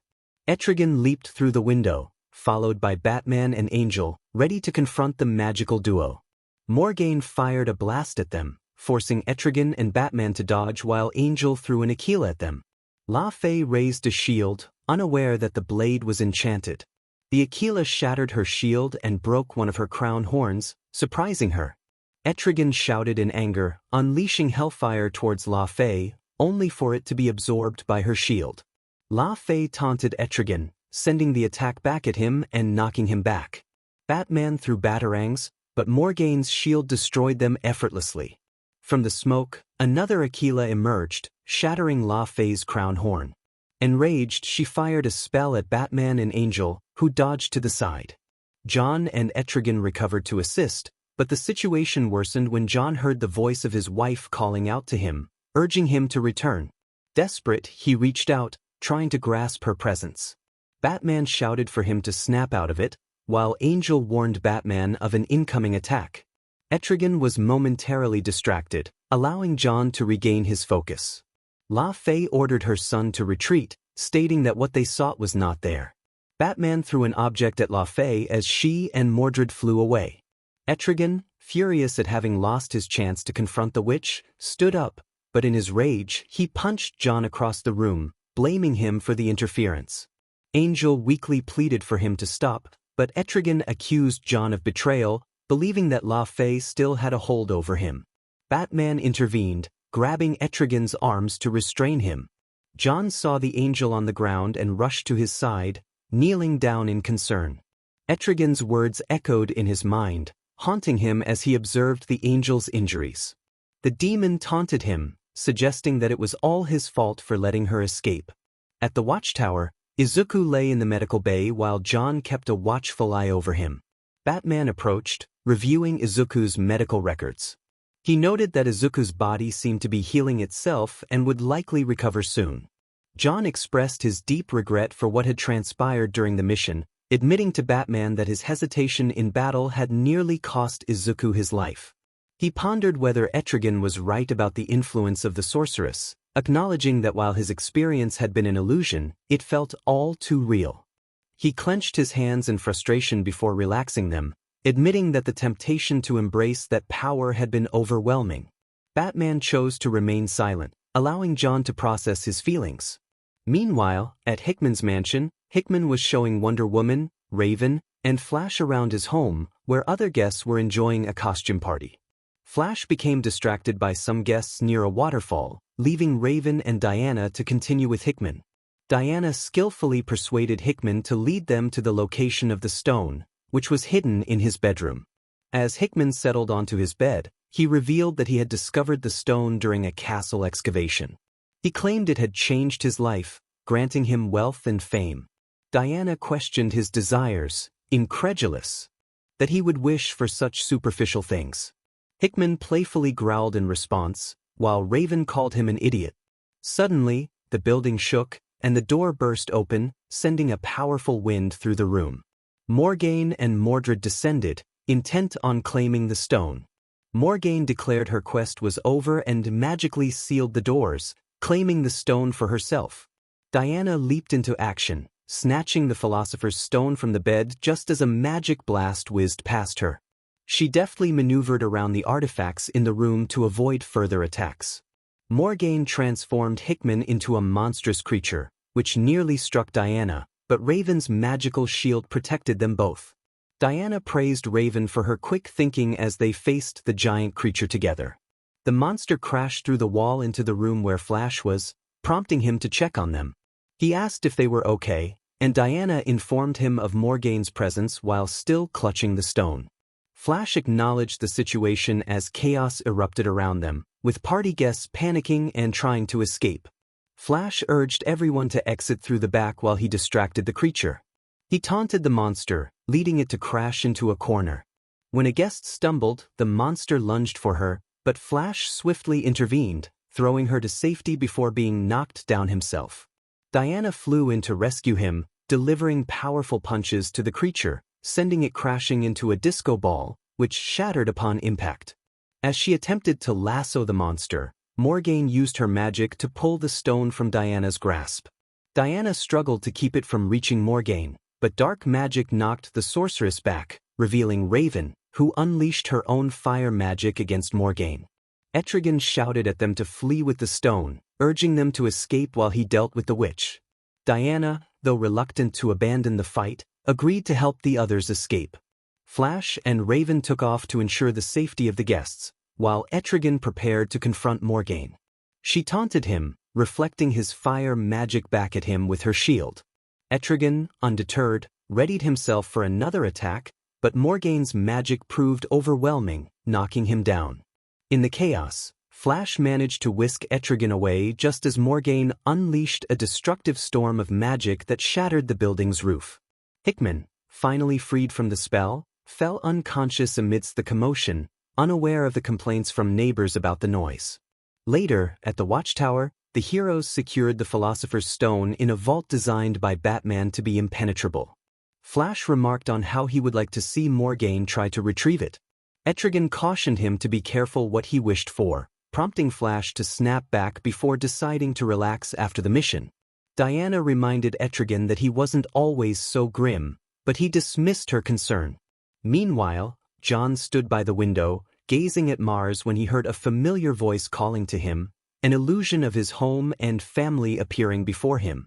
He reached out, yearning to grasp it, but then realized the deception. Overcome with emotion, he knelt and clutched his head, fighting against the temptation. He resolutely declared that it was all a lie. Must fight it.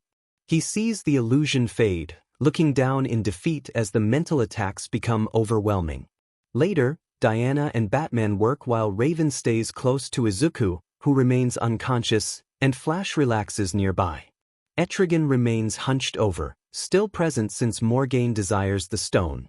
Diana expresses her concern to Batman, noting that there's something unsettling about their friend. When he stares, it feels as if he's looking into her very soul.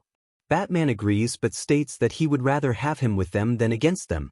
Suddenly, the lights flicker before going out completely, drawing everyone's attention in the watchtower.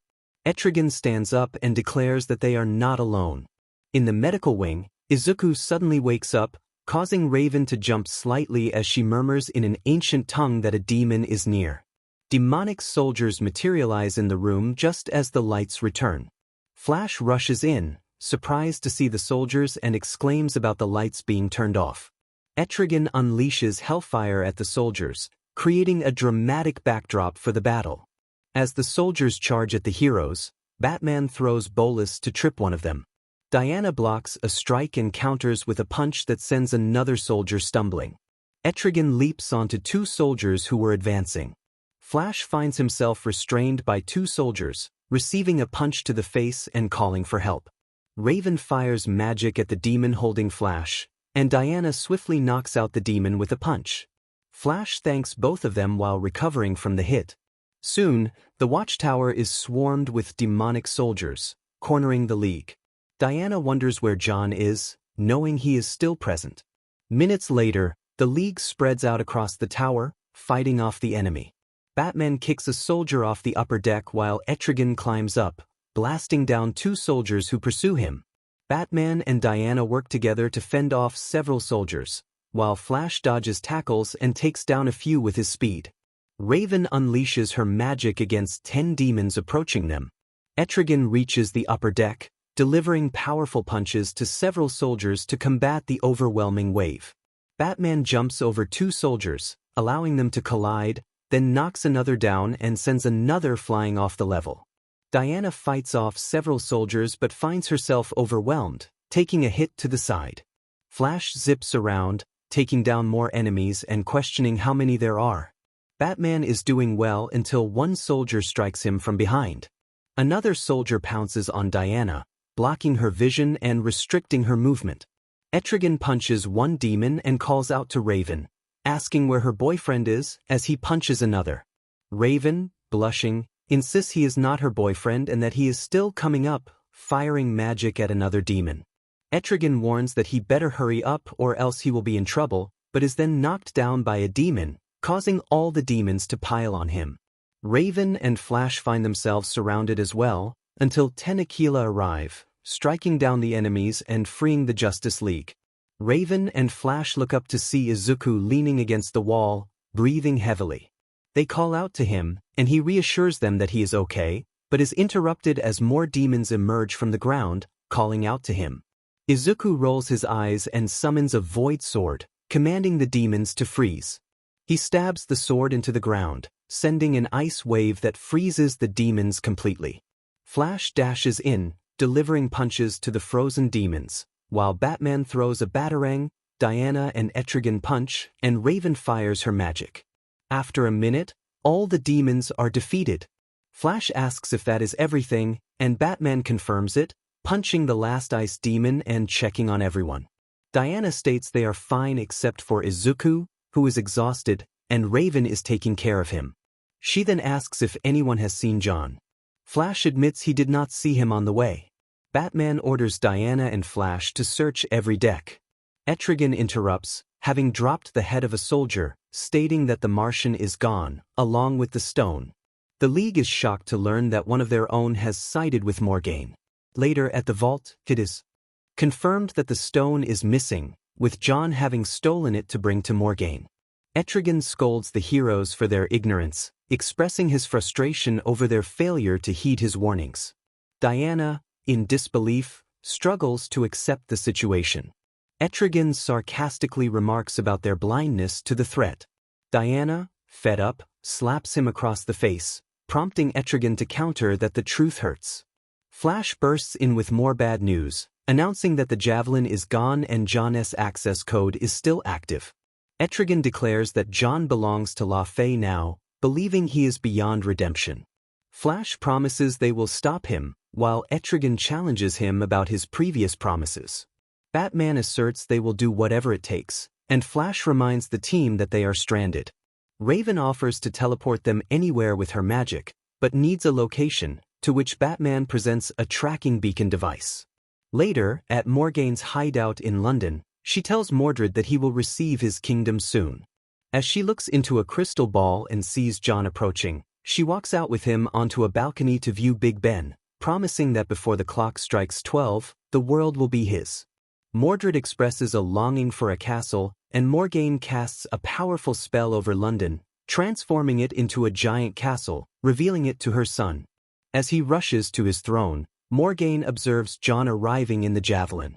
She commands him to come forth, but before he can reach her, a portal opens, sending 𝗕𝗏𝗏 and the Justice League to confront him.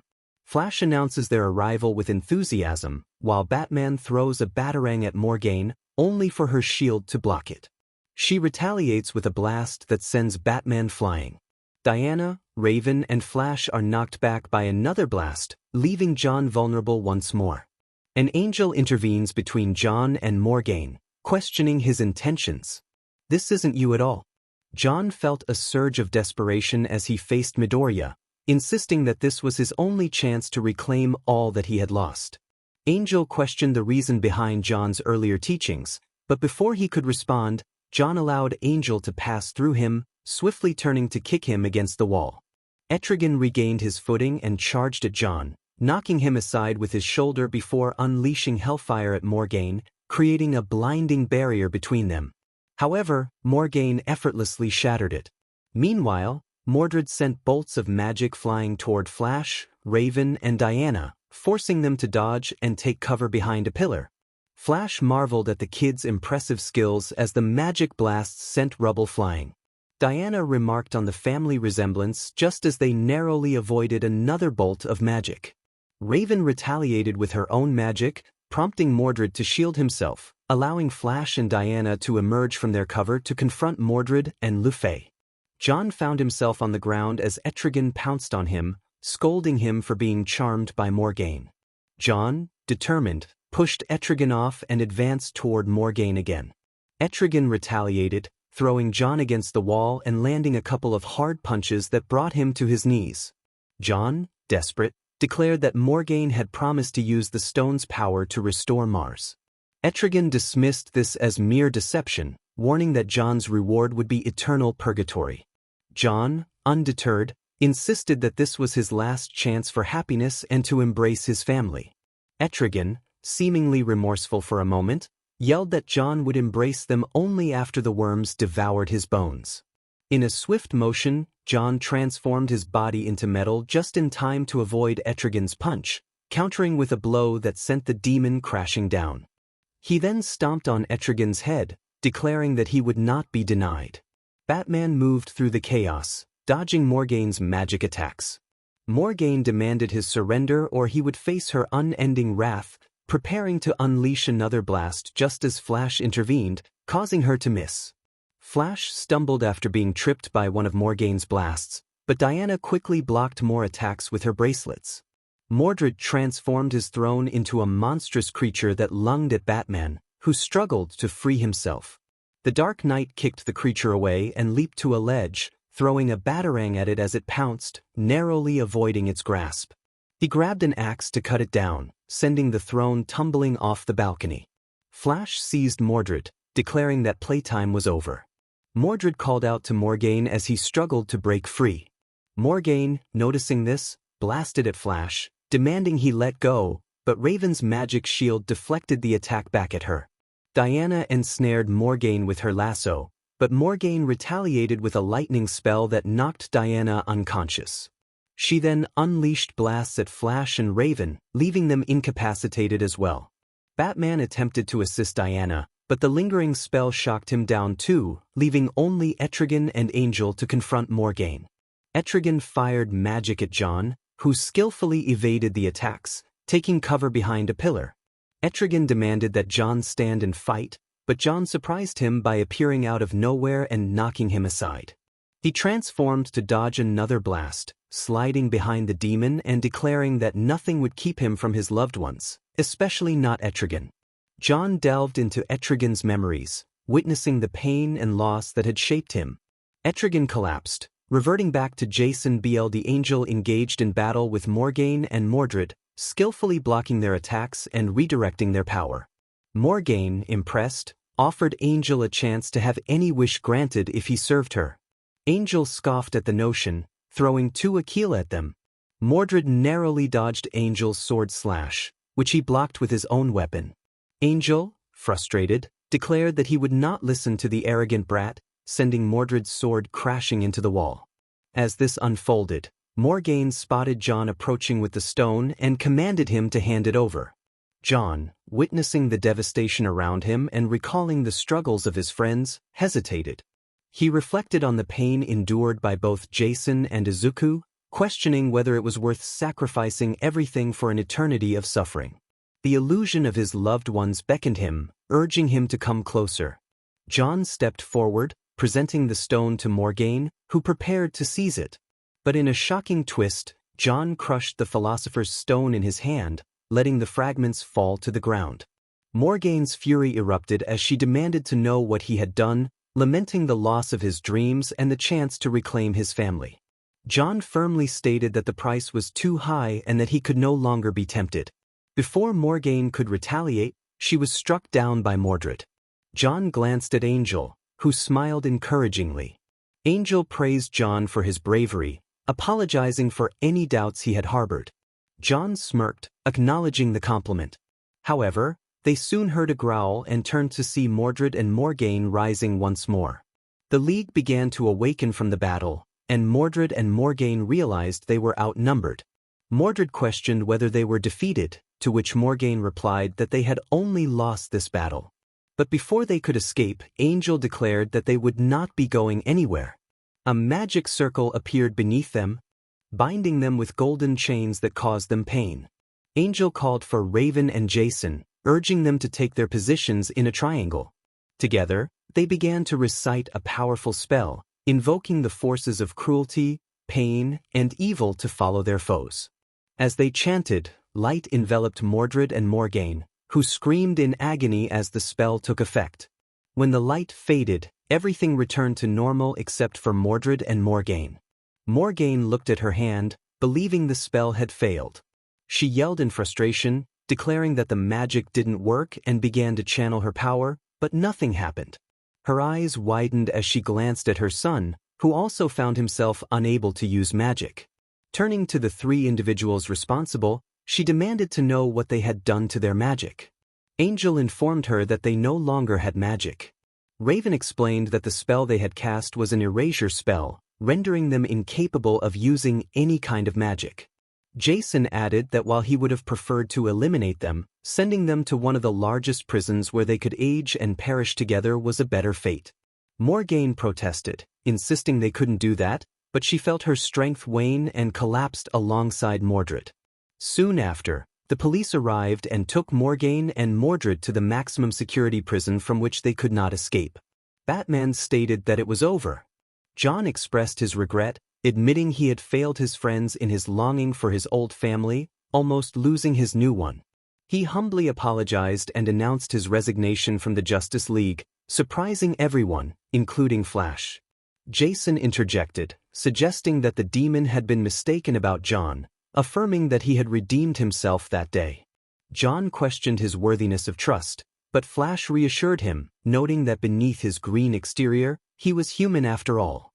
Jason lamented that he wished he had possessed John's strength centuries ago, but he still felt cursed and destined to walk alone for eternity. As Jason BLD walked away on his journey to break another curse bestowed upon him by Merlin, Angel called out that he was not alone, as his demon was with him. Jason smirked as he continued on his path. Flash, confused, asked what that had meant, while John explained that it signified that Jason was not alone, just as they were not alone in the Justice League. Izuku smiled at John, and they decided it was time to go home. The next day, everyone affected by Morgaine returned to normal and resumed their daily lives. In the depths of hell, a High Lord demon observed them with a smirk, focusing intently on one individual. He proclaimed that soon his son would accept who he was and join him. In the TTT living room, Slade displayed his chronoton detonator, startling the team except for Beast Boy, who was unaware of its significance until Starfire and Cyborg explained, causing him to become nervous as well. Robin demanded to know its location, but Slade merely instructed him to figure it out, infuriating Robin, who ordered the team to fan out and find it. As he turned to leave, he was intercepted by Beast Boy and Cyborg, who suggested he should stay and coordinate the search. Robin firmly rejected the idea, insisting that there was too much at stake for him to sit back. Starfire, with concern in her voice, reminded him of the last time he faced Slade, attempting to reason with him. Robin acknowledged his previous mistake but insisted it wouldn't happen again. Izuku appeared on the computer screen with Raven, prompting excitement from the team.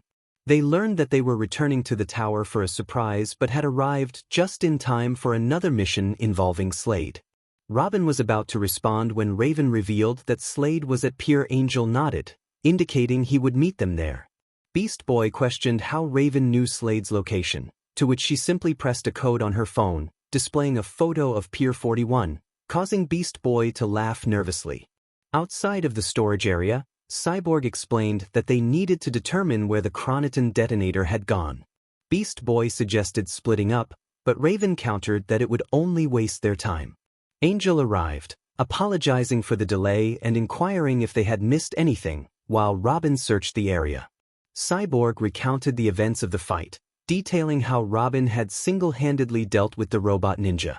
Noticing a storage worker, Robin mistakenly assumed he was with Slade and shouted for him to freeze.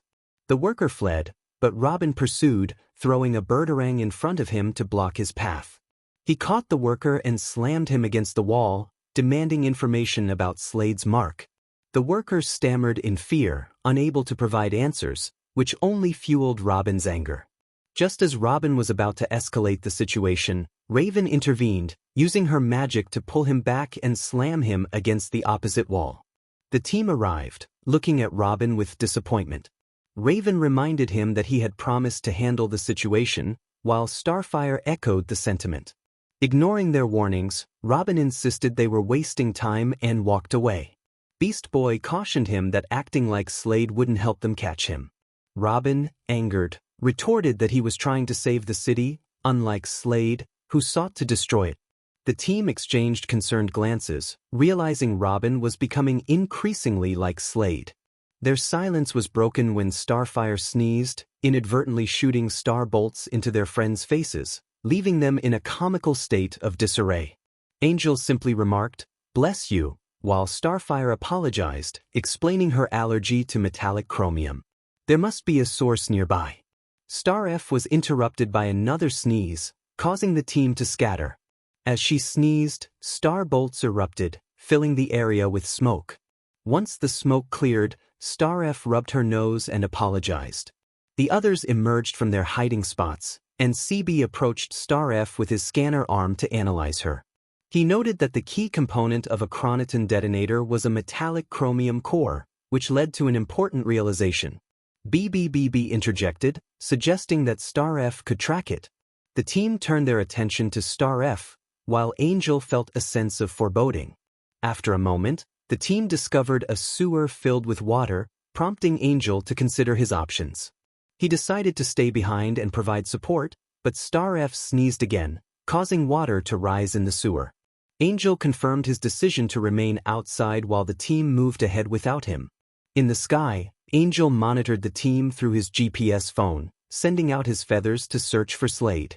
He noticed Robin's GPS signal moving away from the group, and one of his feathers returned with information about 𝗧𝗵's ninja robots nearby. Realizing what Robin had discovered, Angel flew towards 𝗧𝗵's hideout. Inside 𝗧𝗵's hideout, 𝗧𝗵 watched footage of the Titans chasing a boat filled with explosives. He taunted them, noting that their time was running out. Suddenly, an explosion occurred behind him, and Robin emerged from the smoke. 𝗧𝗵 greeted Robin, expressing that he had been expecting him, but was surprised that someone else had found the hideout as well. Robin jumped down, confused by 𝗧𝗵's words, while 𝗧𝗵 looked up at the dark ceiling and challenged Robin to reveal himself. From the shadows, Angel leaped down and landed beside Robin.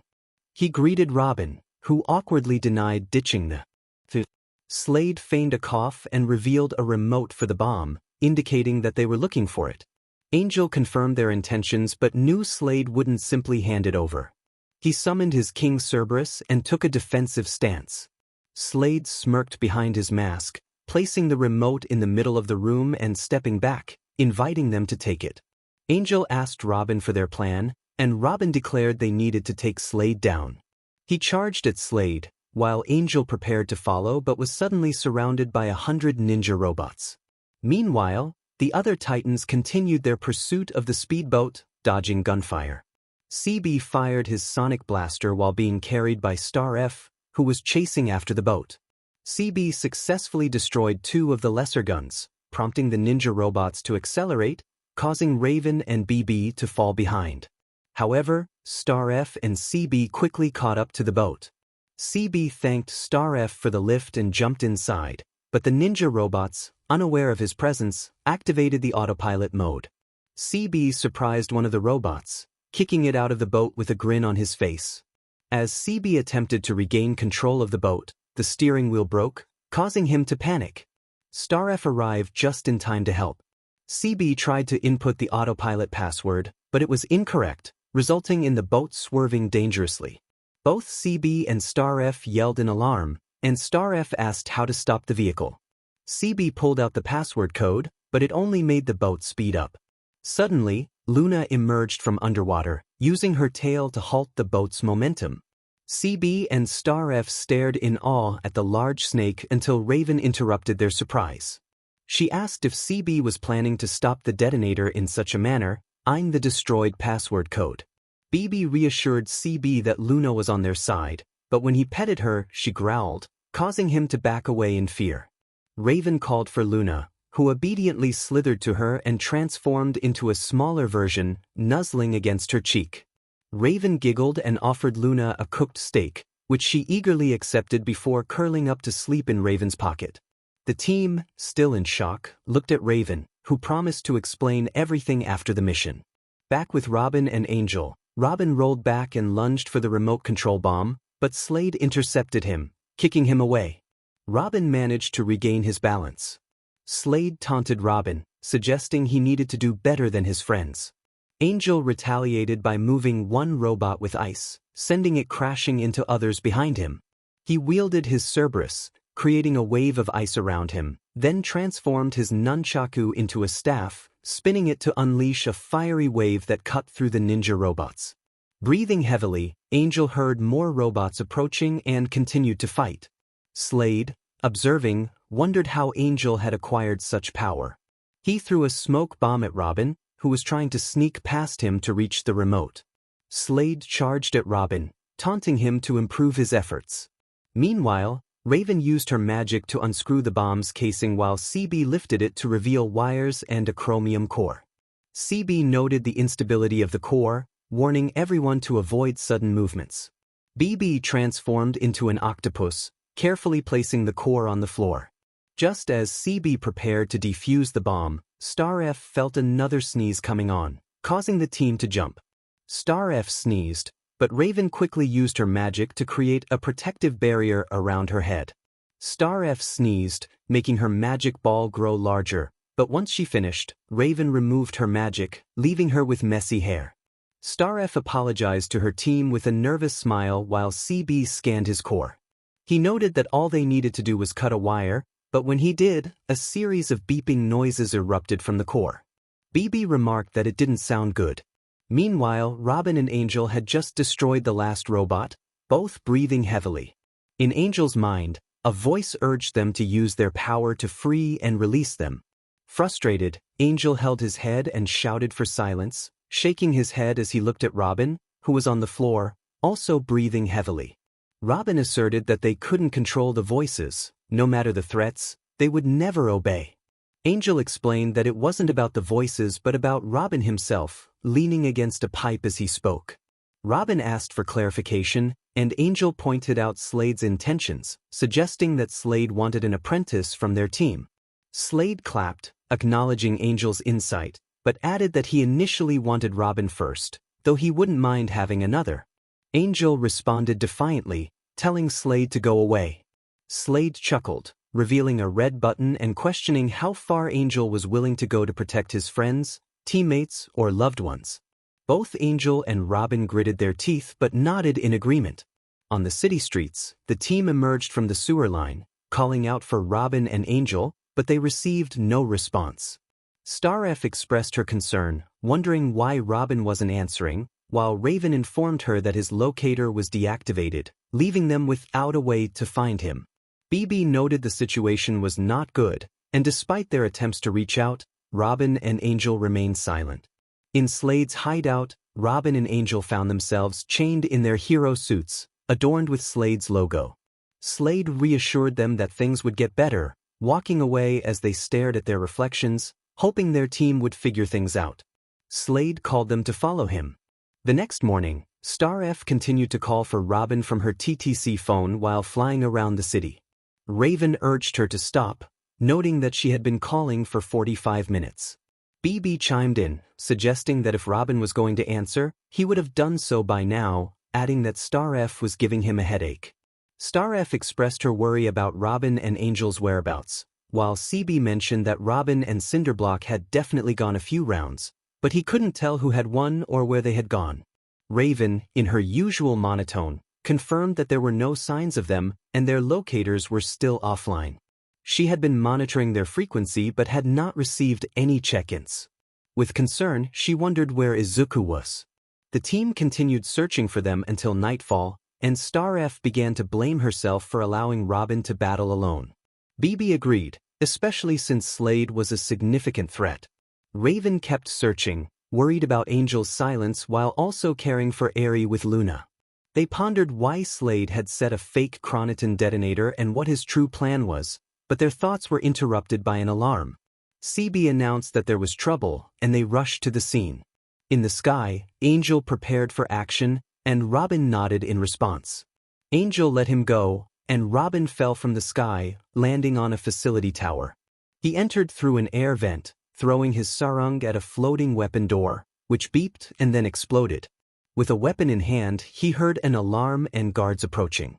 In the hallway, one guard shouted that Robin had stolen the thermal blaster and rushed to the door, while another yelled for him to stop, only catching a glimpse of Robin's shadow. Outside the tower, Robin continued running as guards shot at him, narrowly escaping their line of sight. One guard questioned where he had gone.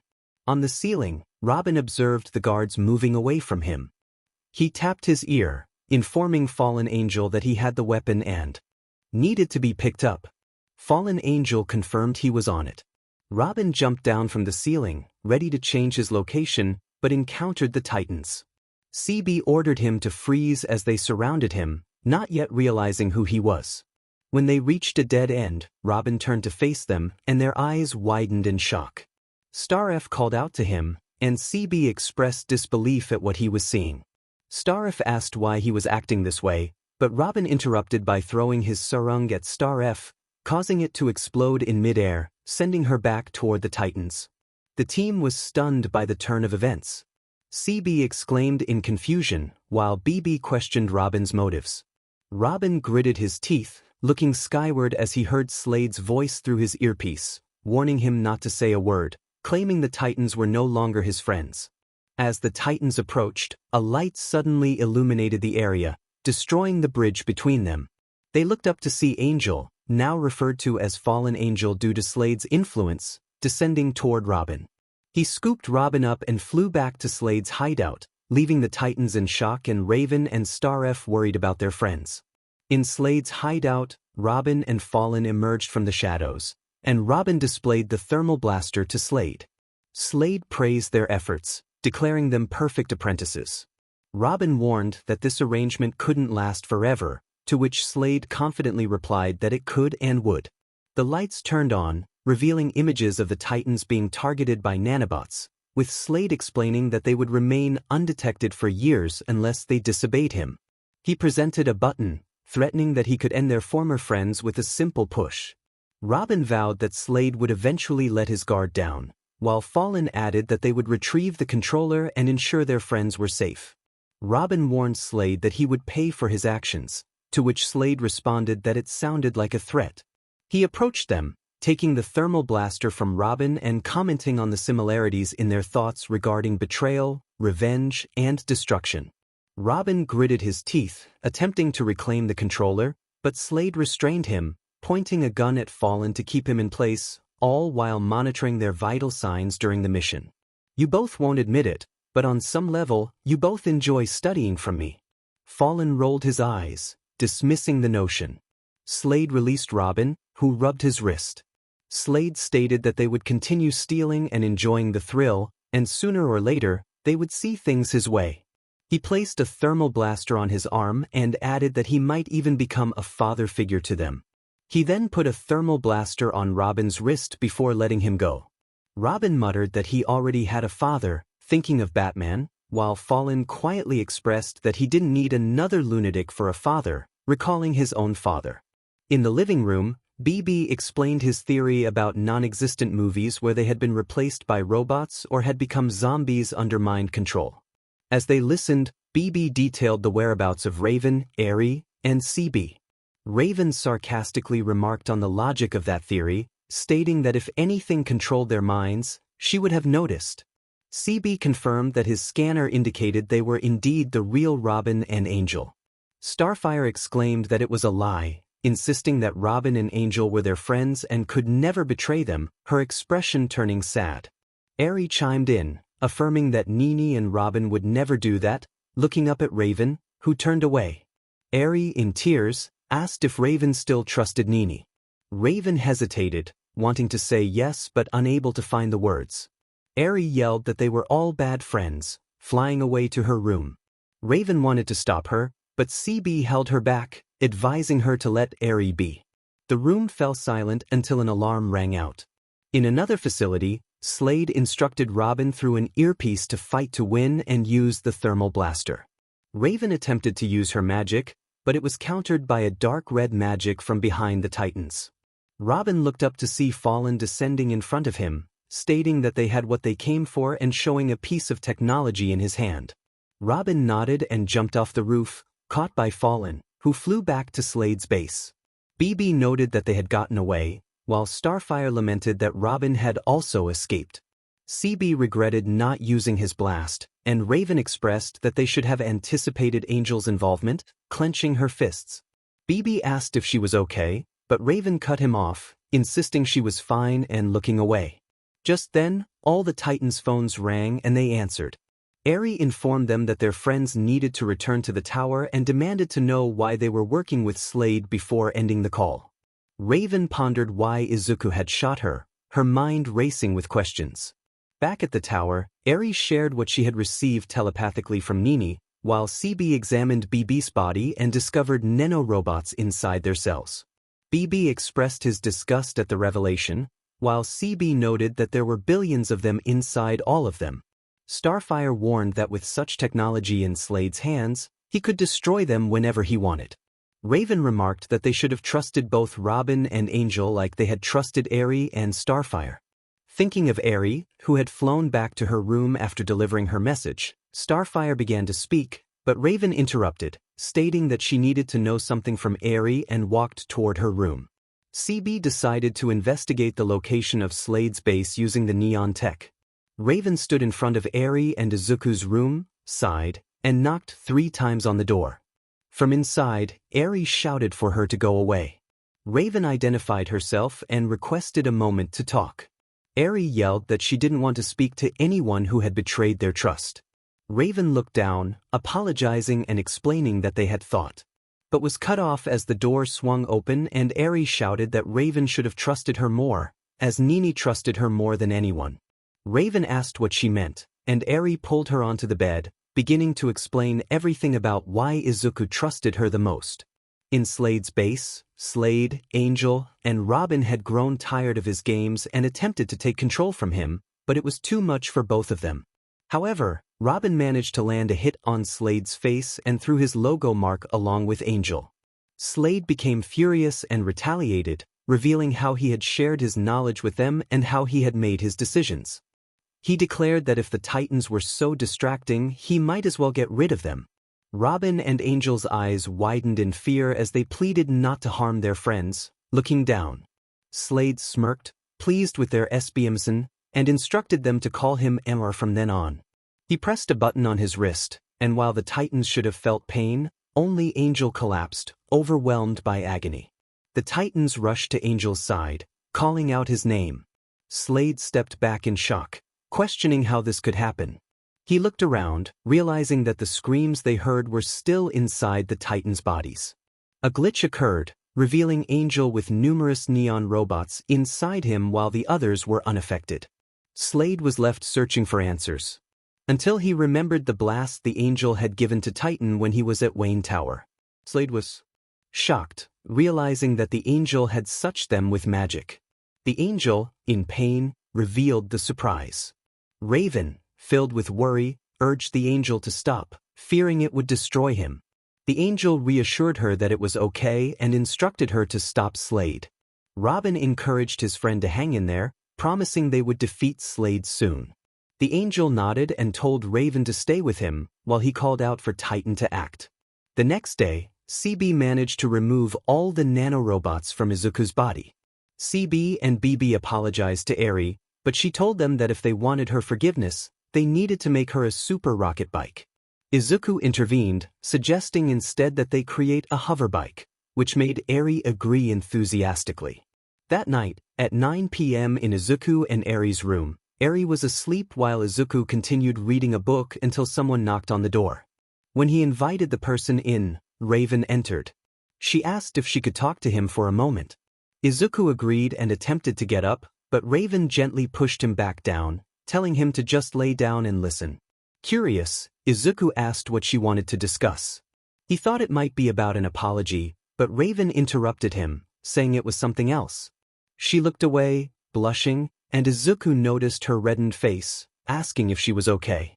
She questioned why he trusted her more than others and why he liked her. Izuku was taken aback, wondering where she had heard that.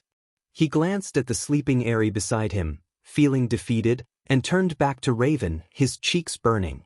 Raven hesitated, unsure if she should continue, but Izuku encouraged her to speak. He admitted he was scared. When she asked what he was afraid of, he took a deep breath and began to share his past life before becoming a Nephilim. Raven also opened up about her life, making Izuku feel even worse about his own experiences. He pulled her into a hug, expressing his sorrow for her struggles. After breaking the hug, he confessed why he liked her. He admired her personality, noting that despite her emotional demeanor, she cared deeply for her friends and family. As he continued to share all the things he appreciated about her, he could see Raven blushing even more, trying to maintain her composure. Then he surprised her by saying he thought she was more amazing than him and admitted to feeling a little jealous of her strength. Raven questioned him about his statement, and Izuku explained how she never gave up, even when things seemed bleak, and how well she had bonded with Titan. Raven countered that he also never gave up. Izuku shook his head, revealing that he had once tried to end his life but realized he had 𝗬𝗓 to think about. Raven listened intently, and as silence fell between them, Izuku nervously declared what he liked about her. He reassured her that it was okay if she didn't feel the same way, feeling unworthy of her affection. Raven, however, took his face in her hands, looking deeply into his eyes, and told him to stop putting himself down. She reminded him of the amazing things he had done. In a moment of courage, Raven leaned in and kissed him. Izuku's eyes widened in surprise, and when she pulled back, she told him not to underestimate himself. She expressed her love for him and how much she appreciated how he saw her. Izuku reciprocated her feelings, declaring his love for her as well. They shared a passionate kiss under the moonlight, breaking apart with a string of connection between them. They exchanged heartfelt words, promising their love for each other would last forever. They felt that every day together was the best day of their lives and that they wanted to be together until the end. Meanwhile, Robin heard a phone ring and answered it. Izuku was on the other end, and Robin asked what was up. Angel yelled for Robin to meet him quickly, explaining there was no time to explain. Robin looked at his team, and they all nodded in agreement to go. They rushed to a museum. At the museum, in the clock section, a portal opened, and a man named 𝗲𝗏 emerged. He stood in front of a historical clock and was confronted by two police officers who pointed their guns at him. He commanded them to stop, freezing them in place with a wave of his arm. He had traveled back in time to steal the Clock of Eternity, a powerful artifact that could alter the past and future. As he reached out to take it, a metal object slashed across his chest, causing him to step back. Robin confronted him, declaring that he should keep his hands off the clock. 𝗲𝗏 recognized the Teen Titans and prepared for a confrontation. In Historic Arc, a figure appeared with two red guns on his shoulders, declaring that history was about to change. He fired two beams at Titan, who shouted for Titan to go. Titan dodged, but the enemy, 𝗲𝗏, anticipated where Robin would land and fired again. Robin blocked the beam with his bow staff and spun it, but the last shot broke the staff, causing him to fall back. Beast Boy, in his lion form, and Starfire arrived on the scene. Starfire unleashed her star bolts, but 𝗲𝗏 effortlessly swiped them away, sending them back to her and hitting her instead. As 𝗲𝗏 noticed Beast Boy pouncing toward him, he pulled out an electric shock device, smirking. Suddenly, he heard Raven's incantation and saw her conjure a box and steel wardrobe. He swatted it away and shot a blue beam at her, landing a hit. 𝗲𝗏 grinned, unaware that Cyborg's beam struck him in the chest. Cyborg exclaimed triumphantly, but was surprised to see 𝗲𝗏 encased in a force shield. 𝗲𝗏 retaliated by throwing a time rewind gadget at Cyborg's chest, causing a shock. He taunted, claiming that they could not defeat him because he was from the future, but was cut off by a powerful punch from Titan that sent him crashing into a wall. Titan, filled with determination, called out to Angel, who appeared with a fierce expression. 𝗲𝗏, shaken, questioned why she was there, to which Angel replied with anger, asserting her membership in the Teen Titans. 𝗲𝗏 stammered, confused about her presence, but Angel declared her intent to destroy his device and defeat him. She flew toward him, throwing a punch, but 𝗲𝗏 dodged and retreated to the device. He declared his intention to escape with it, opening a time portal just as Starfire and Angel lunged to stop him. Instead, they were all pushed into the portal together. In the time zone, Starfire, Angel, and 𝗲𝗏 struggled. 𝗲𝗏 yelled to be let go, but Angel firmly declared that she would never release him. He warned them about the potential damage to their surroundings but was interrupted as Starfire seized his time travel device, sending him to another time while she and Angel fell into a different time PRD. They plummeted from the sky, with Izuku soaring down to catch them, but Starfire screamed as she crashed into the snow below. Angel checked on Starfire, who was shivering and confused about their surroundings. Angel wrapped her in his coat, explaining that they were in the future, but not the future they had hoped for. Starfire gasped upon seeing an older version of the Teen Titans and rushed toward them. However, when they reached the living room, they found it empty. Starfire stumbled over her gift while Izuku approached the computer, attempting to activate it, but nothing happened. Starfire noticed glowing red eyes and thought it was Cyborg. She exclaimed in relief, but when she illuminated the room with her powers, she discovered it was a spider robot. Startled, she fired at it, but Izuku grabbed her hand to calm her down. Cyborg then entered, surprised to see them, and dropped his weapon, expressing disbelief that they hadn't aged a day. Starfire asked what had happened, and Cyborg explained that after their battle with Warp, they had both fallen into a wormhole and had been missing for 20 years. He welcomed them to the future, and Starfire was taken aback by the revelation.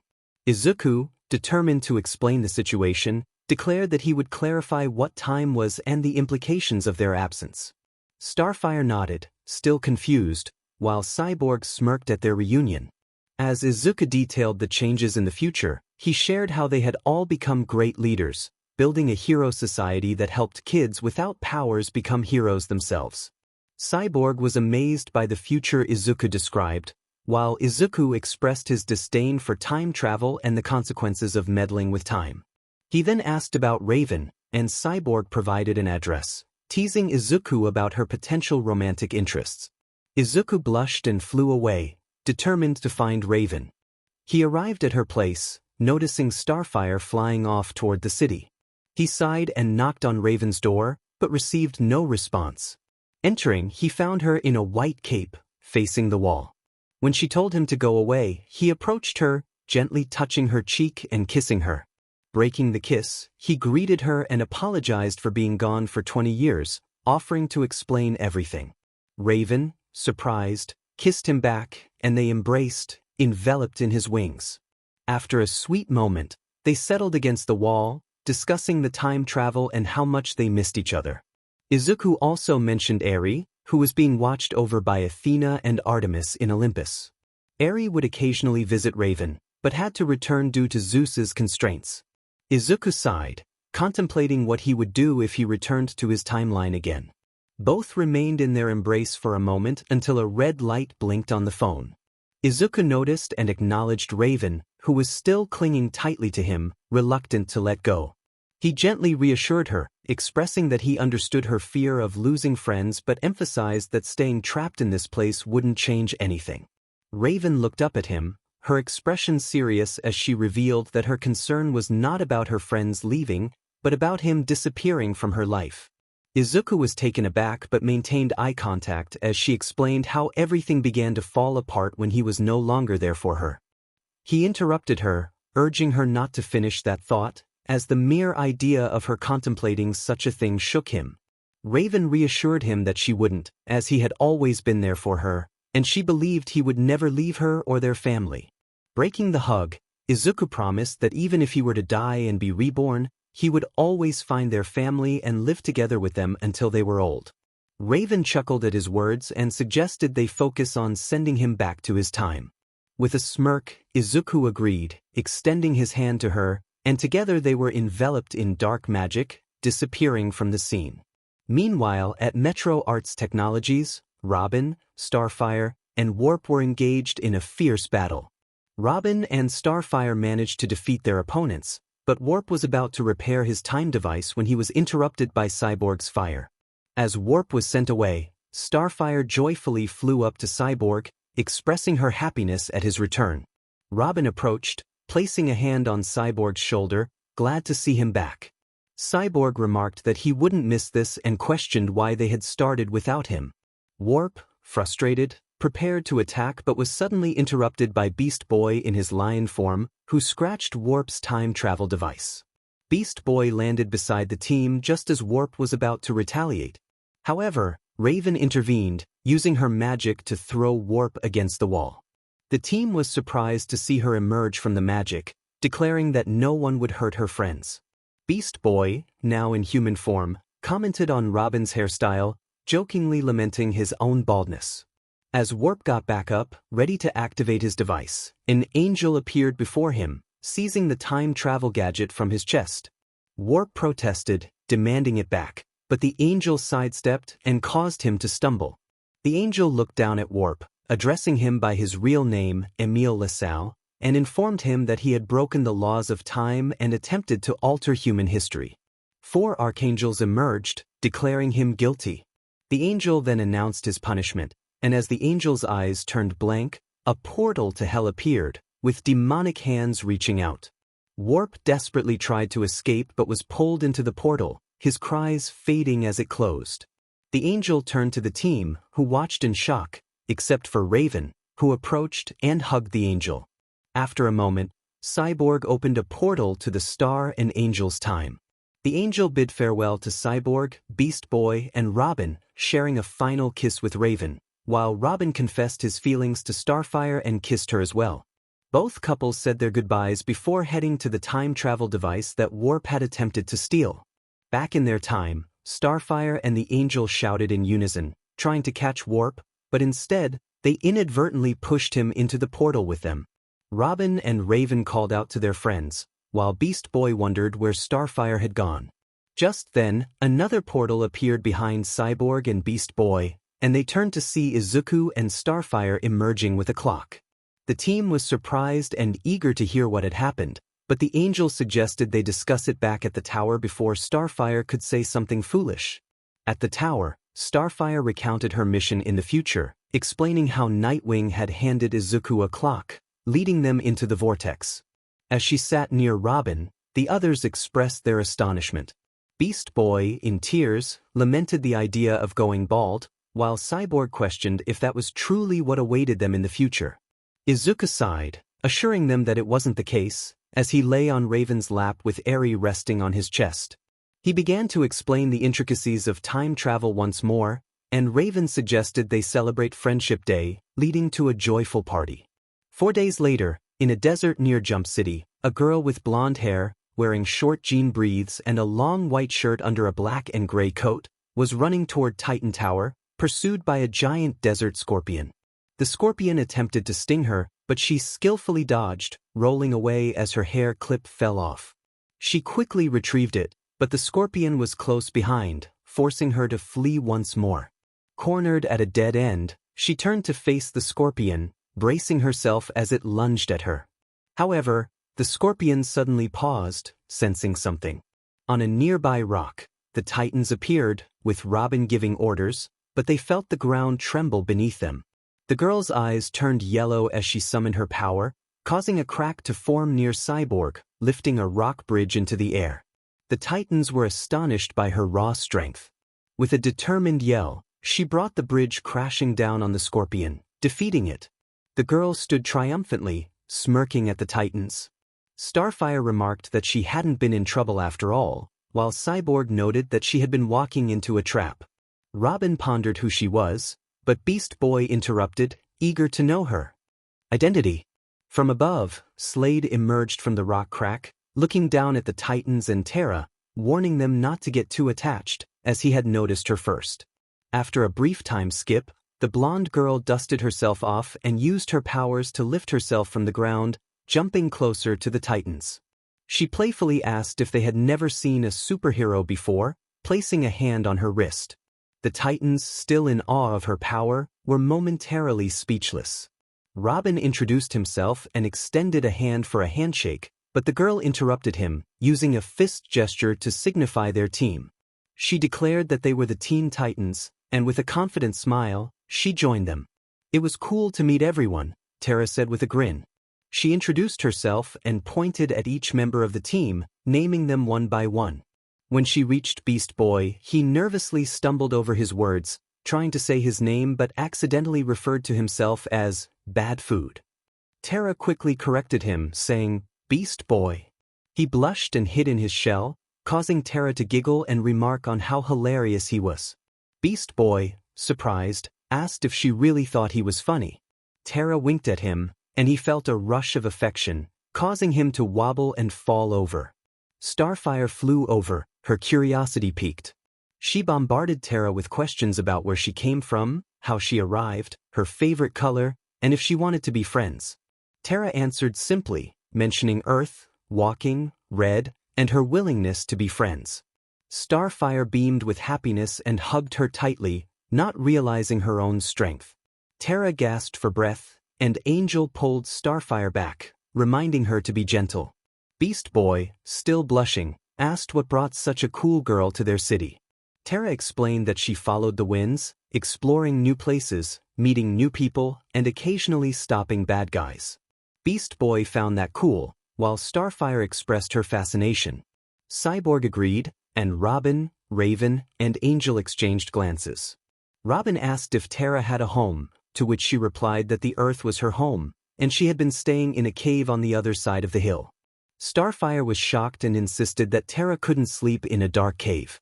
𝗧𝗏 reassured her that she had a flashlight, but Starfire insisted that she would stay with them. Cyborg encouraged her, saying they had plenty of room. Beast Boy chimed in, offering to make her laugh even more with his antics. He put on a silly disguise, and 𝗧𝗏 chuckled, agreeing to stay for one night. The others cheered and led her to their tower. Inside the tower, 𝗧𝗏 was amazed by its size and coolness. She admired the view from the window and then plopped down on the sofa, putting her feet up on the table. She couldn't believe they actually lived there. Beast Boy joined her, offering to give her a tour, but 𝗧𝗏 interrupted with a request for food. Moments later, she was devouring a mountain of food in front of the team, leaving them in shock. 𝗧𝗏 finished every last bite and then tried Starfire's homemade dish, which she described as tasting like sushi made with ice cream, asking for more. Curious about their bathroom, 𝗧𝗏 blushed and apologized for needing a rinse. Cyborg and Beast Boy were amazed by the bath, while Robin and Raven exchanged looks of disgust. 𝗧𝗏 asked if she could use their sink. Later, in the living room, 𝗧𝗏 washed her clothes while listening to music, wearing a normal shirt with Japanese characters and breeds given to her by Izuku. The Titans watched her with surprise. Raven noted that she seemed comfortable, feeling a twinge of jealousy over the shirt. Beast Boy wondered how long it had been since she had a decent place to stay. 𝗧𝗏 stretched out on the sofa, yawning and falling asleep, snoring peacefully. Robin remarked that she needed more than just a place to crash, while Starfire insisted she needed a home. Beast Boy suggested they let her stay with them, and everyone except Izuku agreed. Starfire was excited, but Raven expressed doubt. Cyborg pointed out that she would be a good addition to the team. Robin proposed they ask her to train with them the next day, and 𝗧𝗏, who had been listening, opened her eyes. Izuku, appearing from the stairs with a blanket, suggested they ask her first if she wanted to join them. Beast Boy questioned why they needed to ask, while Cyborg agreed that everyone loved being a hero. Izuku explained that some people had their reasons for not wanting to. He gently placed a blanket over 𝗧𝗏, saying they could let her stay for as long as she wanted if she didn't want to train. Robin confirmed they would ask her in the morning. As the night went on, Beast Boy returned to the living room to check on 𝗧𝗏 but found she was missing. He began searching the base and eventually found her sitting by the lake, skipping stones with her powers. He joined her, trying to skip a stone himself but failing, which made 𝗧𝗏 giggle. They continued talking until 𝗧𝗏 suddenly heard singing. Beast Boy recognized it as Izuku singing to his little sister. 𝗧𝗏 was surprised to learn he had a sister, and Beast Boy suggested they go see if she wanted to watch. 𝗧𝗏 hesitated, wondering if they were supposed to be in bed, but Beast Boy assured her it was okay to check since it often happened when his sister had nightmares. He then led her back to the living room. BB went to the computer and pressed a video on top of the tower. Both he and 𝗧𝗏 saw Izuku, Raven, and Eri sitting at the edge of the tower, with Eri in Izuku's arms and Raven leaning on his shoulder while Izuku sang. After the song finished, Izuku carried both girls back to the living room. BB and 𝗧𝗏 were filled with tears of joy, and 𝗧𝗏, who loved the music, asked for a recording of the song, which BB happily provided. The next day, the team asked 𝗧𝗏 if she wanted to train with them, and she agreed. They gathered at the outdoor training field. As they watched, Izuku was nearby with Raven and Robin seated next to him. Meanwhile, underground, workers were diligently doing their jobs until a large laser beam came crashing down around them, causing all the workers to flee from Slade's ninjas.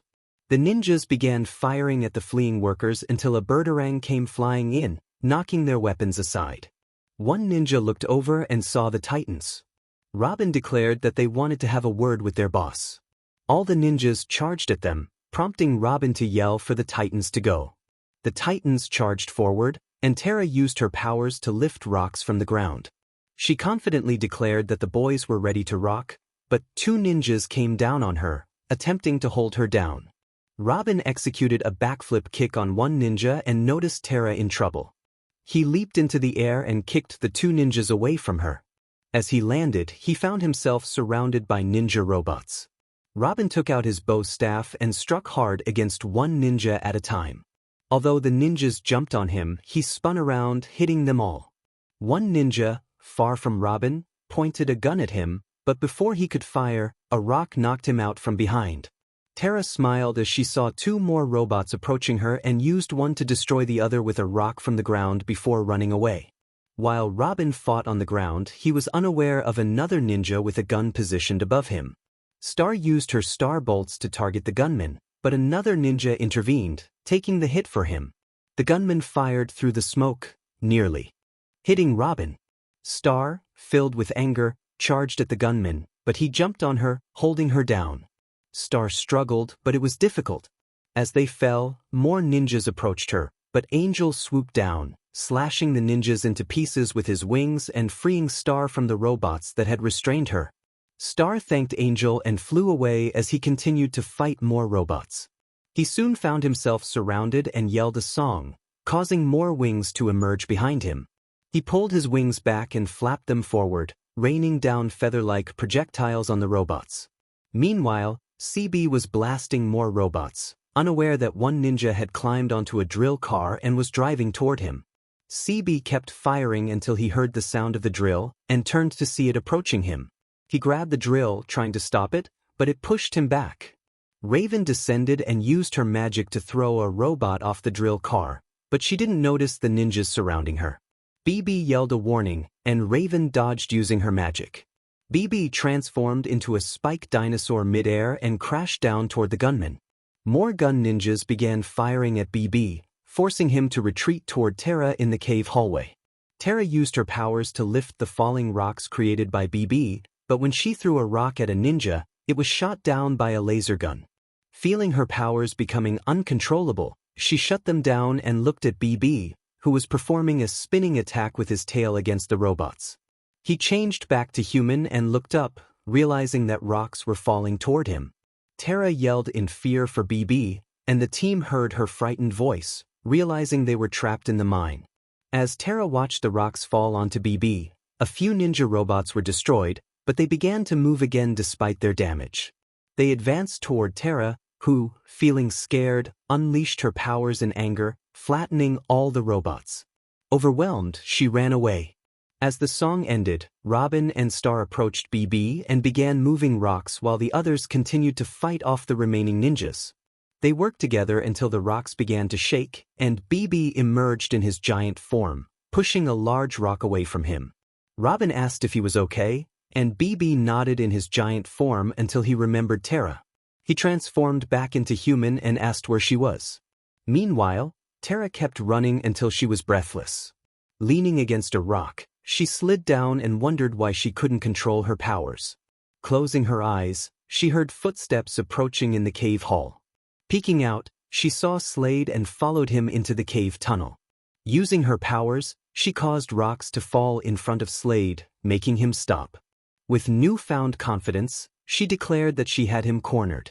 Slade jumped into the air and landed behind her, tripping her leg and spinning up with a bomb in his hand. He threw the bomb at the ceiling, and it began to beep ominously. He told her that he had her now, and the bomb exploded, trapping both him and 𝗧𝗏 inside the cave tunnel. This was the moment when 𝗧𝗏 met Slade, who tried to convince her to become his student, but she lost control of her powers and was saved by 𝗵𝗲. After the rescue, the team gathered in the Titans' headquarters. 𝗧𝗏 asked what was going on, and Raven began to explain. 𝗬𝗵𝗲 interrupted, saying they had discussed it and wanted her to stay with them. Star expressed her happiness about the idea, and Robin added that they believed she would make a great addition to their team. 𝗵𝗲 showed her a Titan badge, and 𝗧𝗏, surprised, grabbed it, asking if it was really for her. Izuku reminded her that she would need more training. As 𝗧𝗏 looked back up, Robin acknowledged her struggles with controlling her powers and assured her they could help. But just then, the badge fell from her hand. 𝗧𝗏 turned to 𝗵𝗃, feeling betrayed, and asked if he had told them about her. 𝗵𝗃 shook his head, insisting he hadn't. 𝗧𝗏 accused him of lying, but Izuku intervened, explaining that they all knew about her powers after witnessing her in training that day. 𝗧𝗏, still in disbelief, protested against their claims. You were laying for him when you ran out from the living room. 𝗵𝗃 chased after you, calling out for 𝗧𝗏 to wait. Outside, 𝗵𝗃 found a cliff where they used to sit, and Robin came up behind him. Robin explained that they had just figured it out and didn't know it was a secret. 𝗵𝗃 expressed his frustration, saying that she didn't even say goodbye, and he threw a rock, skipping it across the water without 𝗬𝗏's help. At the top of the cliff, Izuku looked down at 𝗵𝗃 and Robin, who was on the edge, letting out a big sigh. Raven noticed and commented on his sigh, prompting Izuku to greet her and then look back at the city. Raven asked why he was sighing so heavily. Izuku revealed that he had hoped 𝗬𝗏 wouldn't go down a certain path, but it seemed it was too late. Raven inquired about the future he had seen, and Izuku explained it was one where they defeated 𝗧𝗏. Raven was surprised and urged him to take action, but Izuku reminded her they couldn't tell the team yet. Raven insisted they needed 𝗬𝗏 to win the fight, but Izuku admitted he didn't know how they would defeat 𝗧𝗏. With a pout, Raven sighed, accepting they would have to wait. Izuku chuckled, suggesting they needed to learn a new spell to save the world again. Raven looked at him with a deadpan expression, asking if the spell was significant. Izuku smiled nervously and Raven, determined, cupped his cheeks, making him look at her. She asked if the spell was truly necessary for the future he envisioned. Izuku nodded, agreeing to do it, but Raven teased him, leading to a deep kiss that left them both breathless. The next morning, Izuku went out to buy food for the team when suddenly a massive white light appeared out of nowhere, engulfing the entire town, including Izuku, who shielded his eyes. When he opened them again, he found himself in a different world, with posters hanging on the walls. In space, 𝐔𝐬 flew back to the watchtower with Javelin behind him, covered in his ring powers. Superman, wearing headphones, asked 𝗔𝐬 if they would make it back. 𝗔𝐬 replied that he should have enough energy to return home, though his ring needed serious recharging after their journey.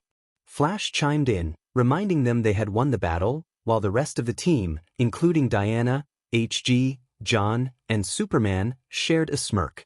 As they approached the watchtower, Superman pressed the radio, announcing their arrival. Batman responded from the other end, and Superman instructed him to prepare for landing. Batman humorously noted he had just started to enjoy some peace and quiet. The team watched as the watchtower bay opened, but then a blinding white light erupted from Earth, causing them to look out in shock. A wave surged from the planet, hitting 𝗔𝐬 and Javelin, sending the Justice League tumbling inside the ship. As they regained their composure, Diana asked what had just happened. Superman pointed outside, revealing that the watchtower was gone. Flash exclaimed in confusion, and when Superman tried to contact Batman, he received no response. John confirmed that Batman was missing, along with the watchtower. 𝗔𝐬 descended to Earth with Javelin, and inside, Flash expressed his confusion about the lack of wreckage. Diana wondered how the watchtower could disappear without a trace. John suggested they might find answers when they located the source of the mysterious event. Superman comforted 𝗓𝗓, who was trying to reach Izuku or the Titans but only received busy signals. He reassured her that they would find him. As Javelin landed in a park with a view of the city, the Justice League stepped out, and Flash noticed the city looked different. He asked where they were, and Superman observed that they seemed to be home, pointing to a poster of a man with black hair and a beard, along with the Daily Planet logo. The team looked at the city in surprise, and Diana recognized it as Metropolis. 𝗓𝗓 questioned how this was possible, and Flash speculated that either the city had undergone a rapid transformation while they were unaware, or something else was at play. Batman then recounted a traumatic experience from his childhood, explaining that he had started the resistance after losing his parents to the regime. He noted that they were all orphans and outsiders fighting for a good cause. 𝗓𝗓 asked if anyone had seen Izuku Midoriya or Eri Midoriya. Batman replied he hadn't, but he had received a strange message recently mentioning Izuku's name. Diana asked to see it, and Batman agreed, typing on his keyboard to bring up the video. In the video, Izuku introduced himself and warned that a man in a poster had changed the past, affecting their future. He urged them to go to a specific facility to return to the past before it was too late, but the video glitched and cut off. John noted that they now understood what had happened, while Diana questioned why they weren't affected by the time travel. John speculated that the green aura from the lantern had protected them. Batman revealed that 𝗏𝗔 had been in power since World War II, and Superman concluded they needed to travel back in time. In front of the Reacher facilities, Batman led the Justice League and some Resistance members, explaining that this was the place they were looking for. Gsl asked who 𝗲𝗲𝗧𝗵𝗲 was, and Batman expressed disbelief that he didn't know.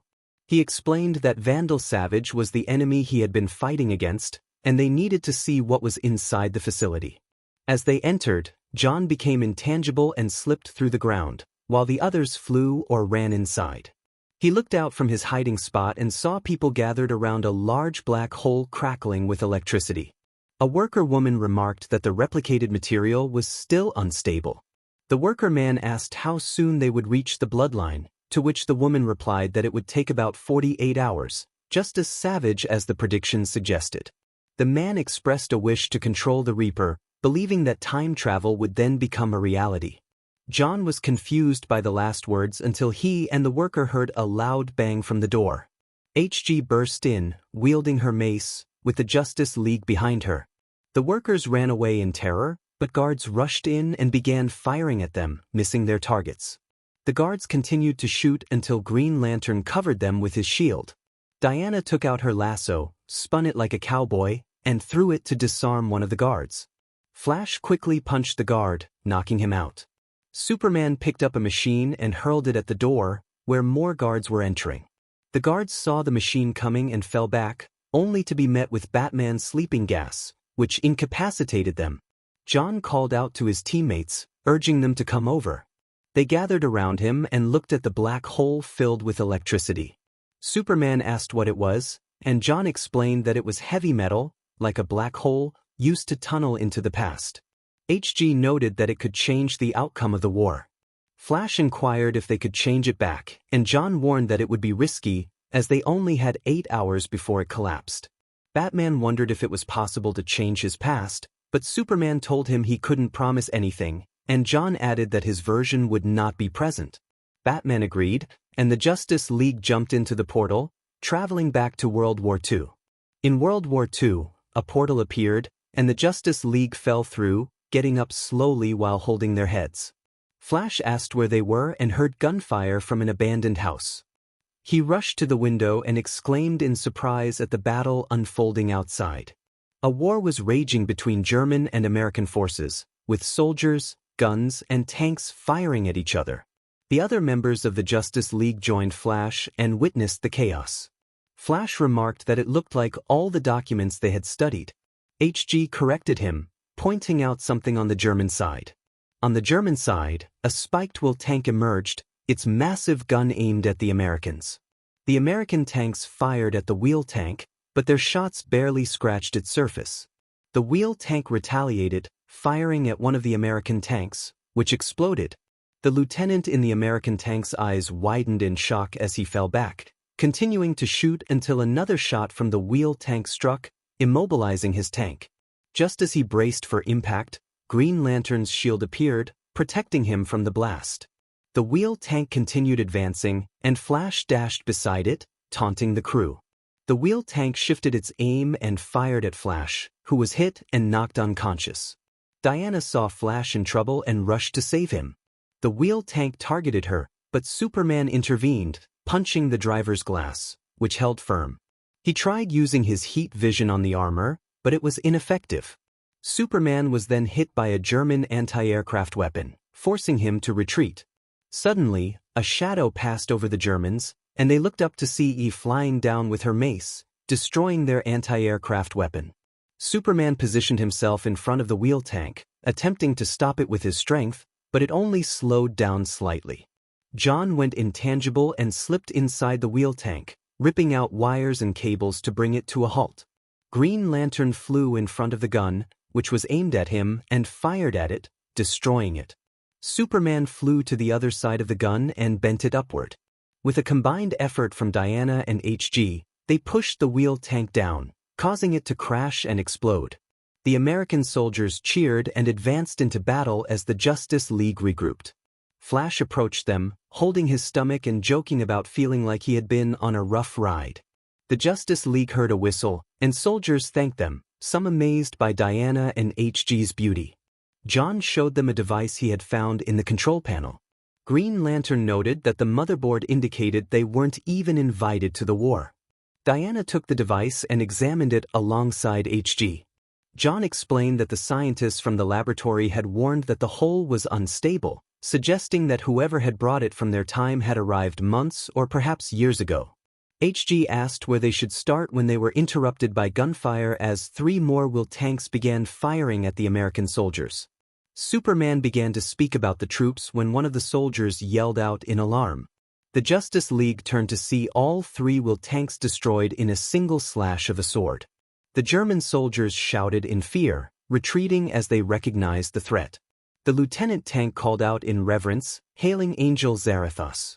The American soldiers rallied and advanced. Flash wondered about 𝗧𝗏𝗧, but Green Lantern cut him off, noting that while he was known as the Angel of Justice, he was not mentioned anywhere in history. 𝐻𝐠 speculated that perhaps he was not what he was supposed to be and urged them to follow her as she flew away, with Flash and Green Lantern in pursuit. John decided to search for more clues in Berlin and told Superman he would stay behind. Diana insisted on accompanying him, and John nodded as they flew toward Berlin while Superman followed after Green Lantern, Flash, and 𝐻𝐠. In the German base, the general was reviewing strategy plans when an information worker rushed in with urgent news. The worker handed a paper to Vandal Savage, who read it aloud, noting another report of a custom fighter with magical powers and the presence of the Reaper. He crushed the paper in frustration, lamenting the additional problems for the Allies. The general questioned what the issue was this time, and Vandal turned to him, suggesting that if Superman was real, they needed to be prepared to deal with him as promised regarding the Reaper. Vandal reminded the general of the weapon he had created, one that the Allies could never have imagined, and produced a glove weapon from his pocket, pointing it at the general and firing, sending electric shocks through him. Vandal then suggested that they should look into history or utilize his new glove weapon, asking if there were any further questions, but the room began to shake. Outside the German base, soldiers scrambled to extinguish a fire on the upper floors. An Allied soldier jumped over a fence, attempting to commandeer a German airplane. A German soldier shouted for him to halt, but the Allied soldier leaped down, dodging the gunfire. He quickly disarmed the German soldier and knocked him out with the gun's handle before jumping into the plane and starting the engine. More German soldiers arrived, firing at the plane as it took off into the sky, pursued by German aircraft. The man spotted more enemies behind him and executed a Cuban 8 maneuver to position himself behind an enemy aircraft, successfully shooting it down. He glanced down and saw the enemy pilot ejecting from the plane. Suddenly, another enemy aircraft approached, firing at him and damaging his wings. Realizing his plane was about to crash, he performed the Cuban 8 maneuver once more and flew toward the enemy aircraft before leaping out. A piece of metal struck him, knocking him unconscious as he fell, with the last enemy aircraft looming in front of him. Just then, Diana swooped down and saved him. The enemy aircraft locked onto Diana until John emerged from the engine and destroyed it. Diana landed the man near a tree, and as he opened his eyes, he saw her. He wondered if he was dreaming. Diana reassured him that he was not dead. He got up and removed his parachute, questioning whether she was a deserter or a spy. Unsure if he should answer, he hesitated. Diana pressed him, asking if he knew anything about 𝗧𝗏𝗧. His eyes widened in surprise at the mention of the name, and he asked if she had encountered him. Diana showed him a locket containing pictures of herself, Eri, and Izuku, asking if 𝗧𝗏𝗧 had a face like that. Recognizing the child with wings in the locket, he returned it to her, confirming that he did know 𝗧𝗏𝗧. Introducing himself as Steve Trevor, he explained that the child she was looking for was 𝗧𝗏𝗧. He had informed them about her group and suggested that he should work with them.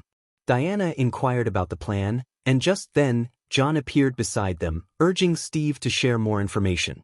Meanwhile, Superman and other American soldiers advanced, encountering 2 more enemy aircraft that were swiftly taken down by 𝗧𝗏𝗧. They expressed their gratitude and continued toward a rally point. 𝗧𝗏𝗧 observed from his hideout, breathing heavily as he leaned against the wall. He felt the strain of pushing his limits and knew he needed to rest and stay sharp for when it truly mattered. Just then, Flash appeared, urging him to calm down, revealing that it was just them. Zarathos's eyes widened as he recognized Superman, Green Lantern, and Hawkgirl, and he was overwhelmed to see his mother. Hawkgirl comforted Izuku, praising him for his efforts. After a moment, they heard a radio transmission from Izuku's wrist. He attempted to respond, but Green Lantern took the radio and answered for him. The message indicated that their forces on the north side were facing a threat and needed assistance for a retreat. Green Lantern acknowledged the request and assured them they would help. Izuku stood up, realizing they needed to act, but he was interrupted by Hawkgirl, who insisted he return to base and rest. Despite his protests, she firmly told him he had done enough and needed to recuperate. As he looked to the others for support, they nodded in agreement. He reluctantly agreed, revealing 4 feathered wings that emerged from him, offering them as a cure for any injuries. Green Lantern acknowledged the gift, and Superman encouraged him to get some rest, touching his shoulder reassuringly. Izuku nodded and flew back to base. As he soared through the sky, he called out over the radio, announcing the commencement of a flare. The response was swift, confirming they were ready. On an unknown island, a man stood and rallied his team, preparing for action as they approached a blue aircraft adorned with an eagle logo. On the north side, American forces fell back from the shore, aided by Hawkgirl, Green Lantern, Superman, and Flash. Flash rescued 2 individuals in quick succession, while Superman saved a dozen trucks, and Hawkgirl assisted 3 people in flight. They all managed to regroup on a ship. Flash noticed Hawkgirl descending with more people and rushed to help her, inquiring about Green Lantern's whereabouts. She informed him that Green Lantern was still at the front, holding off the enemy. Flash decided to search for him. Meanwhile, Green Lantern was evading the enemy forces, his ring power dwindling. He ran from the pursuing enemies until he reached a bridge, where he continued to flee. The enemy fired at the bridge, causing an explosion that sent him tumbling into the mud, obscuring his presence from the enemy. As they prepared to advance, a radio transmission from the enemy ordered a redeployment to counter the Allied forces attacking in Sector 5. After a moment, Flash returned to base, having found no sign of Green Lantern. Emerging from the muddy water, Green Lantern coughed and made his way back to shore, uninjured. Back with Superman and Hawkgirl, they engaged in combat with the enemy aircraft, Superman using his body as a shield while taking down enemy planes. Hawkgirl fought alongside him, destroying 1 enemy aircraft's tail. As enemy pilots began to eject from their planes, 2 more enemy aircraft appeared, firing at Hawkgirl. She skillfully dodged their attacks, but they pursued her relentlessly. Just as one of the planes locked onto her, Superman intervened, firing a red laser that disabled the enemy aircraft. With the odds against them, Hawkgirl found herself pursued by 3 enemy planes until they were suddenly taken down by friendly aircraft. She looked back to see allies flying beside her, recognizing the eagle logo and saluting the pilot inside. Superman joined her, asking if they were friends. Hawkgirl confirmed that they were now allies. The eagle-marked planes turned around and joined the fight against the enemy, successfully destroying several more enemy aircraft. Realizing they could not win, the enemy captain ordered a retreat. As the Eagle planes, Superman, and Hawkgirl returned to base, American soldiers cheered for their air support. Meanwhile, Diana and Steve flew together, arriving at an old, destroyed house for their meeting. Diana set Steve down gently. He expressed his gratitude for the lift, stating that he could manage from there. As he walked toward the ruined building, Diana insisted on protecting him, believing that if his mission was as important as he claimed, she should stay by his side.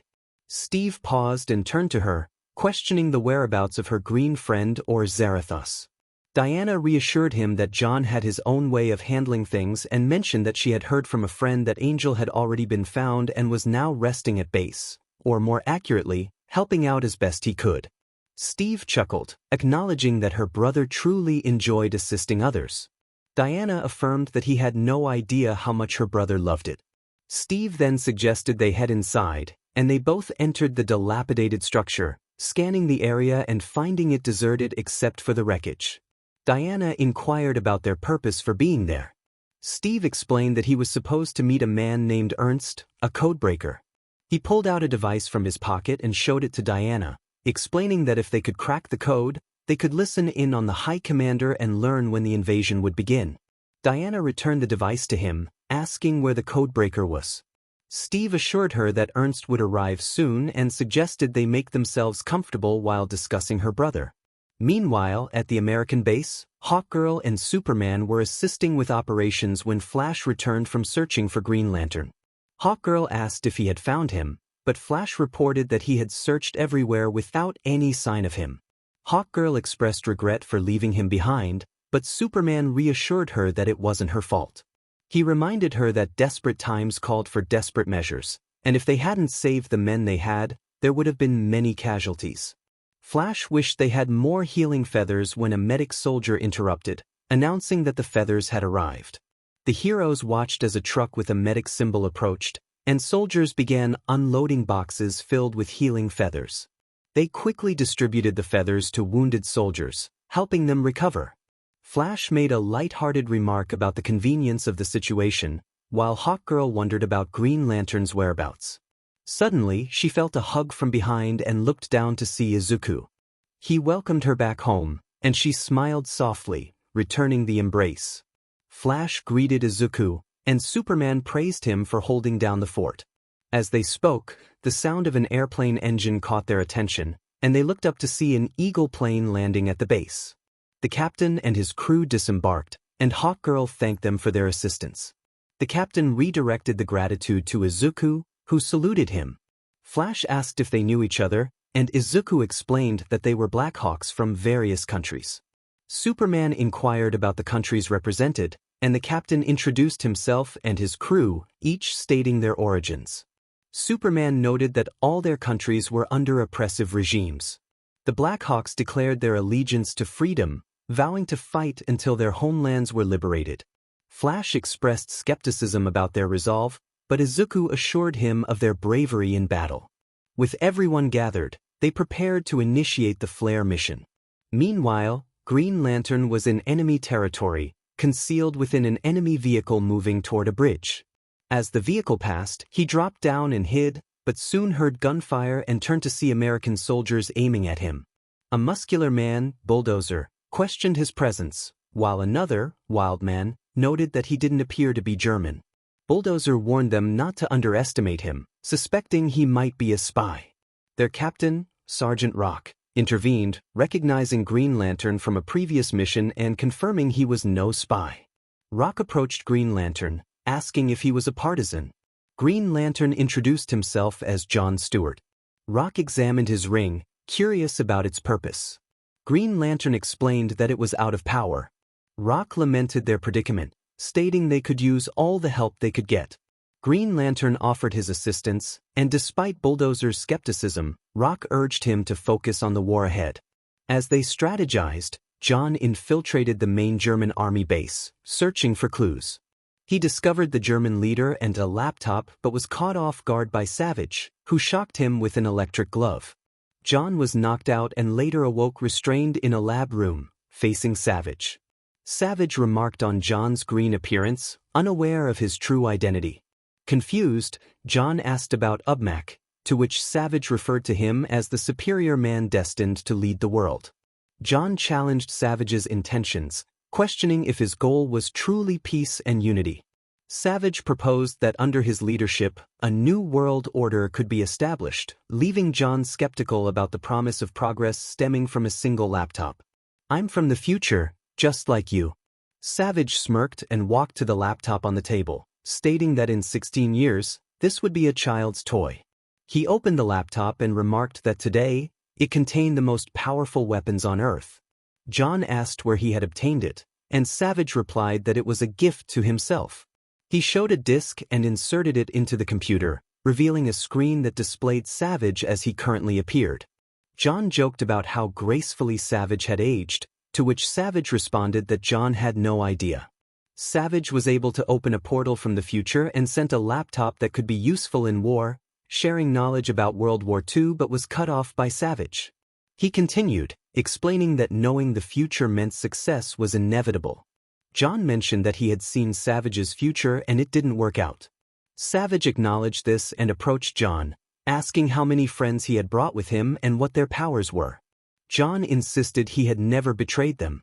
Savage then inquired about 𝗧𝗪𝗧, but Jon remained silent, revealing that 𝗧𝗪𝗧 was indeed one of their members. Savage walked back down the hallway and encountered a torturer, instructing him not to go easy on Jon. The German torturer nodded and began his work on Jon in the cell. Meanwhile, Diana and Steve were discussing Izuku. Diana expressed surprise that he had just entered their headquarters and asked them to work with him. Steve agreed, noting the kid's boldness. Diana chuckled, curious about what made them trust him. Steve explained that some were enchanted by his wings, believing he was an angel sent to help their country, while others were impressed by his skills and information. Suddenly, they heard a gunshot, prompting Diana and Steve to take cover and look out the window, where they saw German soldiers surrounding their house. The German soldier announced that they were completely surrounded and had no escape. Diana asked Steve how they had found them, and he suspected they must have caught Ernst. Diana was shocked to learn that he had betrayed them, but Steve defended Ernst, saying he was just a civilian. He handed Diana a device, explaining that it was what the Germans were after and instructed her to ensure it didn't fall into their hands. When Diana asked about his safety, Steve created a distraction, but before he could explain further, he leaned in to kiss her, only to be shocked instead.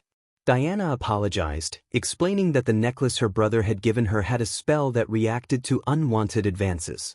Steve looked at the necklace with a deadpan expression, expressing his dislike for it. Diana then laid out their plan. Outside, the Germans continued to watch, and Steve emerged from the destroyed building, running for cover. The German soldiers spotted him and began firing, but he hid behind a wheel cart and threw a bomb at them. The explosion destroyed a German vehicle, but the soldiers kept shooting at Steve. He jumped out from his hiding place and rolled down to a road bunker. The Germans were about to pursue him when a car exploded, thanks to Diana's punch. She landed in the midst of the chaos and began to fight the other soldiers. The German soldiers shouted for someone to shoot her, but their bullets were deflected by her silver wrist gauntlets.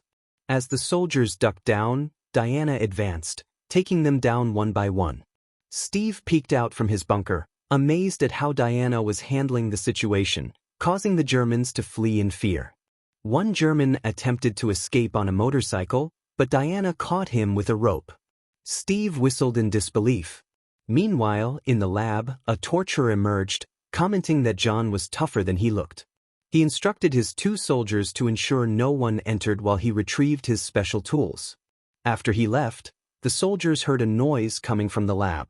One soldier went to investigate and was surprised to find the torturers strapped in Jon's place.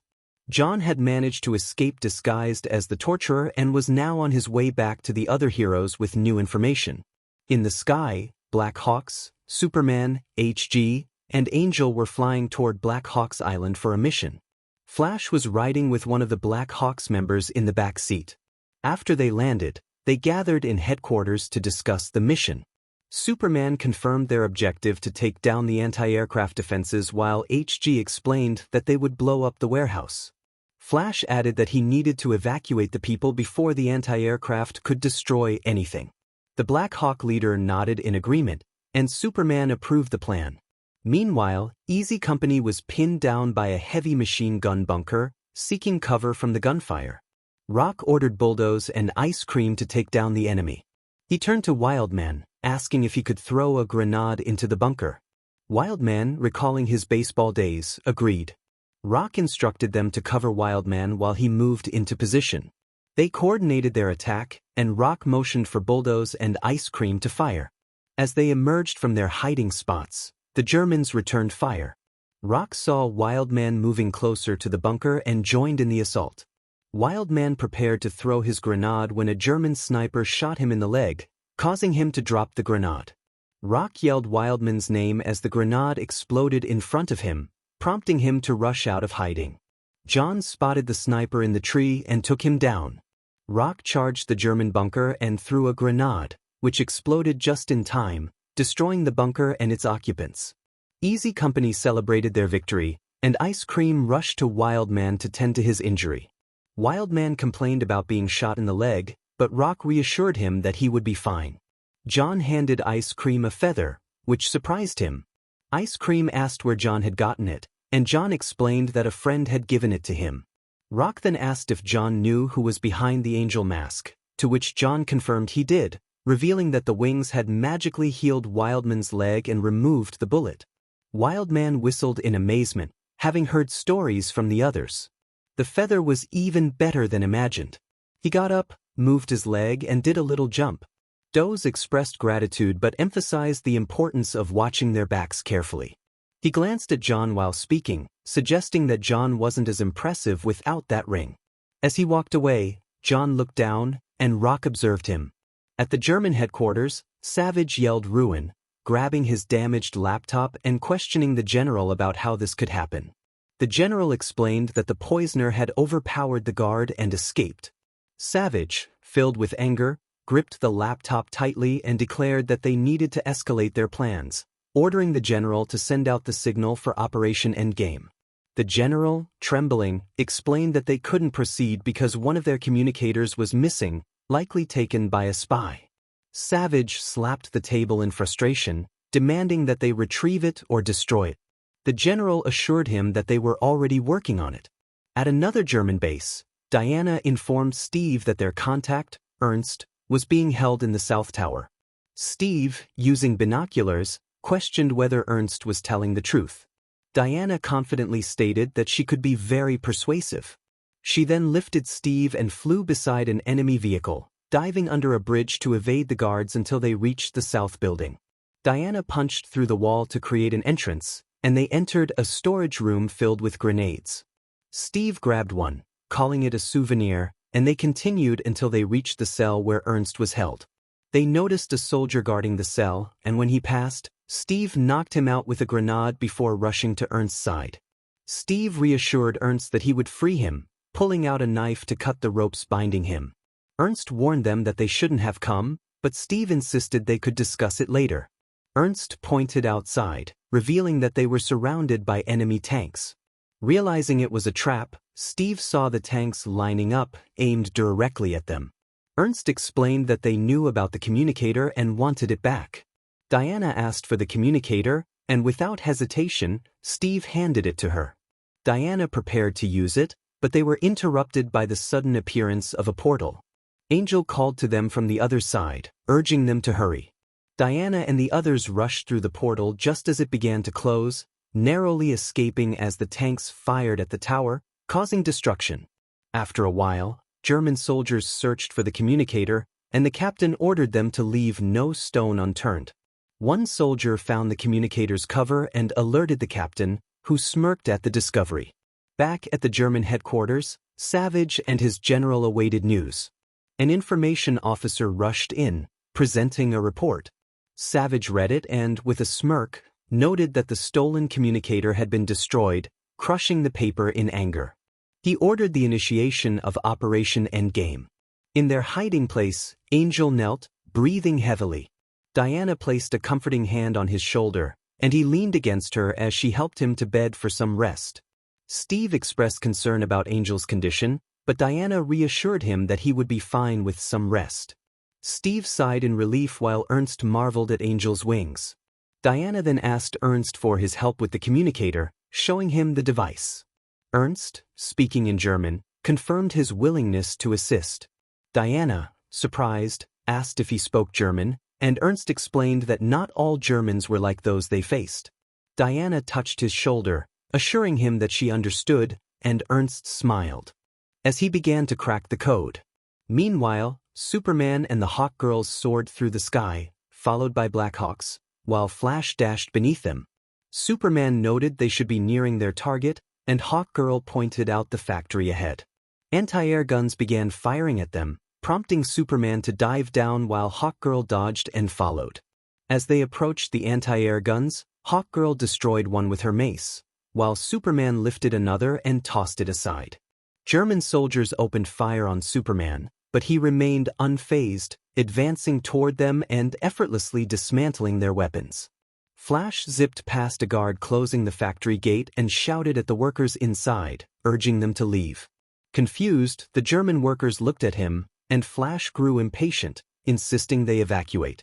He spotted an emergency alarm and raced to activate it, causing the alarm to ring and prompting the workers to flee. Outside the factory, Hawkgirl destroyed the last anti-air gun. Black Hawk, observing the destruction, communicated with his team, noting that it was time to make their run. He descended from the sky and dropped a bomb on the factory, obliterating it. After the factory's destruction, Superman, Flash, and Hawkgirl surveyed the scene. Superman praised Flash for saving the workers, while Hawkgirl questioned what the factory had been producing, noticing large quantities of metal. Flash pointed out a massive object, and Superman flew over to investigate, removing debris to reveal a jetpack engine. The heroes were astonished by the advanced technology, and John appeared, explaining that it was from the future and that he knew Savage's plans.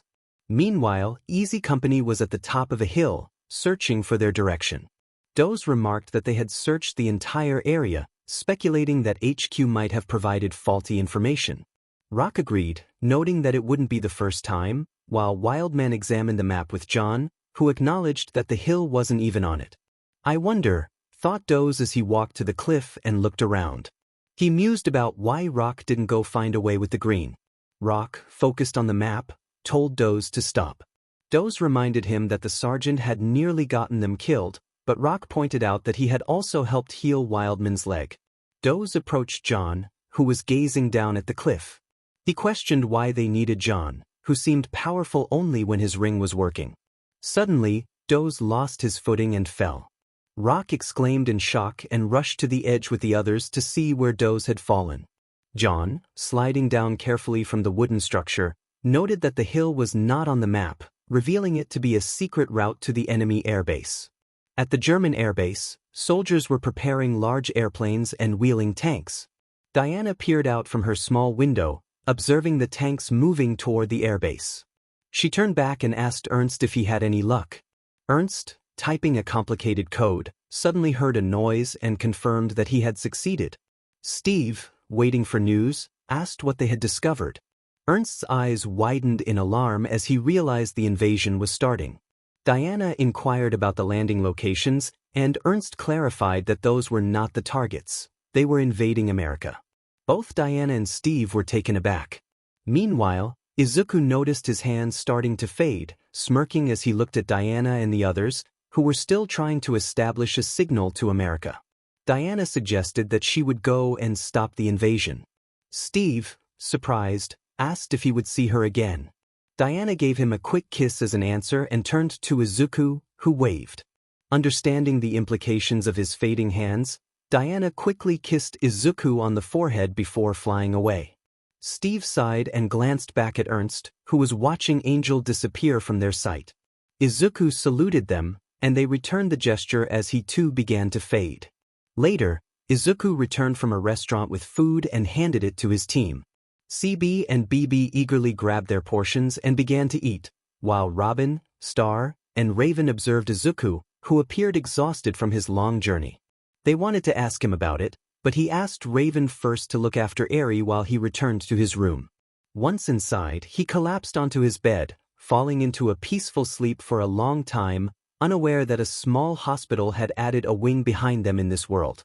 In a dark lab, many red eyes glowed as they banged on the door.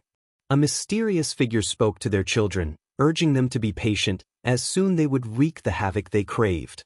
Soon he would have the power he deserved, and the entire city would bow before its new MSTR. He turned around and laughed. Killer Moth, hearing a call, paused his laughter and looked up to the upper floor. In the kitten room, his daughter cried out for him.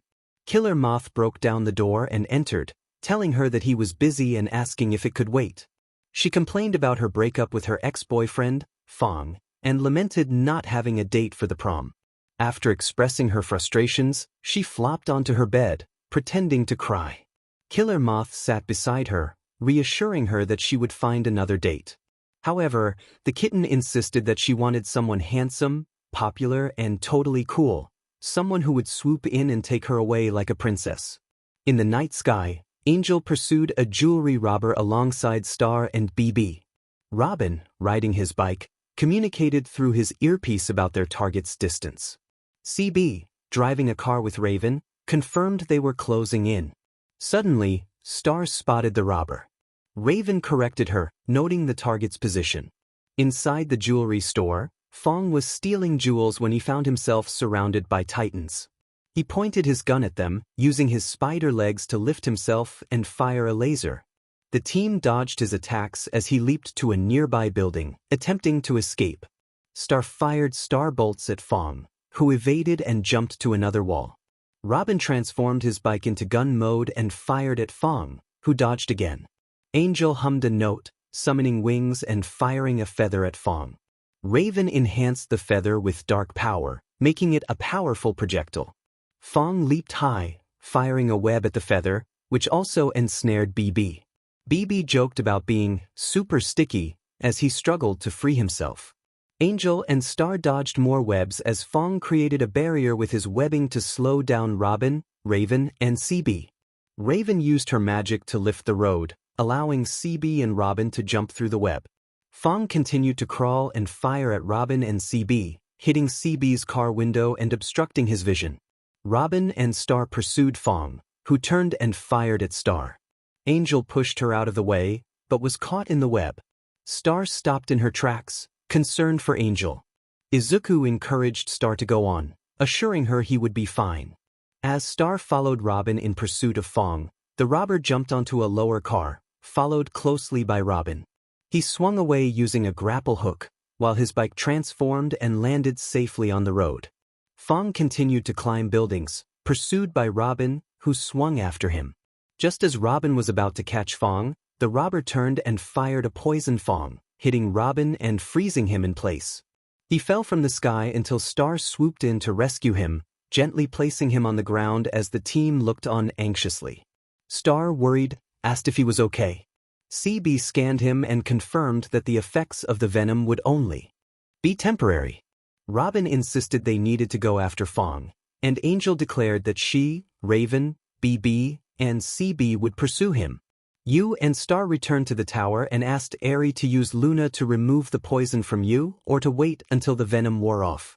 Robin expressed concern, but 𝗬𝗵 reassured him that they had it under control. 𝗵𝗃 pointed out that the enemy had a spider head, making him easy to locate. In the tower, Robin lay on the sofa while Luna worked to extract the venom, and Star provided a soothing massage to help him regain his strength. 𝗒⁴ asked if Robin was okay, to which he replied that he was fine, thanks to her and Luna. He affectionately stroked her head, causing 𝗒⁴ to giggle. They knew they had to find the enemy, and Angel contacted the team through the communicator. Robin inquired if there was any progress on the jewelry thief. Angel and the others reported that they had discovered something worse. They looked up to see a swarm of large moths on the bridge. The moths began to gnaw at the steel wires, causing them to snap and fall toward the people below. However, Izuku and Raven used their magic to halt the debris in midair and gently lower it to the ground. As they looked up, more moths attempted to consume the steel. Angel shouted for the titans to mobilize and fired feathers at the moths that were biting the steel. 𝗬𝗵 rushed toward them while Raven used her magic to lift 𝗬𝗵 into the sky. 𝗵𝗃 transformed into a pterodactyl and joined the battle above. 𝗬𝗵 thanked Raven for the lift and leaped onto the wire, blasting the moths with his cannon to repair the bridge. 𝗵𝗃 fought a moth in the sky, dodging its attacks until he transformed into a chimp, grabbing the moth's antenna and swinging it around to knock into others. Raven was pursued by a swarm of moths, but she soared higher into the sky and reached Angel. Noticing Raven's predicament, Angel hummed a powerful note, causing 5 additional wings to sprout from his back, firing feathers at the moths behind her. All the moths were taken down by the barrage. Raven flew beside Angel, giving him a nod of gratitude, which he returned. Together, they chanted a spell that summoned a dark magic circle in the sky. A thunderbolt struck down, obliterating the remaining moths into dust. Once the moths were gone, Angel noticed that Raven looked exhausted and was about to fall. He flew toward her and caught her in his arms, expressing concern for her well-being. Raven assured him she was fine, though she was clearly fatigued from using her magic. Angel thought about her mana reserves and the strain of the new spell she had cast.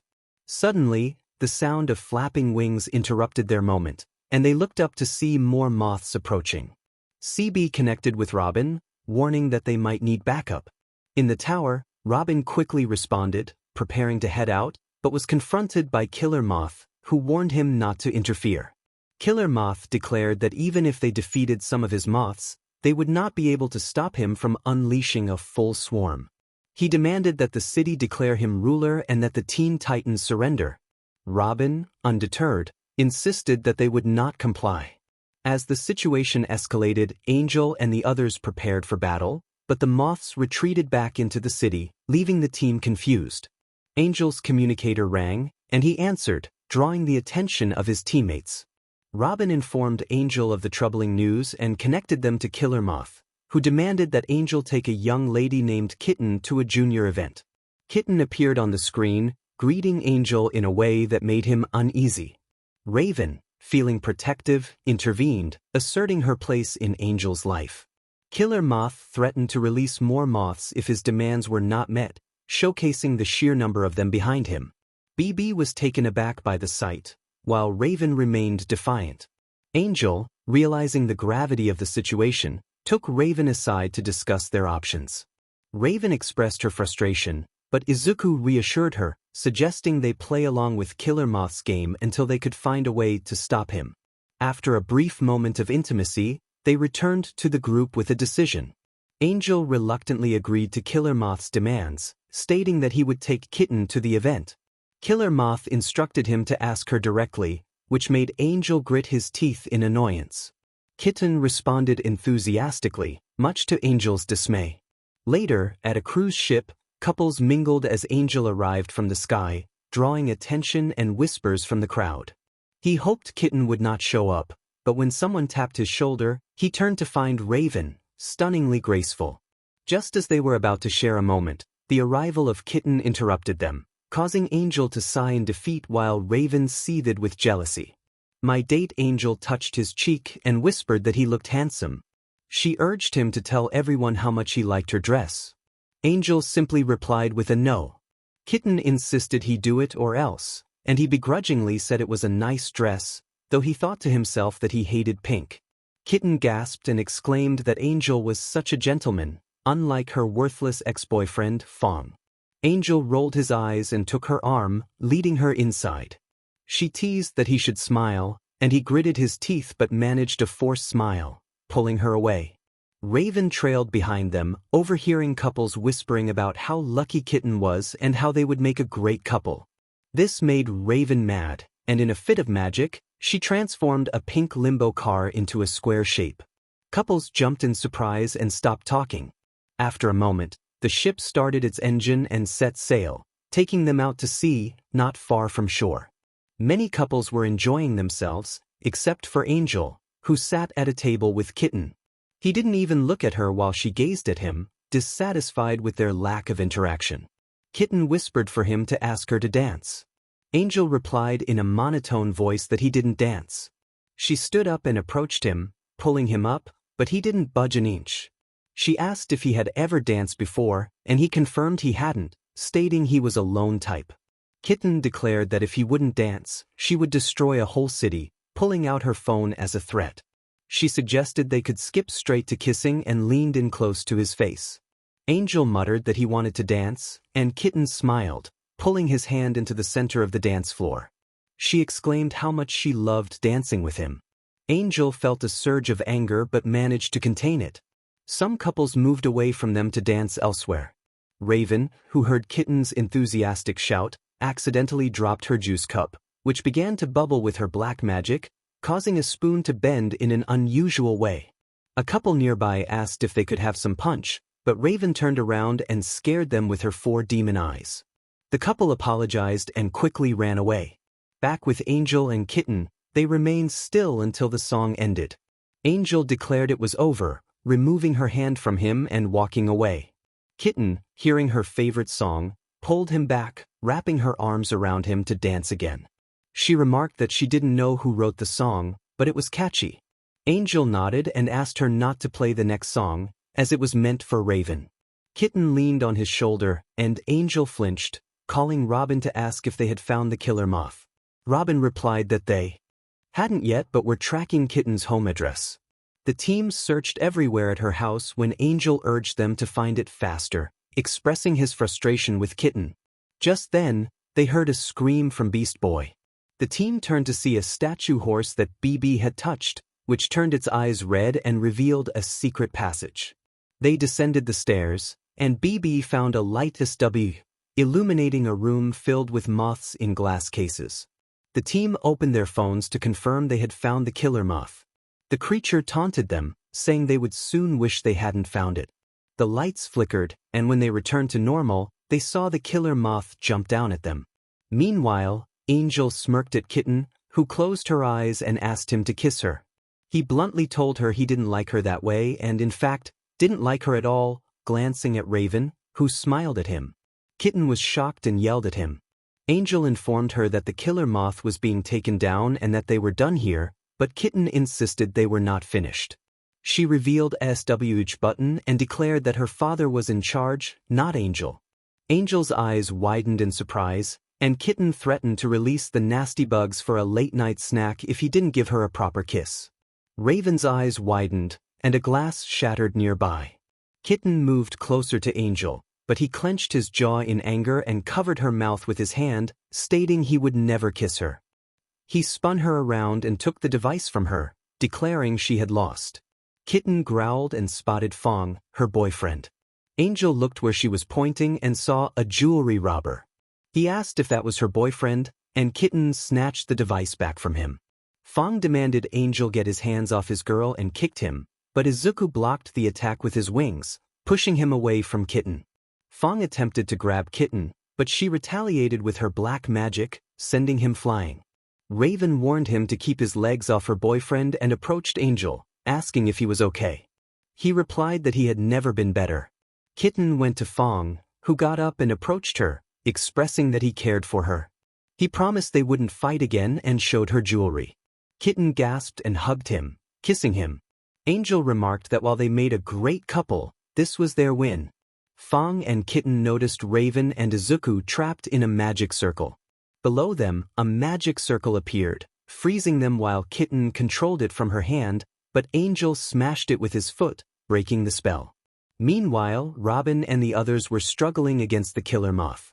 Beast Boy joked that for someone who lived in the basement, the creature was surprisingly tough. The killer moth yelled in despair as all the moths turned back into worms, and Robin threw a 𝗓𝗏𝗧𝗏, knocking him out. Back with Izuku and Raven, Fong and Kitten remained frozen in ice while Izuku and Raven danced in the sky under the moonlight. Izuku commented that he never thought Raven could dance so well. She credited her sister, Eri, for teaching her.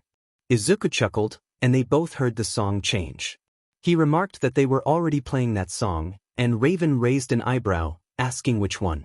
Izuku smirked and suggested they listen, carrying her like a bride as they descended to the ship, avoiding the crowd. The DJ began to play the new song. After it finished, Izuku asked Raven how she liked it. She looked at him with stars in her eyes, saying the song was amazing and wondering who wrote it. Izuku handed her a CD, and she looked at the writer's name. Surprised, she asked if he was the one behind it. He scratched his cheek and looked away, leaving her to laugh as she pulled his cheeks and gave him a kiss. After a moment, Izuku asked if he would get a reward for that. Raven smirked, saying he would, inviting him to her room for something special. Izuku shivered but nodded in agreement. Later, he tucked Eri into bed with Luna and walked to Raven's room, knocking on the door. She told him to enter. Izuku entered the room, his jaw dropping at the sight before him. Raven smirked and playfully asked if he liked what he saw. Nodding in response, Izuku felt drawn to her as she beckoned him closer.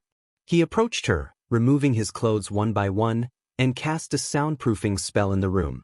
When he reached her, they shared a deep kiss, and Raven kissed back, feeling the warmth of his embrace. From Raven's perspective, Izuku lifted her up, and she wrapped her legs around his hips as they continued to kiss.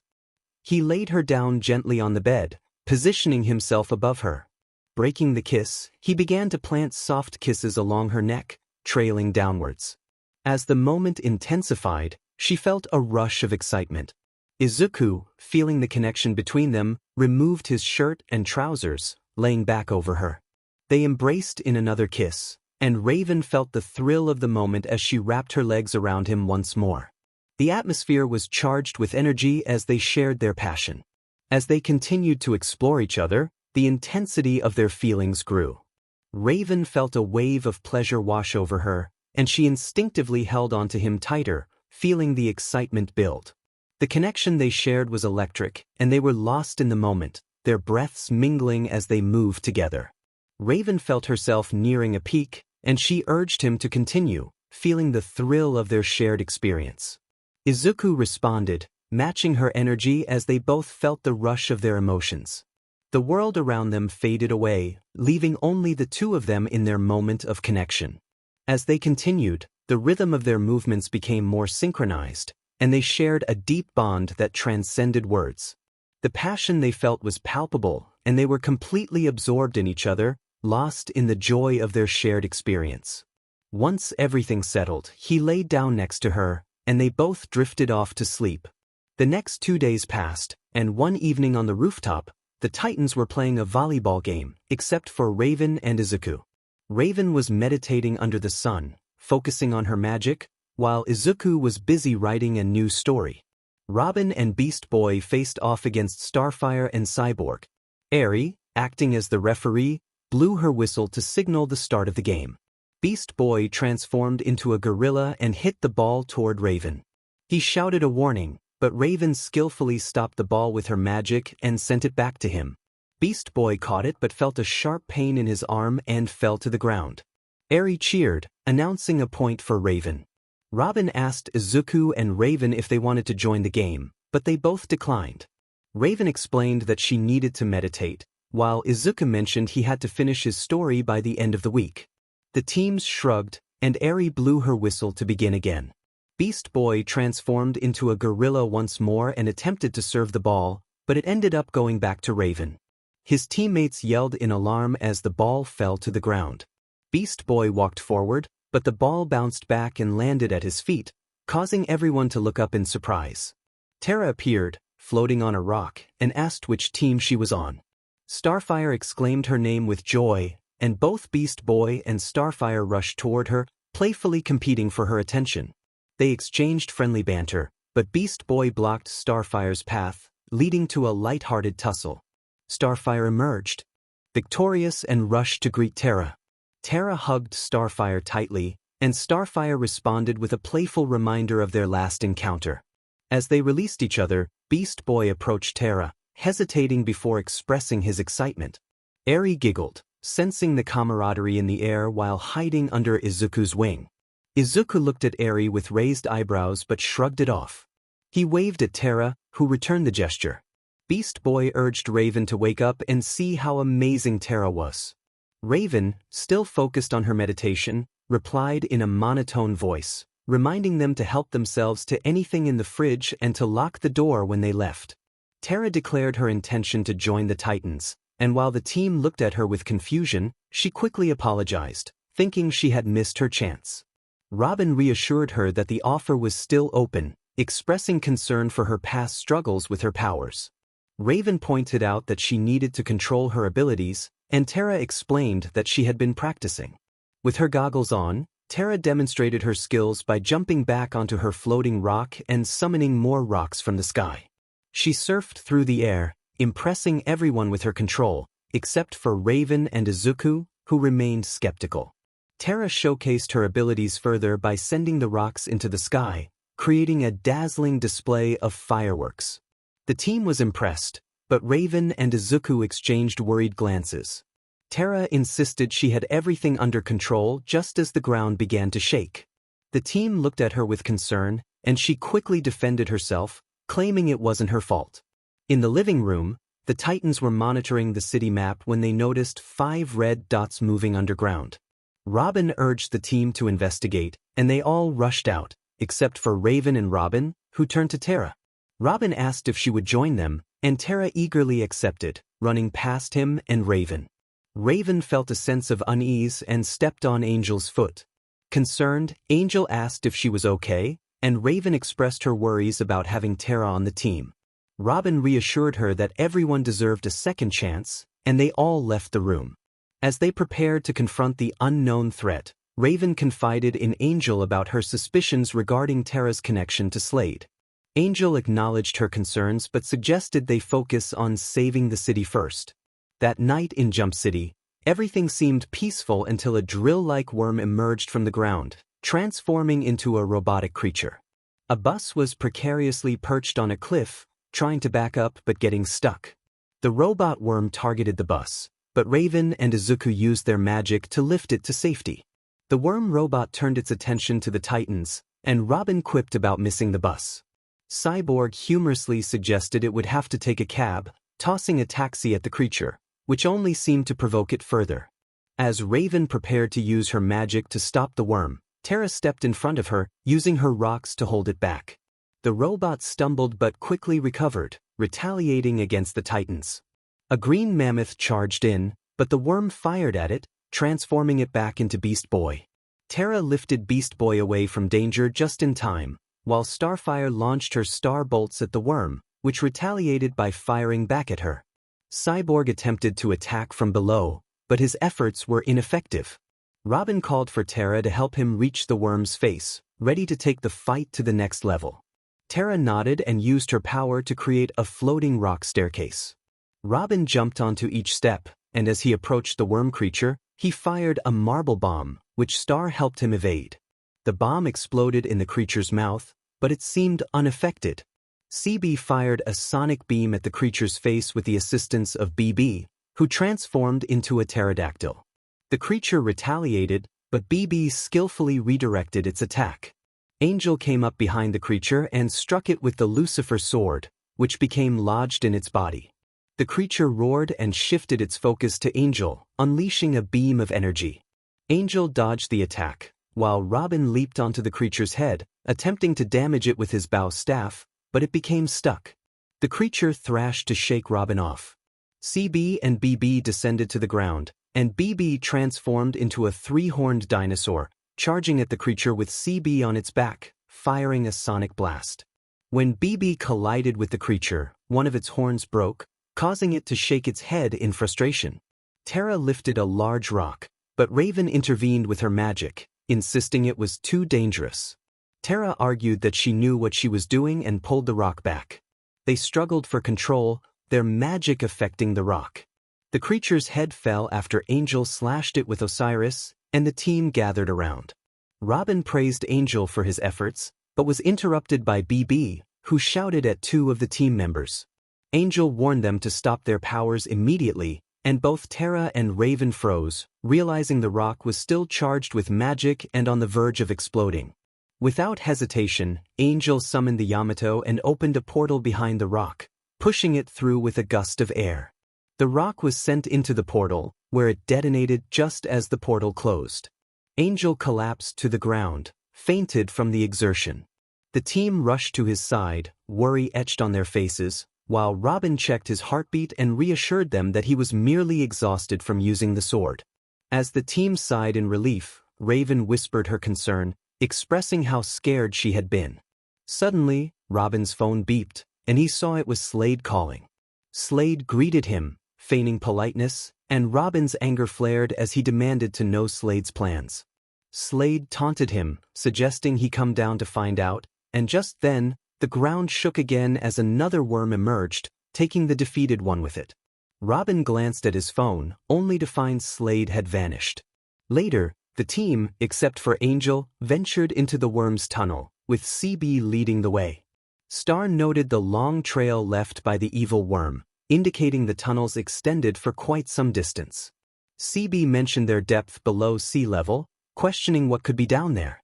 Robin speculated that whatever Slade commanded was likely lurking below. 𝗧𝗏 apologized for the earlier conflict with Raven, assuring her that she would never let anyone get hurt. Raven, however, remained grumpy, dismissing 𝗧𝗏's concerns. 𝗧𝗏 insisted they needed to get along if she was to be part of the team.